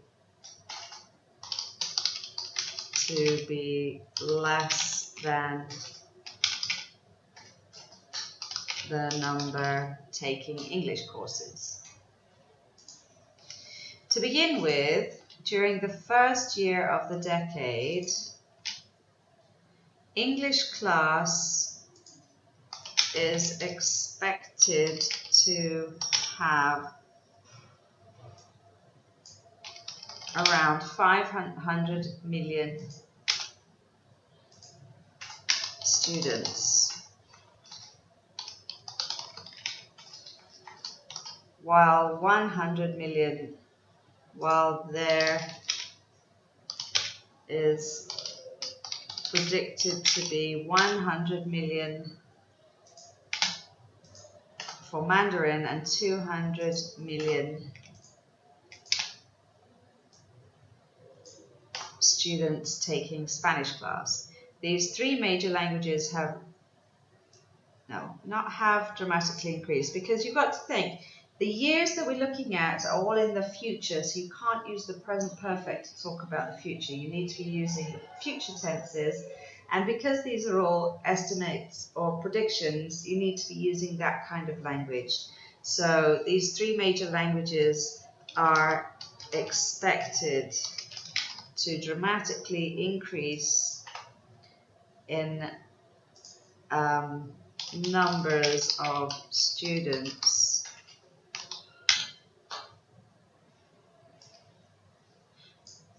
by about 200 to 300 million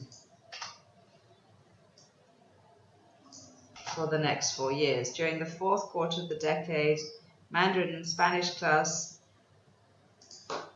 is predicted to continuously improve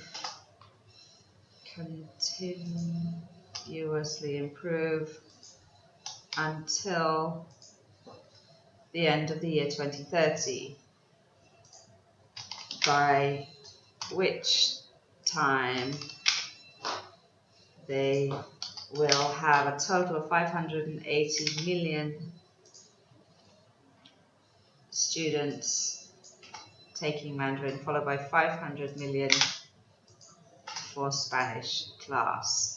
Population for English class was the highest, not was, is expected to be the highest in 2020 at around 550 million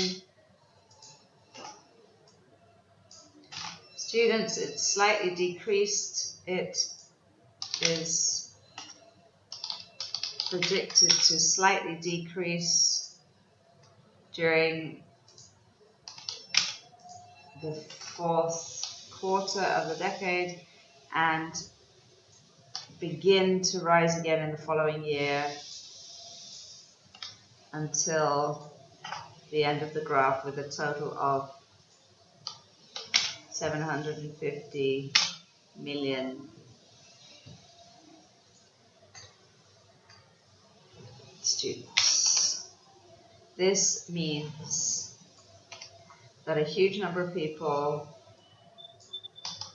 will be taking English class all around the world compared to Spanish and Mandarin language. So yeah, there's a few issues with the tenses that you use. You can't use the past tense or the present perfect when talking about the future. And because it's estimates, you do need to be qualifying what you're saying by saying predicted, estimated, expected, and things like that. So yeah, it was confusing to use these past tenses in this context. So because of that, again, this would probably get a 6. Okay, thank you. Hello. So here we have a task 2, and the question is, nowadays many people are starting to walk less in their daily life, even though many health experts say that walking is the best exercise to maintain health. Why are people starting to walk less, and what might encourage people to walk more? Health professionals have stated that walking is one of the best workouts in order to maintain health, but a large proportion of the population are often seen hardly walking in their busy life. There are a number of causes of this, but certain health measures could be taken and followed to alleviate this problem. Good. There are several causes of this situation. The main one is that people do not get enough time from their work life. For instance, people, not a capital P, who are in the corporate world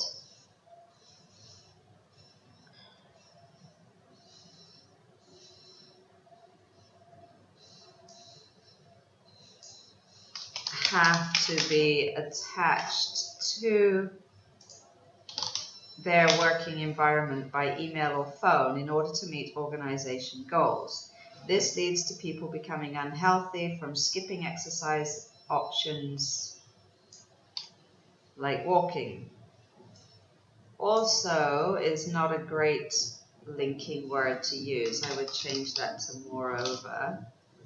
And then this shouldn't be a capital T. These days, people are more habituated to use technological advancements which also adversely impact their health. For example, in this era, people are using electrical walking machines. What is an electrical walking machine? I've never heard of that. What do you mean?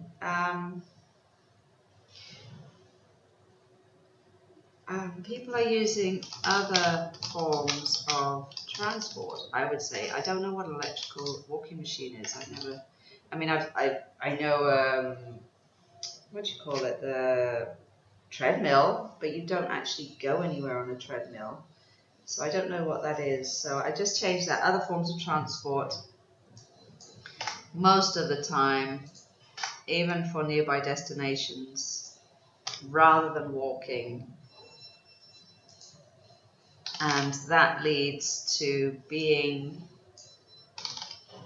lazy, and it impacts health. Various possible courses of action could be taken in order to tackle the above situation. Firstly, companies could encourage employees to leave on time from the office premises. For instance, when people get enough time to concentrate on physical activities like walking, that will result in companies benefiting from having more productivity from employees at the workplace with a healthy mindset. In addition, the government could launch health awareness programs about the healthy lifestyle with facilities provided to society. As a result, this will help people lose weight, give energy, and make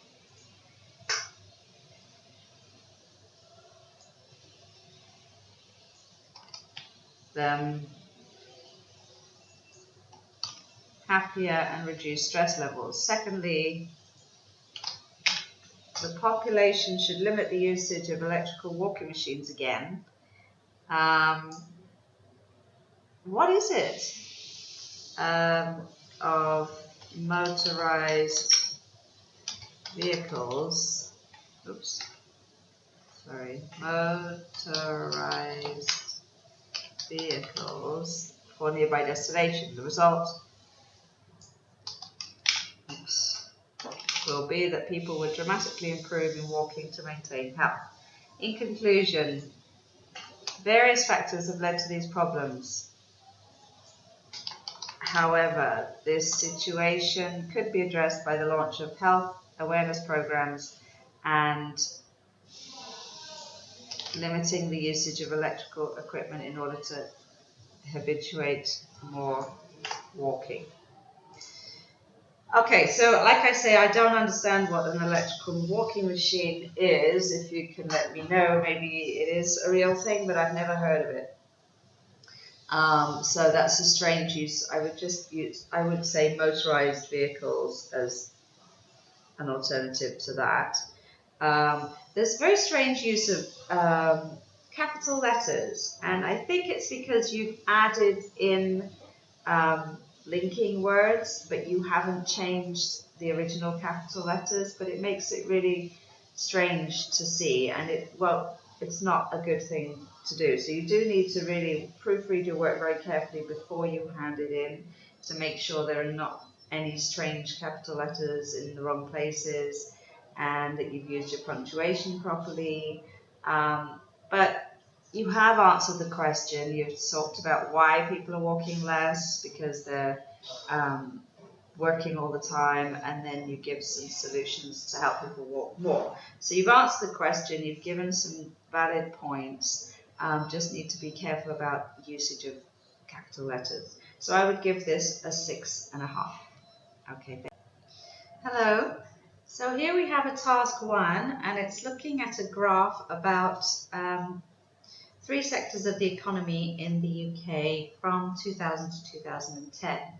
So this graph gives information about the job hiring rates by the 3 sectors of the economy in the UK, it's always with the, over a 10-year period from 2000 to 2010.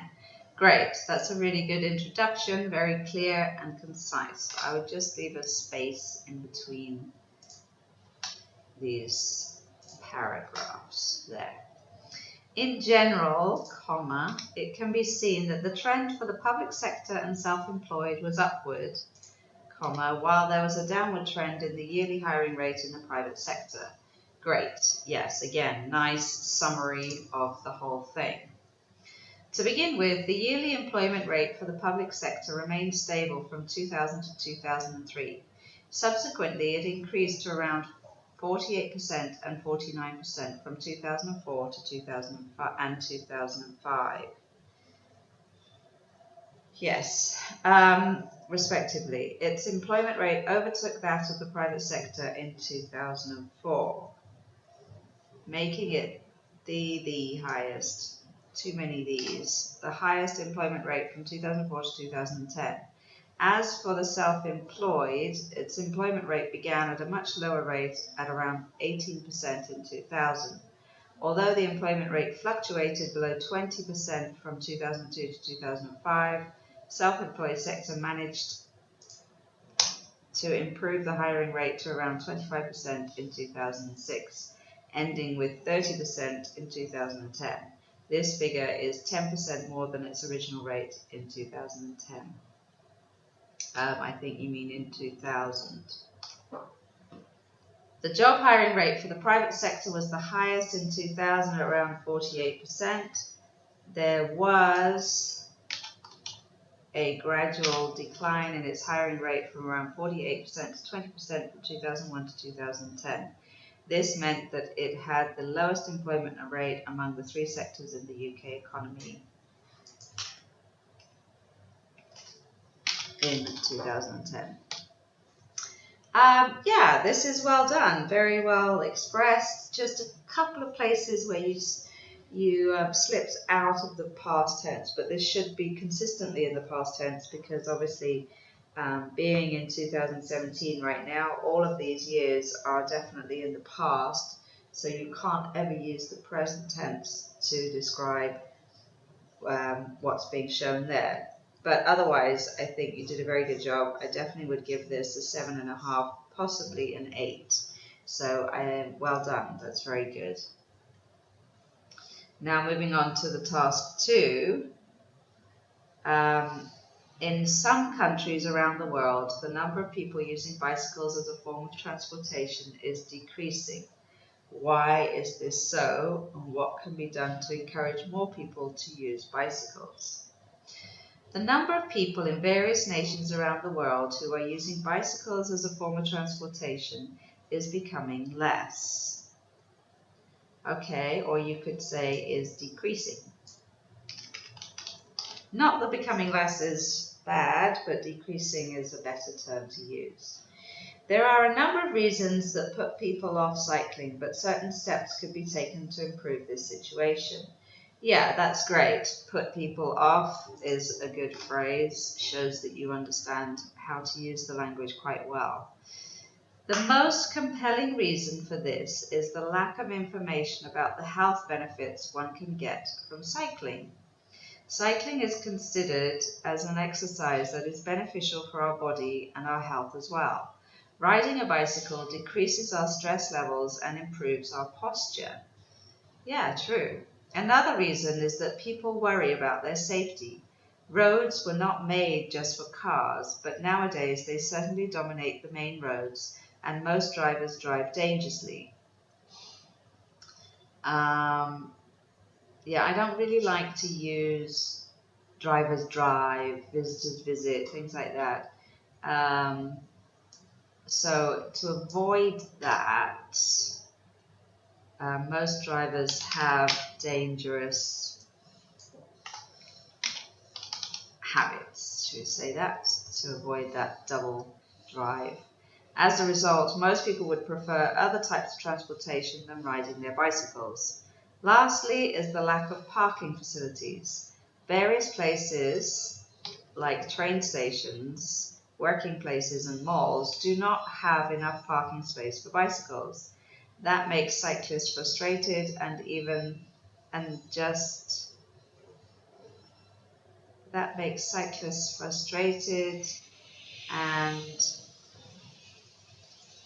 leads them to just leave their bicycles at home.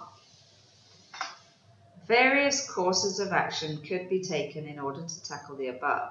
In the first place, the government could launch a nationwide campaign to raise awareness about the health benefits of cycling. Don't really need can do for your body.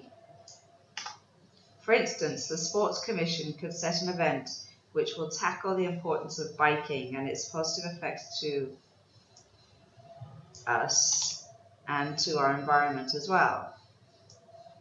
Also is not a great word to use at the beginning of a sentence. It's okay within a sentence, but at the beginning I would tend to change that to moreover. This campaign should also raise safety awareness, especially to those people who are driving cars. Lastly, the government could raise funds to add more parking facilities in public places.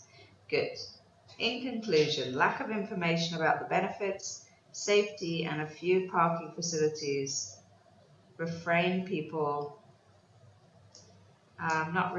discourage people from using their bicycles. Given the situation, it is recommended to take the course of action immediately to increase the number of bicycle riders throughout the world. Lovely, that's a very nicely written essay. You've covered all the points in the question in a very clear manner. You've described various reasons why people don't want to use their bicycles, because the roads tend to be dangerous and there's not enough places for them to park. But the way to avoid this would be to promote the health benefits and raise safety awareness for people who are driving their cars to be more aware of the bicycle users and other various solutions. So all of those are all relevant to the topic. They're well expressed. You've obviously understand how to use English quite fluently. You've used some good connecting phrases, but I wouldn't use also. I changed that one. But in conclusion, given this situation, the most compelling reason, as a result, lastly, various, all of those are very good. So the essay flows very naturally. And yeah, really not very many issues with your grammar or with your choice of vocabulary. So I would probably give this a 7.5 to an 8 too. So I think you've done a really good job here. Well done. Thank you. Hello. So here we have a task 1, and it's looking at a graph about the estimated number of students of 3 world languages. Sorry. So the line graph illustrates the forecast of the number of people that will be studying 3 languages. I don't know what we consider languages are, but just 3 languages during the time period of 2020 to 2030 worldwide. According to the graph given, within the 10 years, all 3 languages, English, Spanish, and Mandarin,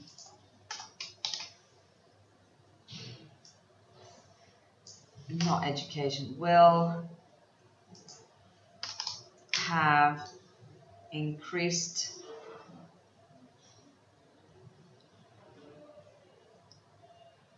numbers of students. Generally, in 2020, the expectation of the number of English language students will be 550 million, and that is the most popular one. In the meantime, Spanish will be the second most studied language, and that will be just above, not 200 million students, while Mandarin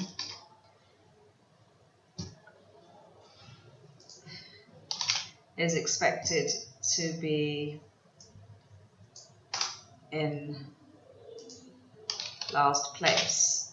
Within the next 20 years of time, all three languages, the number of students for all three languages are assumed to increase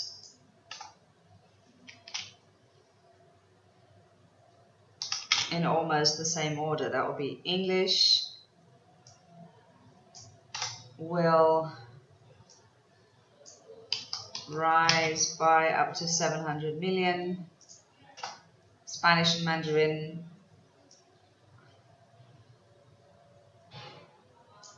to around 300 million. To or by? I guess by.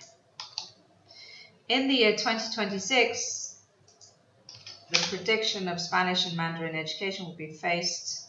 It's not really education. I mean, it is. It's learning a language, but it's the prediction of the number of students for Spanish and Mandarin will be faced with a remarkable change. The interest in Mandarin will exceed that of Spanish. In 2030, Spanish speakers, it's not Spanish speakers, it's Spanish learners, are assumed to be just 500 million, while English learners remain as the highest with 750 million. In conclusion, English is the most popular language to be spoken all through the years worldwide. Okay, so you've done an okay job there. You have tried to use the terminology that is required, such as expectation, assumed. These are good words to use in this context because it is all about expectation, estimations, predictions. You could have used those too. So you've done a good job there, but there are some other places that are not quite right. It's not really about Spanish education or Spanish speakers. It's about the learners. It's the number of students. So you need to make sure you're being more specific about terminology. So I would give this one a 6.5, possibly a 7. Now moving on to the task 2. The question is, nowadays many people are starting to walk less in their daily life, even though many health experts say that walking is the best exercise to maintain health. Why are people starting to walk less, and what might encourage people to walk more? Despite experts, I would just use expert advice, most human beings in the modern world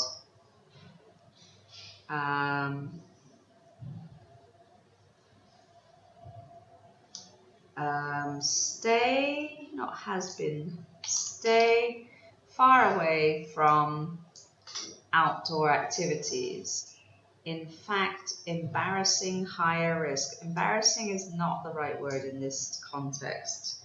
I would say leading to a higher risk to one's health.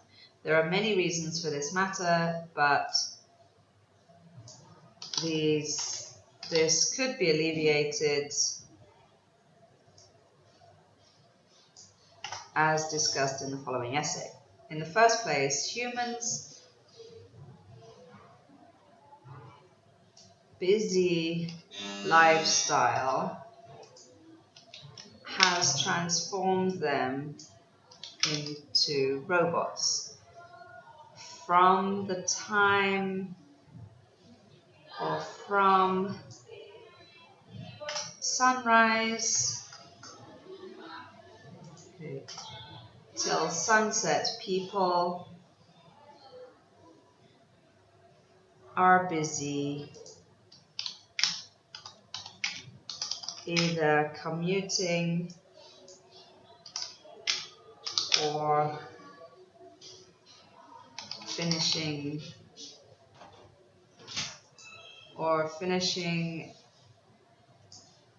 their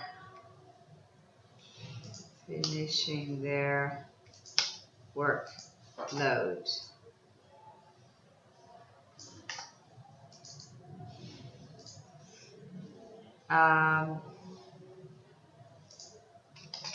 Having to be on time to the office, school, or any other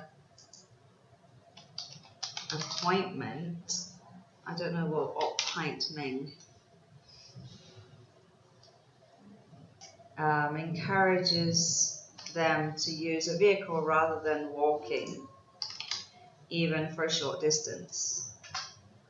On the other hand, private automobiles have become one of the basic needs in humans' life. Furthermore, many people have to travel long distances for school, to work, or to supermarkets. For example, as one of the biggest continents in USA and Canada, the downtown areas are located many kilometers away from residential areas, and there is limited public transport. Hence, each and every person owns a private vehicle. Secondly, considering encouraging people to walk more, it is time for respective organizations to step forward. In my opinion, the government, schools, and private sectors should all be involved in educating the public about the importance of walking every day with the help of health instructors. Perhaps this part actually should be moved. Should all be involved in educating the public with the help of health instructors. About the importance of walking every day. They can organize walking races once a year or health camps to inspire people to walk for their own health again. Additionally, countries like Singapore, responsible organizations can easily uplift the people to walk to work or schools, as the locations are not far from each other. Moreover, these organizations involve people in open public outdoor activities by rewarding them. In conclusion, associations like governments, private sectors and schools have a role to play to ensure the future generation of the nation is healthy and physically strong. In order to gain our own health, we should not forget that we also have a responsibility to walk miles for a long life. Okay, there was some strange wording, like embarrassing, wasn't quite in the right context there, and there's some places where you use capital letters when you shouldn't have. Some of the things weren't expressed in the best way, and then other parts were done very well, so it was quite a mix. It's a little bit on the long side. It's 320 words instead of 250, which you won't be penalized for, but on the other hand, you don't get any extra points for writing more. So it's best to keep the word count down and make sure your writing is as accurate as possible. Most examiners recommend writing between 270 to 290 words. So I would just recommend doing that, and then use the time at the end to read through your work once more, really carefully, proofreading it, catching any errors that you can. So I would give this one a 6.5. Thank you. Hello. So here we have a task 2, and the question is, in today's world, private companies rather than governments are spending money on science and scientific research. Do the advantages of this outweigh the disadvantages? Nowadays, it can be seen, obviously, that actually, I don't really like obviously. I would say clearly. It can be clearly seen that private organizations are taking part in a considerable portion of scientific research. While many people appreciate the support of private companies on the development in science, I personally believe that this is a negative trend which can refract the original good purpose of research on society to the benefit of a group of people or organizations. Good, that's a very nice way to introduce this topic. It's very clear. You've given that some people appreciate it, but you think it's negative. It's good. The advantage of involvement of private organizations in the field of research is that they are financially strong enough to support it. You don't really need to say research again. This potentiates the evolution of science and technology, biochemical and medical fields by widening the range of research and number of experiments. Research can be plural, but in general, we don't use the plural version, and it's better not. So we just talk about research as a general term. However, there are some important drawbacks too.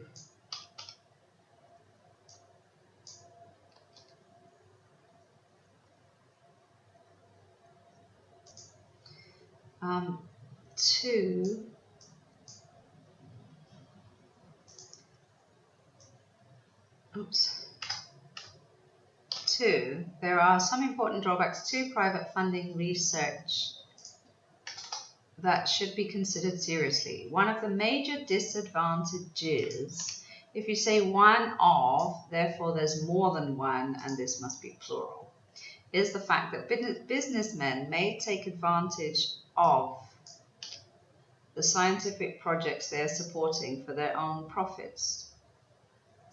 I think you need a comma there. For example, by investing in the project of a medication which contains the ingredients manufactured by their own company. As a result, the conclusion of the research has a high chance of bias and might not really be beneficial to humankind. Good. That's a very good point. A further disadvantage is that research projects funded by non-government organizations are not as well organized and planned as the government ones. This is because of the fact that private groups apparently have less experience. Apparently just kind of really weakens what you've just said, because it's just going, well, according to somebody. I would change that to generally have less experience in funding research and face more rules and regulations to initiate a research compared to the government. As a result, some of the research needs to be terminated before conclusions can be established. In summary, the disadvantages of the support of private companies in research far outweigh the advantages. Despite the fact that development in the area of research needs support of non-government organizations, this may create undesirable outcomes in terms of ethics and long-term advantages on welfare of society. Given this situation, it is a good idea that the government should limit the research supported by private companies and invest more money in the area themselves. Good, so very nicely done.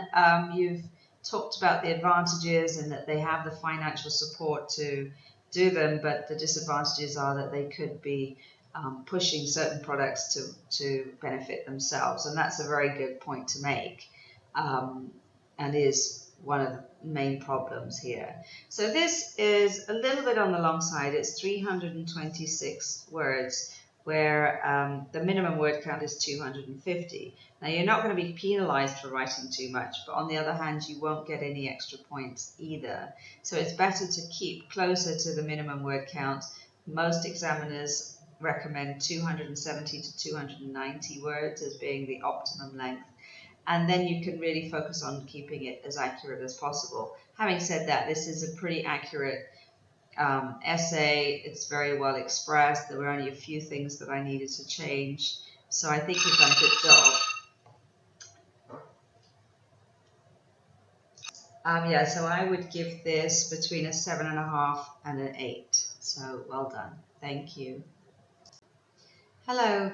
So here we have a task 1, and it's looking at a graph about the amount of products that were transported in the UK. The diagram illustrates information about the amount of products conveyed in the UK over an 18-year period between 1974 and 2002. That is actually not an 18-year period, it's 28. So that was just really a case of not counting correctly.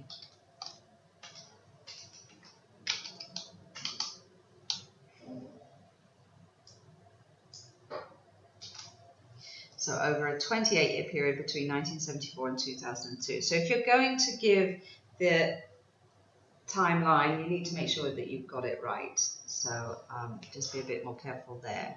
In general, it can be seen that the trend for the 3 modes of delivering goods, namely the road, water, and pipeline, the trends were upward over the time period covered by the graph. Only one full stop is enough. To begin with, conveying commodities by road was the highest among the 4, initially starting in 1974 at around 70 million tonnes and ending with almost 100 million tonnes by the end of the graph. On the other hand, delivery through pipeline was the lowest and gained its highest number of about 21 million tonnes in 1994 and maintained this level all the way until 2002. The shipment through water and rail both started, so you can't call shipment over water, yes, but rail is not a shipment, so you need to stick to transportation. Transportation through water and rail both started at almost 40 million tonnes in the beginning of the chart until the year 1978, wherein the two went into different directions. Delivery through water gradually climbed, almost reaching 60 million tonnes in 1990, but had a slight drop in 1998 and managed to improve until 2002. On the opposite, Movement of stocks through rail had a fluctuation until the end of the graph, reaching its lowest point of about 22 million tons in 1994. Yeah, so you've done a really good description, actually. You do have a good grasp on the language. You can express yourself very well. You just need to be careful that you're getting your timing right. So it was 28 years, not 18. But otherwise, I think you've done a really good job here. So I would give this one a 7, but just be a little bit more careful next time. Okay, now moving on to the task 2. The question is, in some countries, the average weight of people is increasing and their levels of health and fitness are decreasing. What do you think are the causes of these problems and what measures could be taken to solve them? In many nations, the rise in people's weight and the decline in their physical well-being is becoming a common issue. Great, that's a really good way of rewording the question. Very well done. There are various causes of this, but certain measures could be taken to improve this situation. Great. So that introduction is very good, very clear, concise, to the point. There are several causes of this issue. The main one is that people tend to have a busy lifestyle and focus. People is a plural noun and therefore should be treated as a plural, and the verbs would be focus, not focuses. So people, and then it's also the possessive pronoun is they, not he. So people tend to have a busy lifestyle and focus most of their time working. See, you did use there. So it was just this verb that was wrong. When they spend more time in their offices, they will have no time left for exercise and outdoor activities. As a result, people will become overweight, and this could greatly affect their wellness. A further cause of gaining weight is that people's eating habits have evolved in so many ways. Since fast food chains are affordable and accessible everywhere, some would prefer eating this food rather than cooking. Indulging themselves in too much of this kind of food is unhealthy and can cause health problems in the future. Various suggestions could be given in order to tackle the above. To begin with, the employees, either in the government or private sector, could initiate an awareness campaign about the impact of regular exercise. Oh, so this should be employers. The employers initiate an awareness campaign about the impact of regular exercise to their employees. For example, they can create a committee responsible for creating routines that can be shared, exercise routines that can be shared with everyone. Also is not a great way to start a sentence, so I would change that one to moreover. This group can also teach their office mates how to insert simple exercises or how to include simple exercises while at their desks. Another way forward could be for the government to impose higher task contributions and higher franchising fees for the food chains. Tax, not task. This can decrease the growing number of these stores and can make the selling price expensive for consumers. As a result, people would avoid eating in these restaurants and would prefer cooking healthier food at home. Yes, nice idea there. Very good. In conclusion, various factors have contributed to the problems related to health and wellness, but this could be addressed by starting awareness campaigns in workplaces and imposing higher taxation and franchising of the food stalls. Given the situation, it's a good idea that some action should be taken. We take action. We don't do action. Taken right away so that the health and fitness of the people across the world improves. Great, yeah, very nicely done. Some really good ideas. I particularly like this taxing the the junk food, and having committees at work for exercise routines. But you do need to emphasize that it's exercise routines, not just routines. Routines can be just anything that we do on a regular basis, but exercise routine is specifically for moving and exercising. So that needs to be a little bit more specific. And like I say, don't start a sentence with the word also. It's fine within a sentence to link your ideas together, but not to start a sentence. You need a stronger word, like moreover or additionally, or yeah, any of those are great.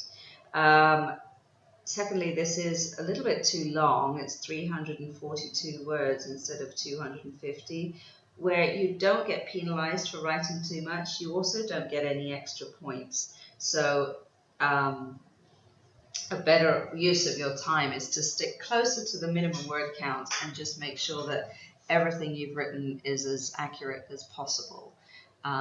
Always leave time at the end to reread through your work and make sure that it is that there aren't any errors. And I would say do these practice tests under time conditions so that you have a very realistic view of what you can achieve in the time that you have. Because it's really not very long. You have 1 hour to do both essays, 20 minutes on the task 1, 40 minutes on the task 2. And you need to practice doing it within that time because that's part of what you're being tested on. Being able to organize your time, being able to plan and write and check through for errors. So I don't know if you did this under time conditions, but I would suggest that you do. But having said all of that, I do think this is a good piece of writing. I would definitely give it a 7, if not a 7.5. So well done. Thank you very much. Hello.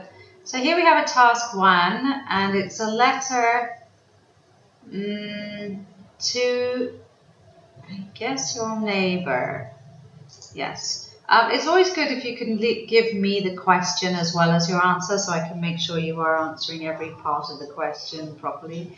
But I think this is to your neighbor. So anyway, it's a formal letter. You're starting it with Dear Mr. Tom, and you finish yours sincerely. So it's the correct combination for this kind of letter.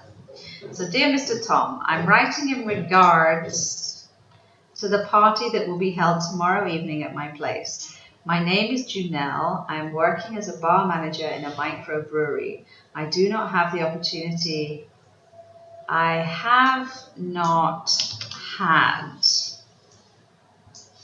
the opportunity to properly address myself to you yet. So that was past perfect. Present perfect. I have not had, in that you haven't been able to, but it's not present tense. I have not had the opportunity to properly address myself to you yet. As a matter of fact, I'm living together with my brother and sister. I just got promoted last week, so I decided to celebrate my achievement together with my family and friends. My girlfriend arranged some music and dancing indoors. There will be a small band attending, and I'm afraid it may bother you by late night noises. I wanted to apologize in advance for any inconvenience and will do my best to keep the noise to a respectable level. I was wondering if it would be possible for you to attend our gathering and make it a very special occasion. It could be the best time to get to know you better as a neighbor. Please do consider this letter as an invitation. Thank you in advance for your understanding, and rest assured this will not be a regular occurrence. I'm looking forward to hearing from you soon. Yours sincerely, Junel. Great, very good. You've covered everything that was required. You've introduced yourself. You've explained you're having a party and why, and then you've invited them to come along. And your writing is very, very natural sounding. You've kept it quite polite but very friendly, and actually given a very good explanation of the party to the point it sounds very inviting, and your language is very good. I was wondering if it would be possible for you to attend. That's great. Definitely the kind of way that we would word this sort of letter. So it sounds like a native speaker would have written this. So I definitely think you've done a good job. There's a few things that I changed, a few words added in here and there. Rest assured, you is not quite right, but rest assured is better. But otherwise, yeah, good job. I would give this definitely a 7, if not a 7.5. So well done. Now moving on to the task 2. This one, the question is, okay, again, you haven't given me the question, but it's talking about rubbish. So in this modern era, the number of rubbish, you can't talk about a number of rubbish because rubbish itself as a word is uncountable, and therefore there's no number. You can't say 1 rubbish, 2 rubbishes, 3 rubbishes. It's an uncountable noun, and in that sense you have to use the amount of rubbish we create is getting bigger, and or the amount of rubbish is increasing is a better term to use. And this is now becoming a worldwide issue. There are a number of causes of this, but certain measures could be taken to alleviate them. Good. So other than the number of rubbish and it's getting bigger is not quite the right level of language for this essay, but apart from that, it's a very good introduction to the topic.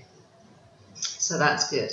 There are several causes of this situation. The main one is the world population is growing. A big or a large amount of rubbish is produced because of this phenomenon. In addition, manufacturing companies contribute to the total amount of waste generated. While market demands go higher, the number of factories also increases to satisfy demand. Good. They tend to use a high amount of plastic in products that they make. Okay, the only thing I would say about this paragraph is that the sentences are quite short, so listen to me read it. There are a number of causes of this situation. The main one is the world population is growing. A large amount of garbage is produced because of this phenomenon.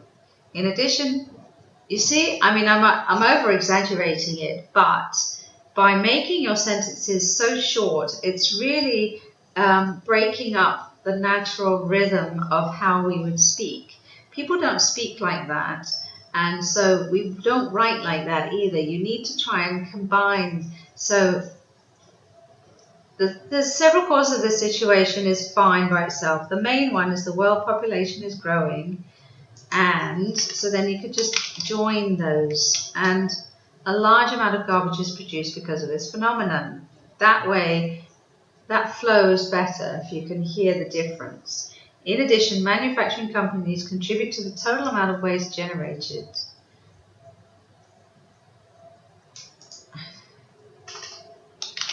Which means while market demands go higher, the number of factories also increases to satisfy demand. Again, so just as a more natural sounding thing if you can combine some of these shorter sentences. They tend to use a high amount of plastic in products that they make. Various possible courses of action could be taken in order to tackle the above. In the first place, the government could launch a nationwide campaign to raise awareness about the importance of recycling. For instance, the community centres, not must, you can't really, must is like, it's a really strong word that you have to do this, but you're giving suggestions. You're not like a king telling his minions what they have to do. So you're just suggesting, so should is a better term. Community centres should install drop-off recycling bins on public properties and encourage the people to segregate the biodegradable and non-biodegradable wastes. Another way forward could be for manufacturing companies to design their products to reduce material use while increasing their potential for reuse. For example, manufacturers could redesign their, because manufacturers is plural, then for the pronoun is their, shampoo bottles so they can be thinner but still meet strength qualifications and reduce material consumptions. In conclusion, various factors have led to problems related to the amount of garbage people produce, but this situation could be addressed by the launch of recycling and reusing campaigns. and the implementation of reducing the non-biodegradable material on products that the manufacturers create. Given the situation, we can make this world a better place to live if all of us will cooperate and take immediate action to ensure a clean and sustainable environment. So actually, as the essay goes along, your sentences get longer and much more natural. So do you see the difference? I don't know why that first paragraph you were breaking it up so much, but as I say, as the essay continues, it gets much better and much more natural. So obviously you can do it. I don't know why you didn't right at the beginning, but maybe it took a little bit for you to get into the flow of writing. But that's why you need to always leave time at the end of a test to go back and read through your work and try and hear it inside your head and do the over-exaggeration that I did to sort of see, does this flow properly or not? Not that it's like it's a terrible thing, but to bring your level from that there to up a little bit just by combining some of the sentence makes a big difference. So I would suggest doing that. But otherwise, you've answered the question, you've analysed why there's so much rubbish, which is due to increasing populations and using plastic in manufacturing, and then you give some suggestions such as recycling, and the manufacturing companies could change their products. So all really good and relevant ideas to the topic that are all very well expressed, and just that first part was just a little bit, it didn't flow as well as the rest, but the rest of it was very, very good. So again, I would give this a 7.5. So well done. Thank you very much. Hello. So here we have a task 1, and it's looking at pie charts about fruit and vegetable production in Europe in 2009. So the chart gives figures of the production of vegetables and fruits in various countries of Europe in the year 2009. In general, it can be seen that the highest percentage of products of vegetables and fruits were the other types of veggies and apples. Don't use veggies is just a shortened version of vegetables, but it's way too informal for this kind of essay. So just stick to the proper word, vegetables. So they were the other types of vegetables and apples, while lettuce and strawberries were the lowest of vegetables and fruit production. Okay, for vegetable production, the largest portion was the other types of veggies. Again, don't say veggies. 46.7%. And this was followed by tomatoes with 29.5%. The very lowest vegetables that was produced, or the least amount of vegetables that were produced in 2009 was lettuce, 4.2%, and that was 43.5% difference from their highest main production. Apples, having 33.5%, was the main production of fruits in Europe. Its lowest production was strawberries. Meanwhile, the other type of fruit production produced only 30.2% compared to the other type of vegetables having the largest product that was produced. Besides, that doesn't really make sense. I know what you mean, but it doesn't flow properly, so I would take it out. Besides the strawberries, pears and peaches had the least production that year, 7.7% and 8.2%.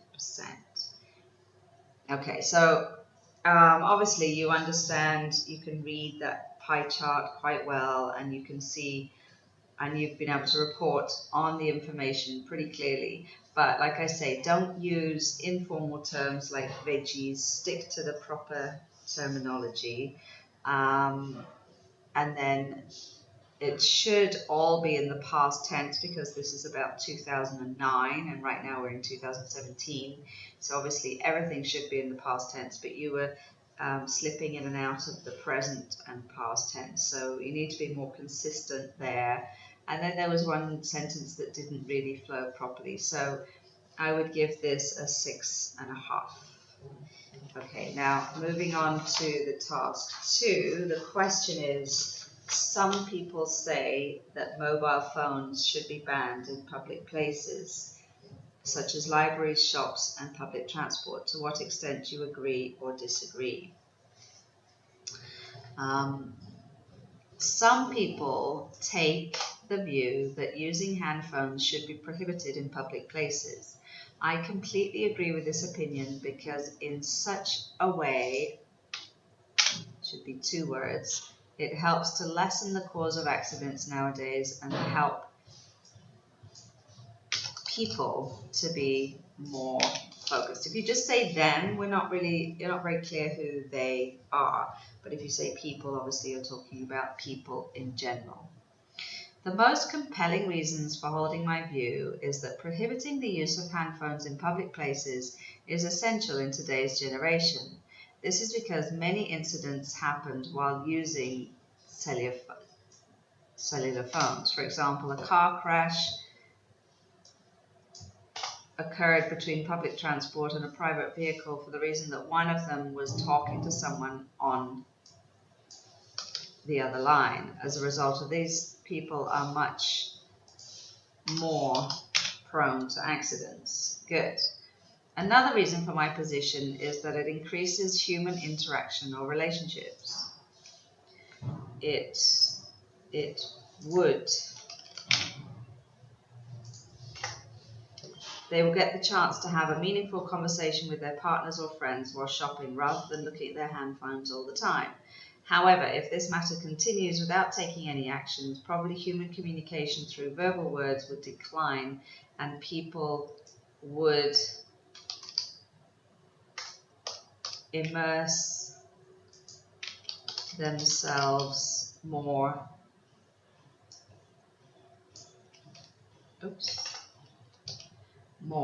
in technologies.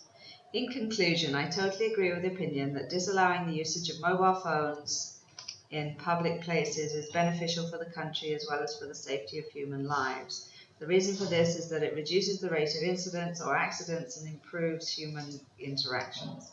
Given this situation, it's a good idea that people with authority should implement such rules around the world for the betterment of human beings. Okay, firstly, this is too short. It's only 239 words instead of 250, and unfortunately you will be penalized for not writing enough. So this is a kind of silly way to lose points. So you must make sure you always write at least the minimum word count, if not slightly more. Most examiners actually recommend writing between 270 and 290 words for a task 2. So definitely at least 250, and if you can, slightly more, just to be on the safe side. So unfortunately in the task fulfillment section, you're going to lose a point just for not writing enough. And that's, yeah, like I say, it's a silly way of losing points where you really can't afford to lose any. So that's the number 1 point. Number 2, the question is not about should mobile phones be banned, it's about being banned in public places. And the car crash is a valid point, but we're talking about public transport, not private transport. So it's not really about people driving using their mobile phones. It's about people going on public transport with their phones. So it's more about disturbance. For example, where they say libraries, if people are using their phones in libraries, they're disturbing the people, making a noise where it should be quiet. Shops, maybe not focusing or concentrating on what's happening around them, and then possibly could maybe bump into someone with their trolley if they're busy talking on the phone. It's that kind of thing that this question is getting at. It's not that in general mobile phones should be completely banned, because that's not really realistic. So your points are valid, but they're not completely related to this specific question. So you do really need to read the question very, very carefully and make notes about what exactly is the question asking. And then as you're writing your essay, you need to be sure to keep checking back to the question that you are actually relating your essay to that question and not veering too far off subject. So this would also count against you because you haven't actually answered the question properly. So unfortunately, this probably wouldn't get anything more than a 6. So even though your language is pretty good, you've expressed yourself well, you do need to answer the question and you do need to write at least 250 words. So next time, just be a little bit more focused on the question, write a little bit more, and then you should be fine, because I do feel like you do have the ability here. Your language is nice, you've structured the essay well, you've used some good linking words like however, another, for example, as a result. These are all really good, so you just need to write slightly more and stay focused. Okay, thank you very much. Hello, so here we have a task 1, and it's looking at a graph about the estimated number of students who will be studying 3 world languages. So the chart gives information about the estimated number of students who will be studying different world languages over a 10-year period from 2020 to 2030. Overall, as can be seen, Mandarin and Spanish languages have a slight difference of number of students, while English language is expected to be the top of the 3 major languages. To begin with, the estimated rate of students in Mandarin language will increase. You can't use the past tense to talk about the future. Just 300 million in the first 3 years of the graph period. Subsequently, it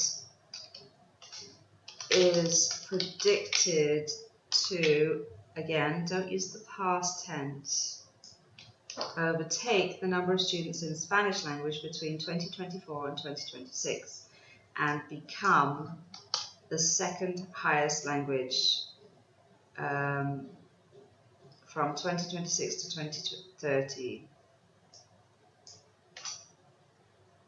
As for the English language, it's estimated the number of students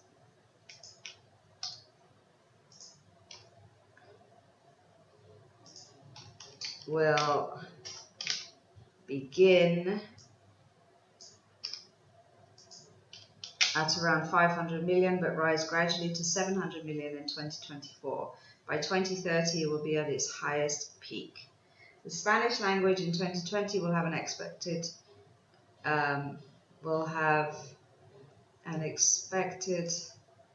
number of students of around 200 million, whereas Mandarin language has 100 million. However, it will remain steady in the year 2020 to 2024. Spanish language is projected to be the lowest number of students studying till the end of the period of the graph.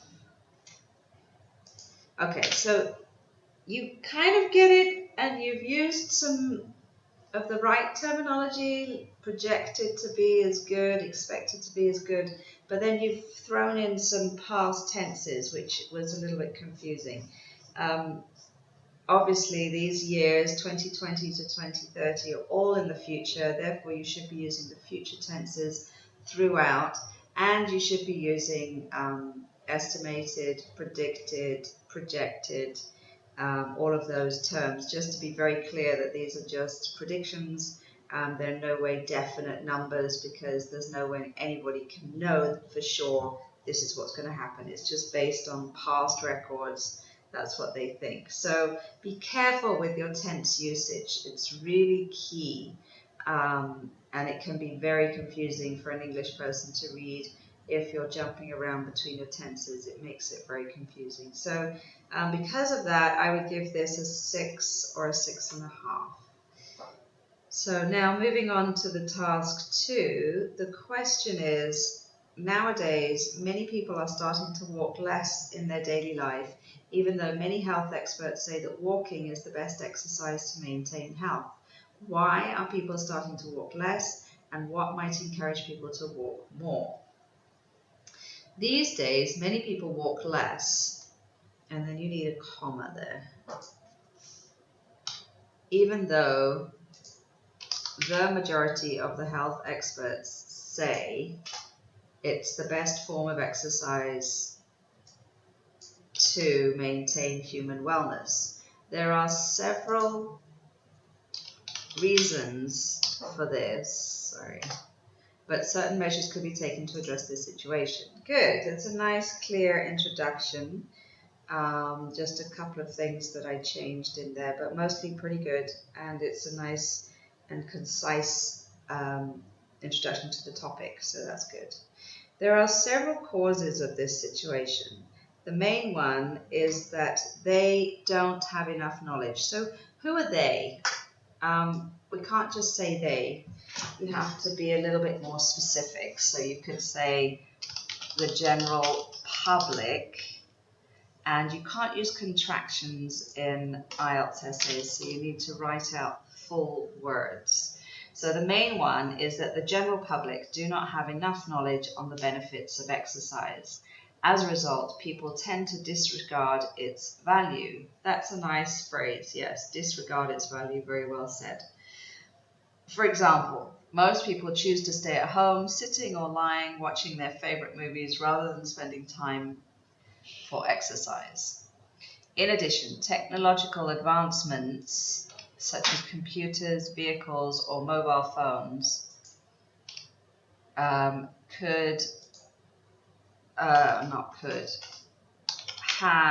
led to a, I don't know why that came out in a capital, have led to a decrease in physical activities, and because of these it is less important to move around much. Not important, but less necessary.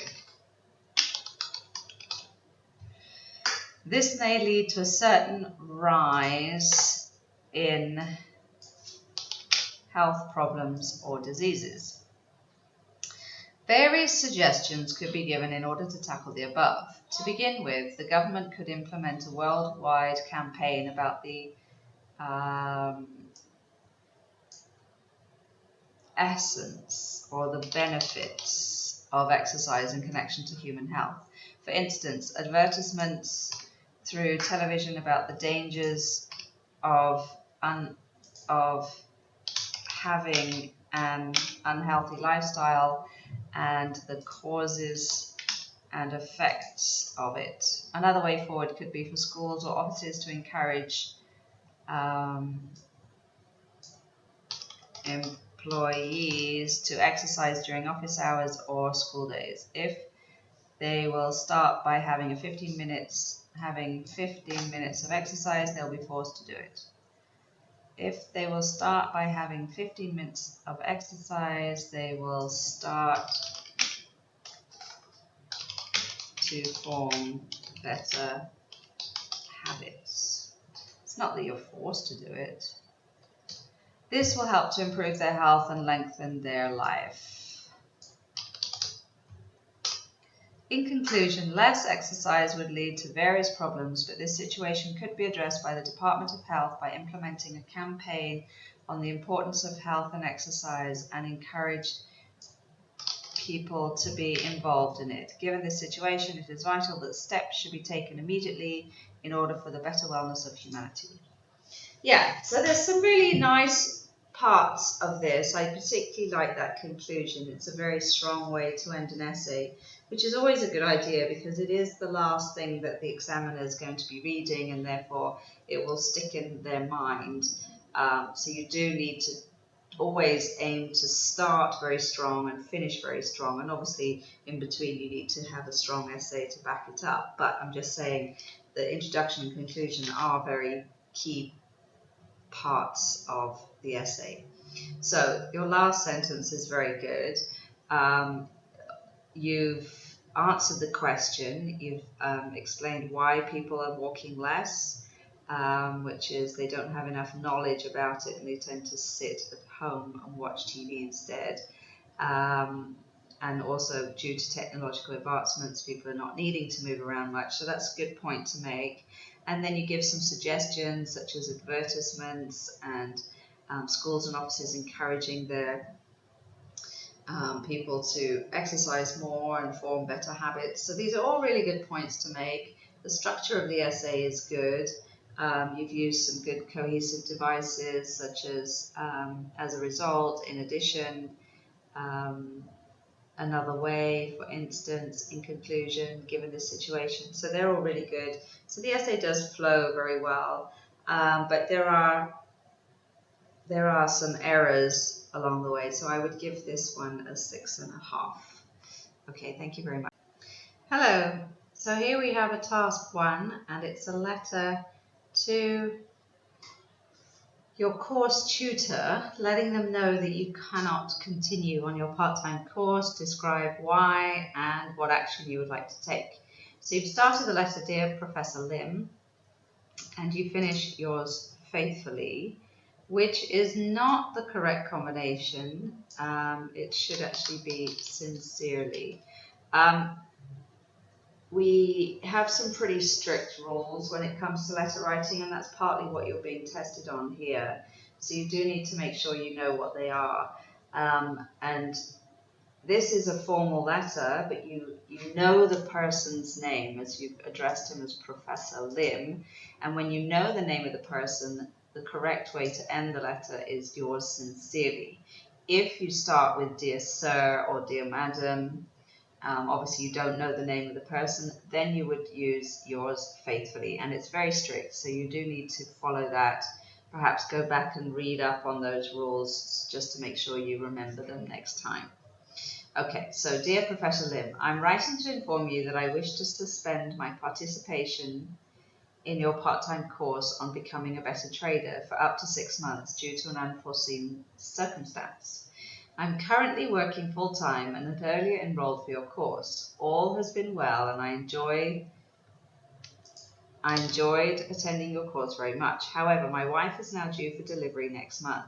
As this is going to be my first child, I foresee this may be a hectic period for me. My mother-in-law, who is a foreigner, was originally staying with us on a short-term visit pass. We had applied to the immigration authorities for her to stay with us on a long-term basis so that she can assist with taking care of our baby in a month's time. Unfortunately, we have just been notified that our application for her long-term visit pass has been unsuccessful. This implies that my mother-in-law can only stay with us for at most another couple of weeks. Needless to say, I will start making alternative arrangements such as looking for a confinement nanny and possibly a domestic helper as well. I expect the next few months to be a difficult transition period for myself and my family. Once my family matters are satisfactorily resolved, I expect to resume attending your course in 3 to 6 months from now. I seek your kind understanding on this matter. Yours sincerely, thank you. That's very, very well written. Yes, the only thing I would say is it's too long. It's 244 words instead of 150, so it's almost 100 words too much. Where you won't be penalized for writing too much, you also don't get any extra points. And where this is the task 1 does not have as much weighting as the task 2, I really would advise not spending any more than 20 minutes on it, and therefore better that you keep the word count down closer to the minimum words. Definitely don't go over 200 words. But having said that, I think you've handled this very, very well. You've expressed yourself incredibly accurately. You've used a range of different tenses, going past perfect, past simple, very, very clear. Obviously, you have a great grasp on the language, so really very little I could say about that. I just, firstly, about the combination of the greeting, you need to make sure you remember those, and then just try and keep it slightly shorter. But otherwise, I would give it a 7.5 to an 8. Now, moving on to the task 2. The question is, schools have limited money to spend. Some people suggest money should be spent on good teachers, while others say it should be used for buying computer equipment. Discuss both these views and give your own opinion. In the context of limited budget in schools, some people recommend spending more money on school teachers, while others advocate more computer equipment to be purchased. I would say advocate purchasing more computer equipment. Just, it's better that way around. I personally feel the quality of teaching is a more important consideration, so we should spend more on hiring good teachers. Nice, very good, very clear introduction. You've told us both sides of the argument and you've given your own opinion, so that's great. We hear many advocates of buying computer equipment claim that these faster processes will facilitate the students in completing their homework more quickly.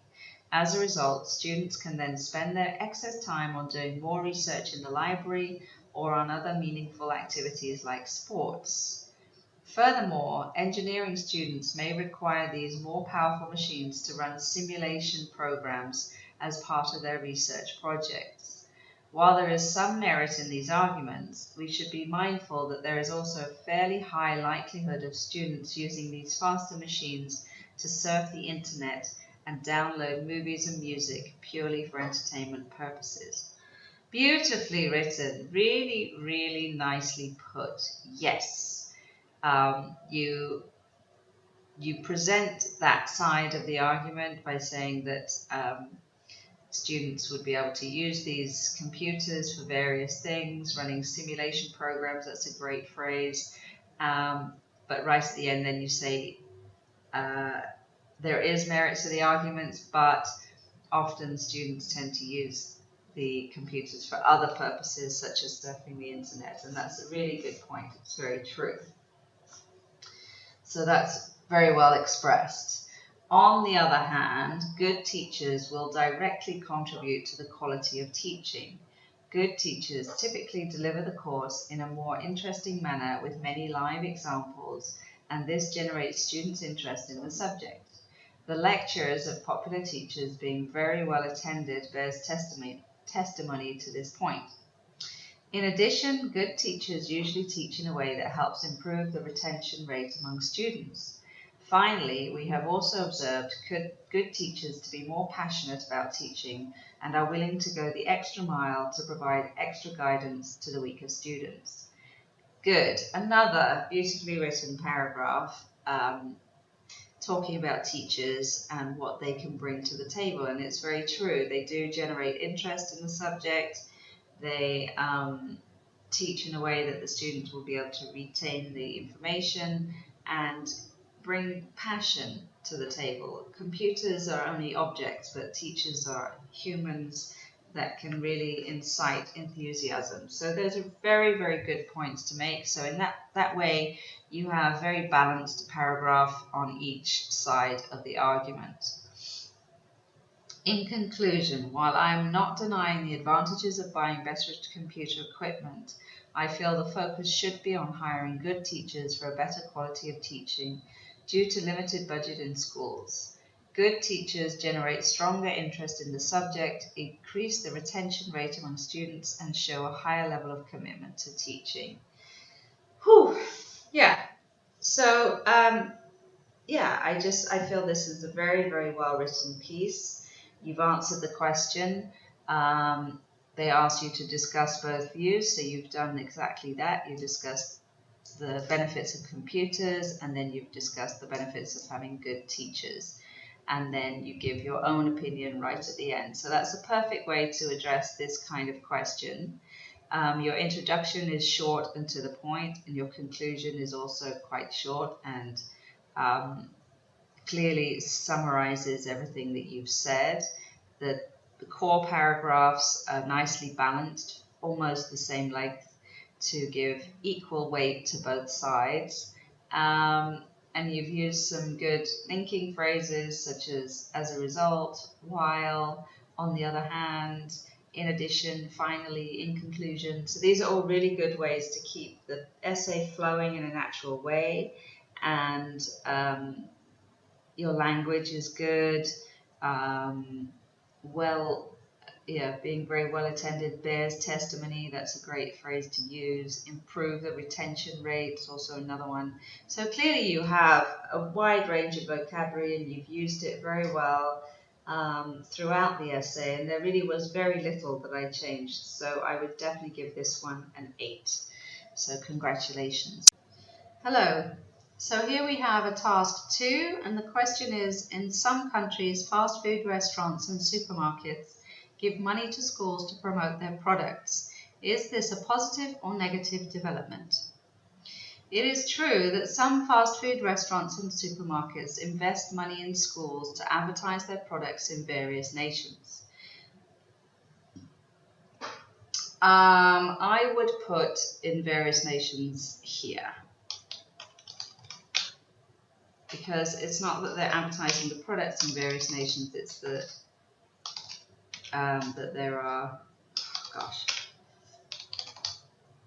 the fast food restaurants are in various nations, so I would just move that up there. So it is true that in various nations, some fast food restaurants and supermarkets invest money in schools to advertise their products. In my opinion, this is a negative trend, and in this essay I will state the reasons for my view. Good, that's a nice introduction, just that one word order thing, but otherwise very nicely done. The most compelling view for holding my, the most compelling reason for holding my position is that an unhealthy diet is being promoted. For example, the students will choose to buy fast food during their lunchtime instead of getting a proper healthy meal. You can't just say proper, because what is proper? But if you say healthy, we all know what healthy is. This is because fast food is always tastier than a nutritious diet. The students might end up taking more potato chips than fruits. Furthermore, if snacks and fast food are sold in the school canteen, it might influence the students' perspective of what a healthy diet ought to be.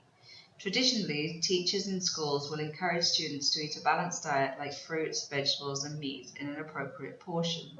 By having fast food and snacks in the school canteen, it might cause a controversy between teachers and students. Yes, very, very nicely said. And by putting tastier in the inverted commas here, you're making it clear that it's not that you think it's tastier, but that children tend to believe that it's tastier. So that's a good way to put that point across. And then, yeah, good argument about being a controversy between teachers and students, where the teachers are teaching about being healthy. Another reason for my position is that obesity rates among students may increase. Snacks and fast food contain more calories, salt, and cholesterol. If a student takes in fast food and snacks regularly, it causes juvenile diabetes, overweight, and other medical issues, not the. Being obese, it affects their self-confidence. Being obese affects a person's self-confidence. You can't say there because we don't know who they are, but if you say a person, then that's clearer. When a person has low self-confidence, they will impact, this will impact negatively on their performance in school and social interaction with others. As a result, the student might isolate himself and have low grades in school. In conclusion, I strongly agree that fast food restaurants and supermarkets promoting their products in school is a negative trend. Given this situation, it is recommended that the schools should organize some healthy diet programs and encourage the students by giving incentives and presents as a reinforcement of eating healthy food. Good. So you've answered the question. You've stated at the beginning that you feel it's a negative trend, and then you go on to explain why, by saying that students tend to think that fast food is tastier, and there will be conflict between what the teachers are teaching and what the students want to eat. And then it would also lead to obesity, which is a good point, due to the high calories and salt and cholesterol. The students will become unhealthy, and which also leads to a lack of self-confidence, which is very, very true. So all the points are very good and all related to the topic. There are just a few things. You can't say being obesity, you are obese, but obesity is the noun, but not the adjective. So, but I think you did a good job. Definitely would give a 7, if not a 7.5 for this. So well done. Hello. So here we have a task 1, and it's looking at a bar graph about museum visitors between 2000 and 2005. So the chart illustrates information data about how many visitors there were to 3 museums from 2000 to 2005. In general, it can be seen that the trend for the number of visitors of the National China Museum was upward. So you don't need to repeat trend between 2000 and 2005. However, for both the Met, New York, and Edo, Tokyo, the number of visitors experienced a downward trend, then increased again in the year 2003 and 2004 respectively. The number of visitors to the National China had increased. We're not going further back, we're just talking about these particular years, so just increased is fine. Increased steadily from about 6 million people, not millions of people, million people. I mean, I know it says millions on the graph, but when we're reporting back, we say 6 million people, no S. So increased steadily from about 6 million people in 2000 to about 16 million. And again, you don't really need to say people again in 2005. So let me check. China, yes, 6 and then 15. Yes, correct. It hit the highest amount in the year 2005. However, for both Met, New York, and Edo, Tokyo, they experienced a drastic drop in the number of visitors from the year 2000 to 2001 and 2001 to 2002 respectively. For the Met New York, the number of visitors decreased by half, from 12 million visitors in 2000 to 6 million in 2001, and the amount remained the same in the year 2002. On the other hand, so only one D, on the other hand, the number of visitors to Edo, Tokyo remained the same for the year 2000 and 2001, which was above 13 million. I don't know why you're not using a space between the number and the million. 13 million visitors, then dropped to about 9 million visitors and continued to fall to 6 million visitors in 2003. From the year 2003 to 2005, the number of visitors for both Edo, Tokyo, and Met New York witnessed a growth which was from 6 million to 10 million and 7 million to about 14 million respectively. Okay, good. This is too long. This is a task 1, and the minimum word count for a task 1 is 150 words. This is 234 words, so it's quite far over that minimum word count. Now, you're not going to lose points by writing too much, but you're also not going to gain any. And the problem I would say here is, for the task 1, you should not be spending more than 20 minutes doing this, because the task 2 actually is more heavily weighted. So you really need to make sure you're not overdoing the time on the task 1, taking away from the task 2, and then not being able to finish in time. So keep the word count down. I mean, you've done a very, very thorough description. You don't need to quite follow every single number. You could have just made some more general statements. Having said that, it is a good answer, and there are a few things where it should always be in the past tense, but you've slipped into the present tense at some point, so that's going to bring you down on the grammar point. So I would give this a 6.5 to a 7. Okay, thank you very much. Hello.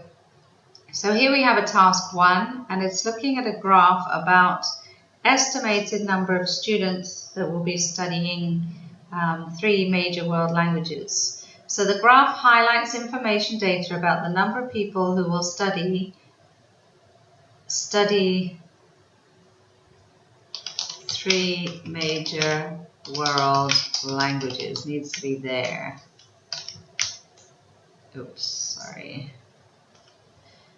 In the year between 20 in the years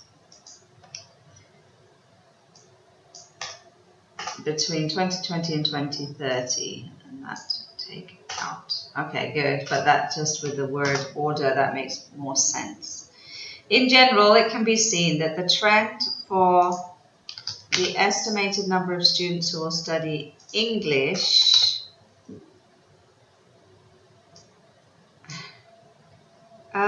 it's not downward, no. So the trend is expected to fluctuate, not downward. Downward would mean that it ends up less than it started, but this doesn't. This goes up, but it goes up, down a little bit, and then up again. So saying it's downward is incorrect. While the number of students who will study Spanish, these need to be capitals, and Mandarin are predicted to experience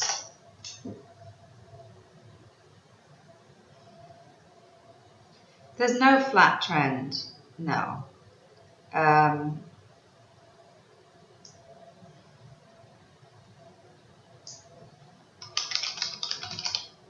An increasing trend, and then it's not in the 4th year. I'm not sure what you're looking at here, because definitely English is not downward, and those ones are definitely not flat. They're quite steep, increasing trends. So that was very inaccurate what you just said. So to begin with, the estimated number of English, not major, we're not talking about university, we're talking about language, so English students. Can't use the past tense here. All these years that they're looking at are in the future, not in the past. So past tense should be nowhere, anywhere in this essay. So the estimated number is predicted to increase sharply from around 580 million in 2024? No, that's in 2020. Subsequently, it will gradually fall from around 700 million to just above 600 million in 2026. Yeah, I just find your reporting is quite inaccurate. It is estimated that the number of Mandarin students will increase dramatically, while the number of Spanish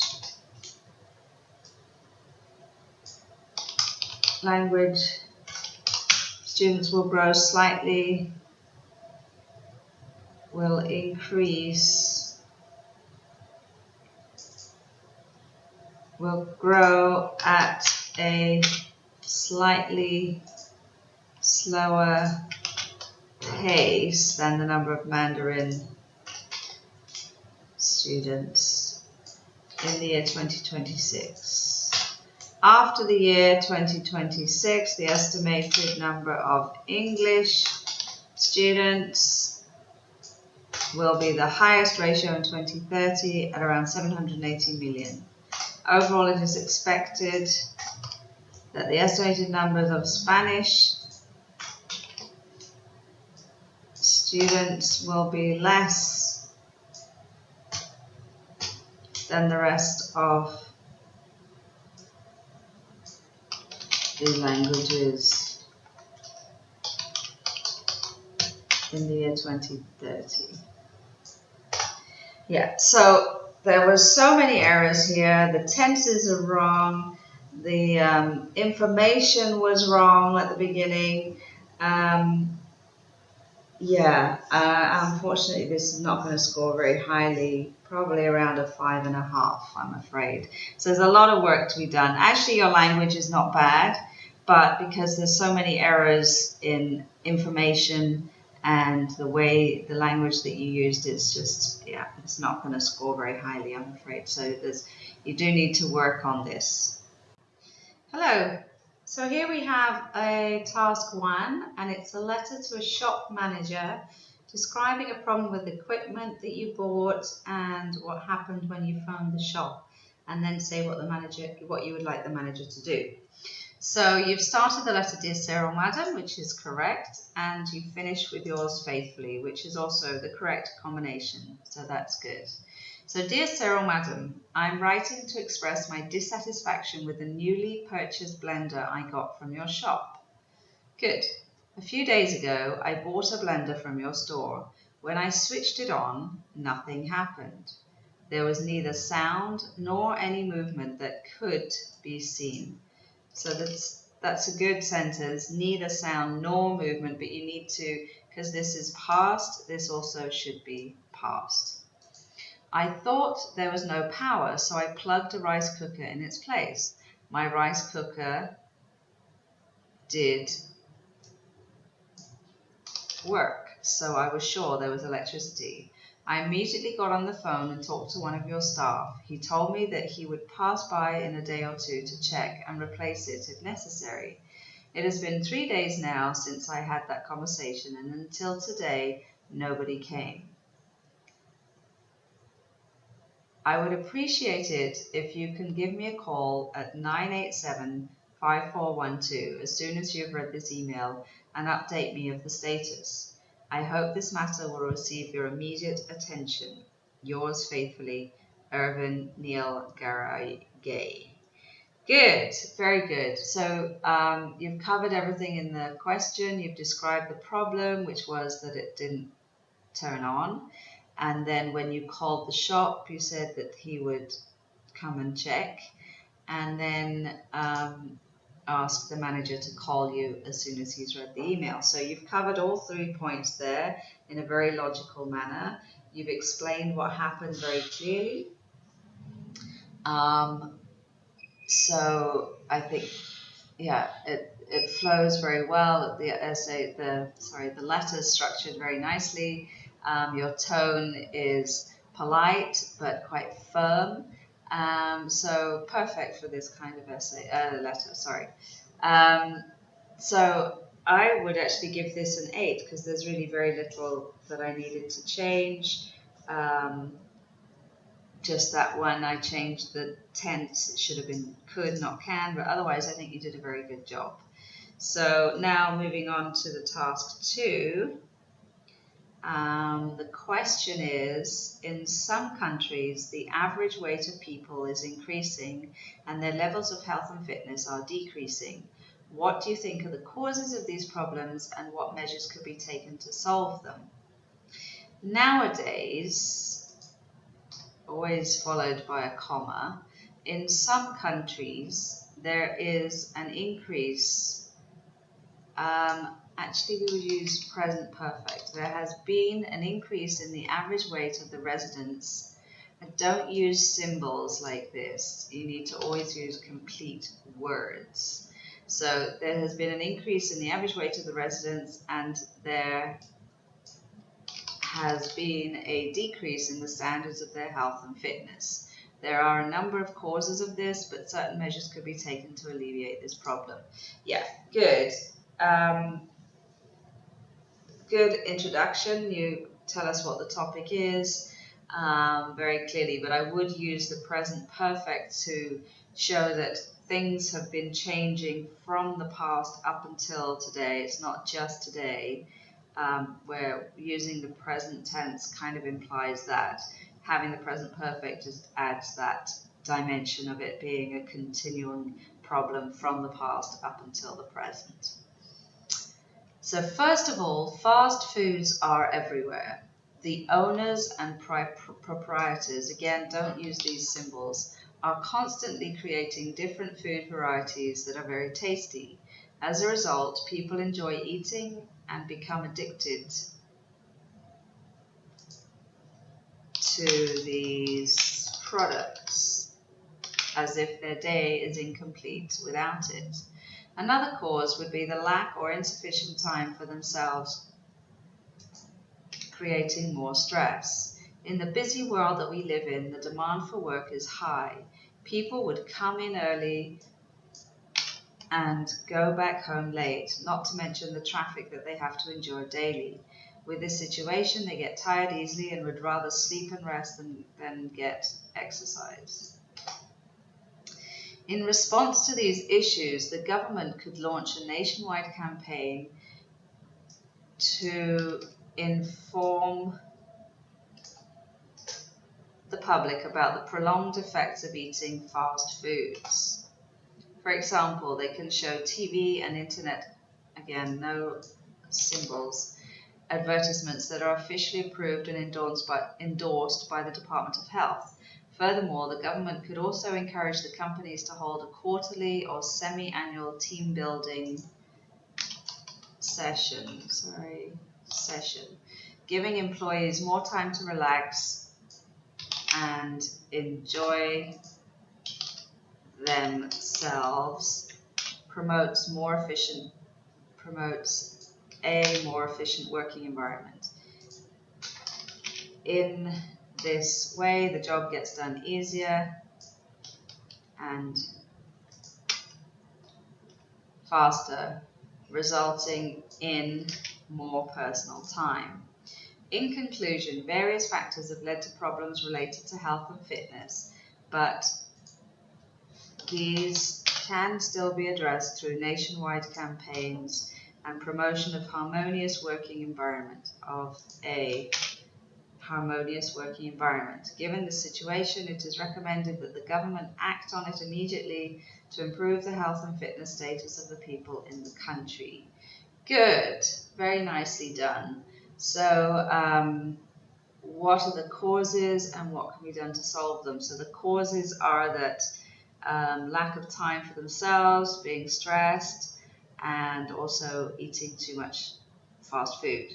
And then the solutions, you say, are having some advertisements endorsed by the Department of Health, encouraging companies to have team building sessions so that people are working together and are happier, So these are all very good points. I just really have to stress, don't use symbols. That and symbol that you used again and again, that's really quite disturbing for me. We should never use those. Definitely don't use it when you're writing in the test. This is a formal academic essay, and because of that, you need to be using formal language, no symbols, no contractions, no abbreviations, nothing like that. Everything has to be complete and the highest level of language that you possibly can use. Obviously, you do have a good grasp on the language and you have expressed yourself very well. There was just that using those symbols just brought the whole level down. It's too informal, it's not good at all. So if you avoided that, you would do really, really well. Even so, I think you have written a good essay. I think you've answered the question very clearly. Your language is very accurate. So I would give this a 7 to a 7.5, but I would just say next time, please avoid those symbols. Thank you very much.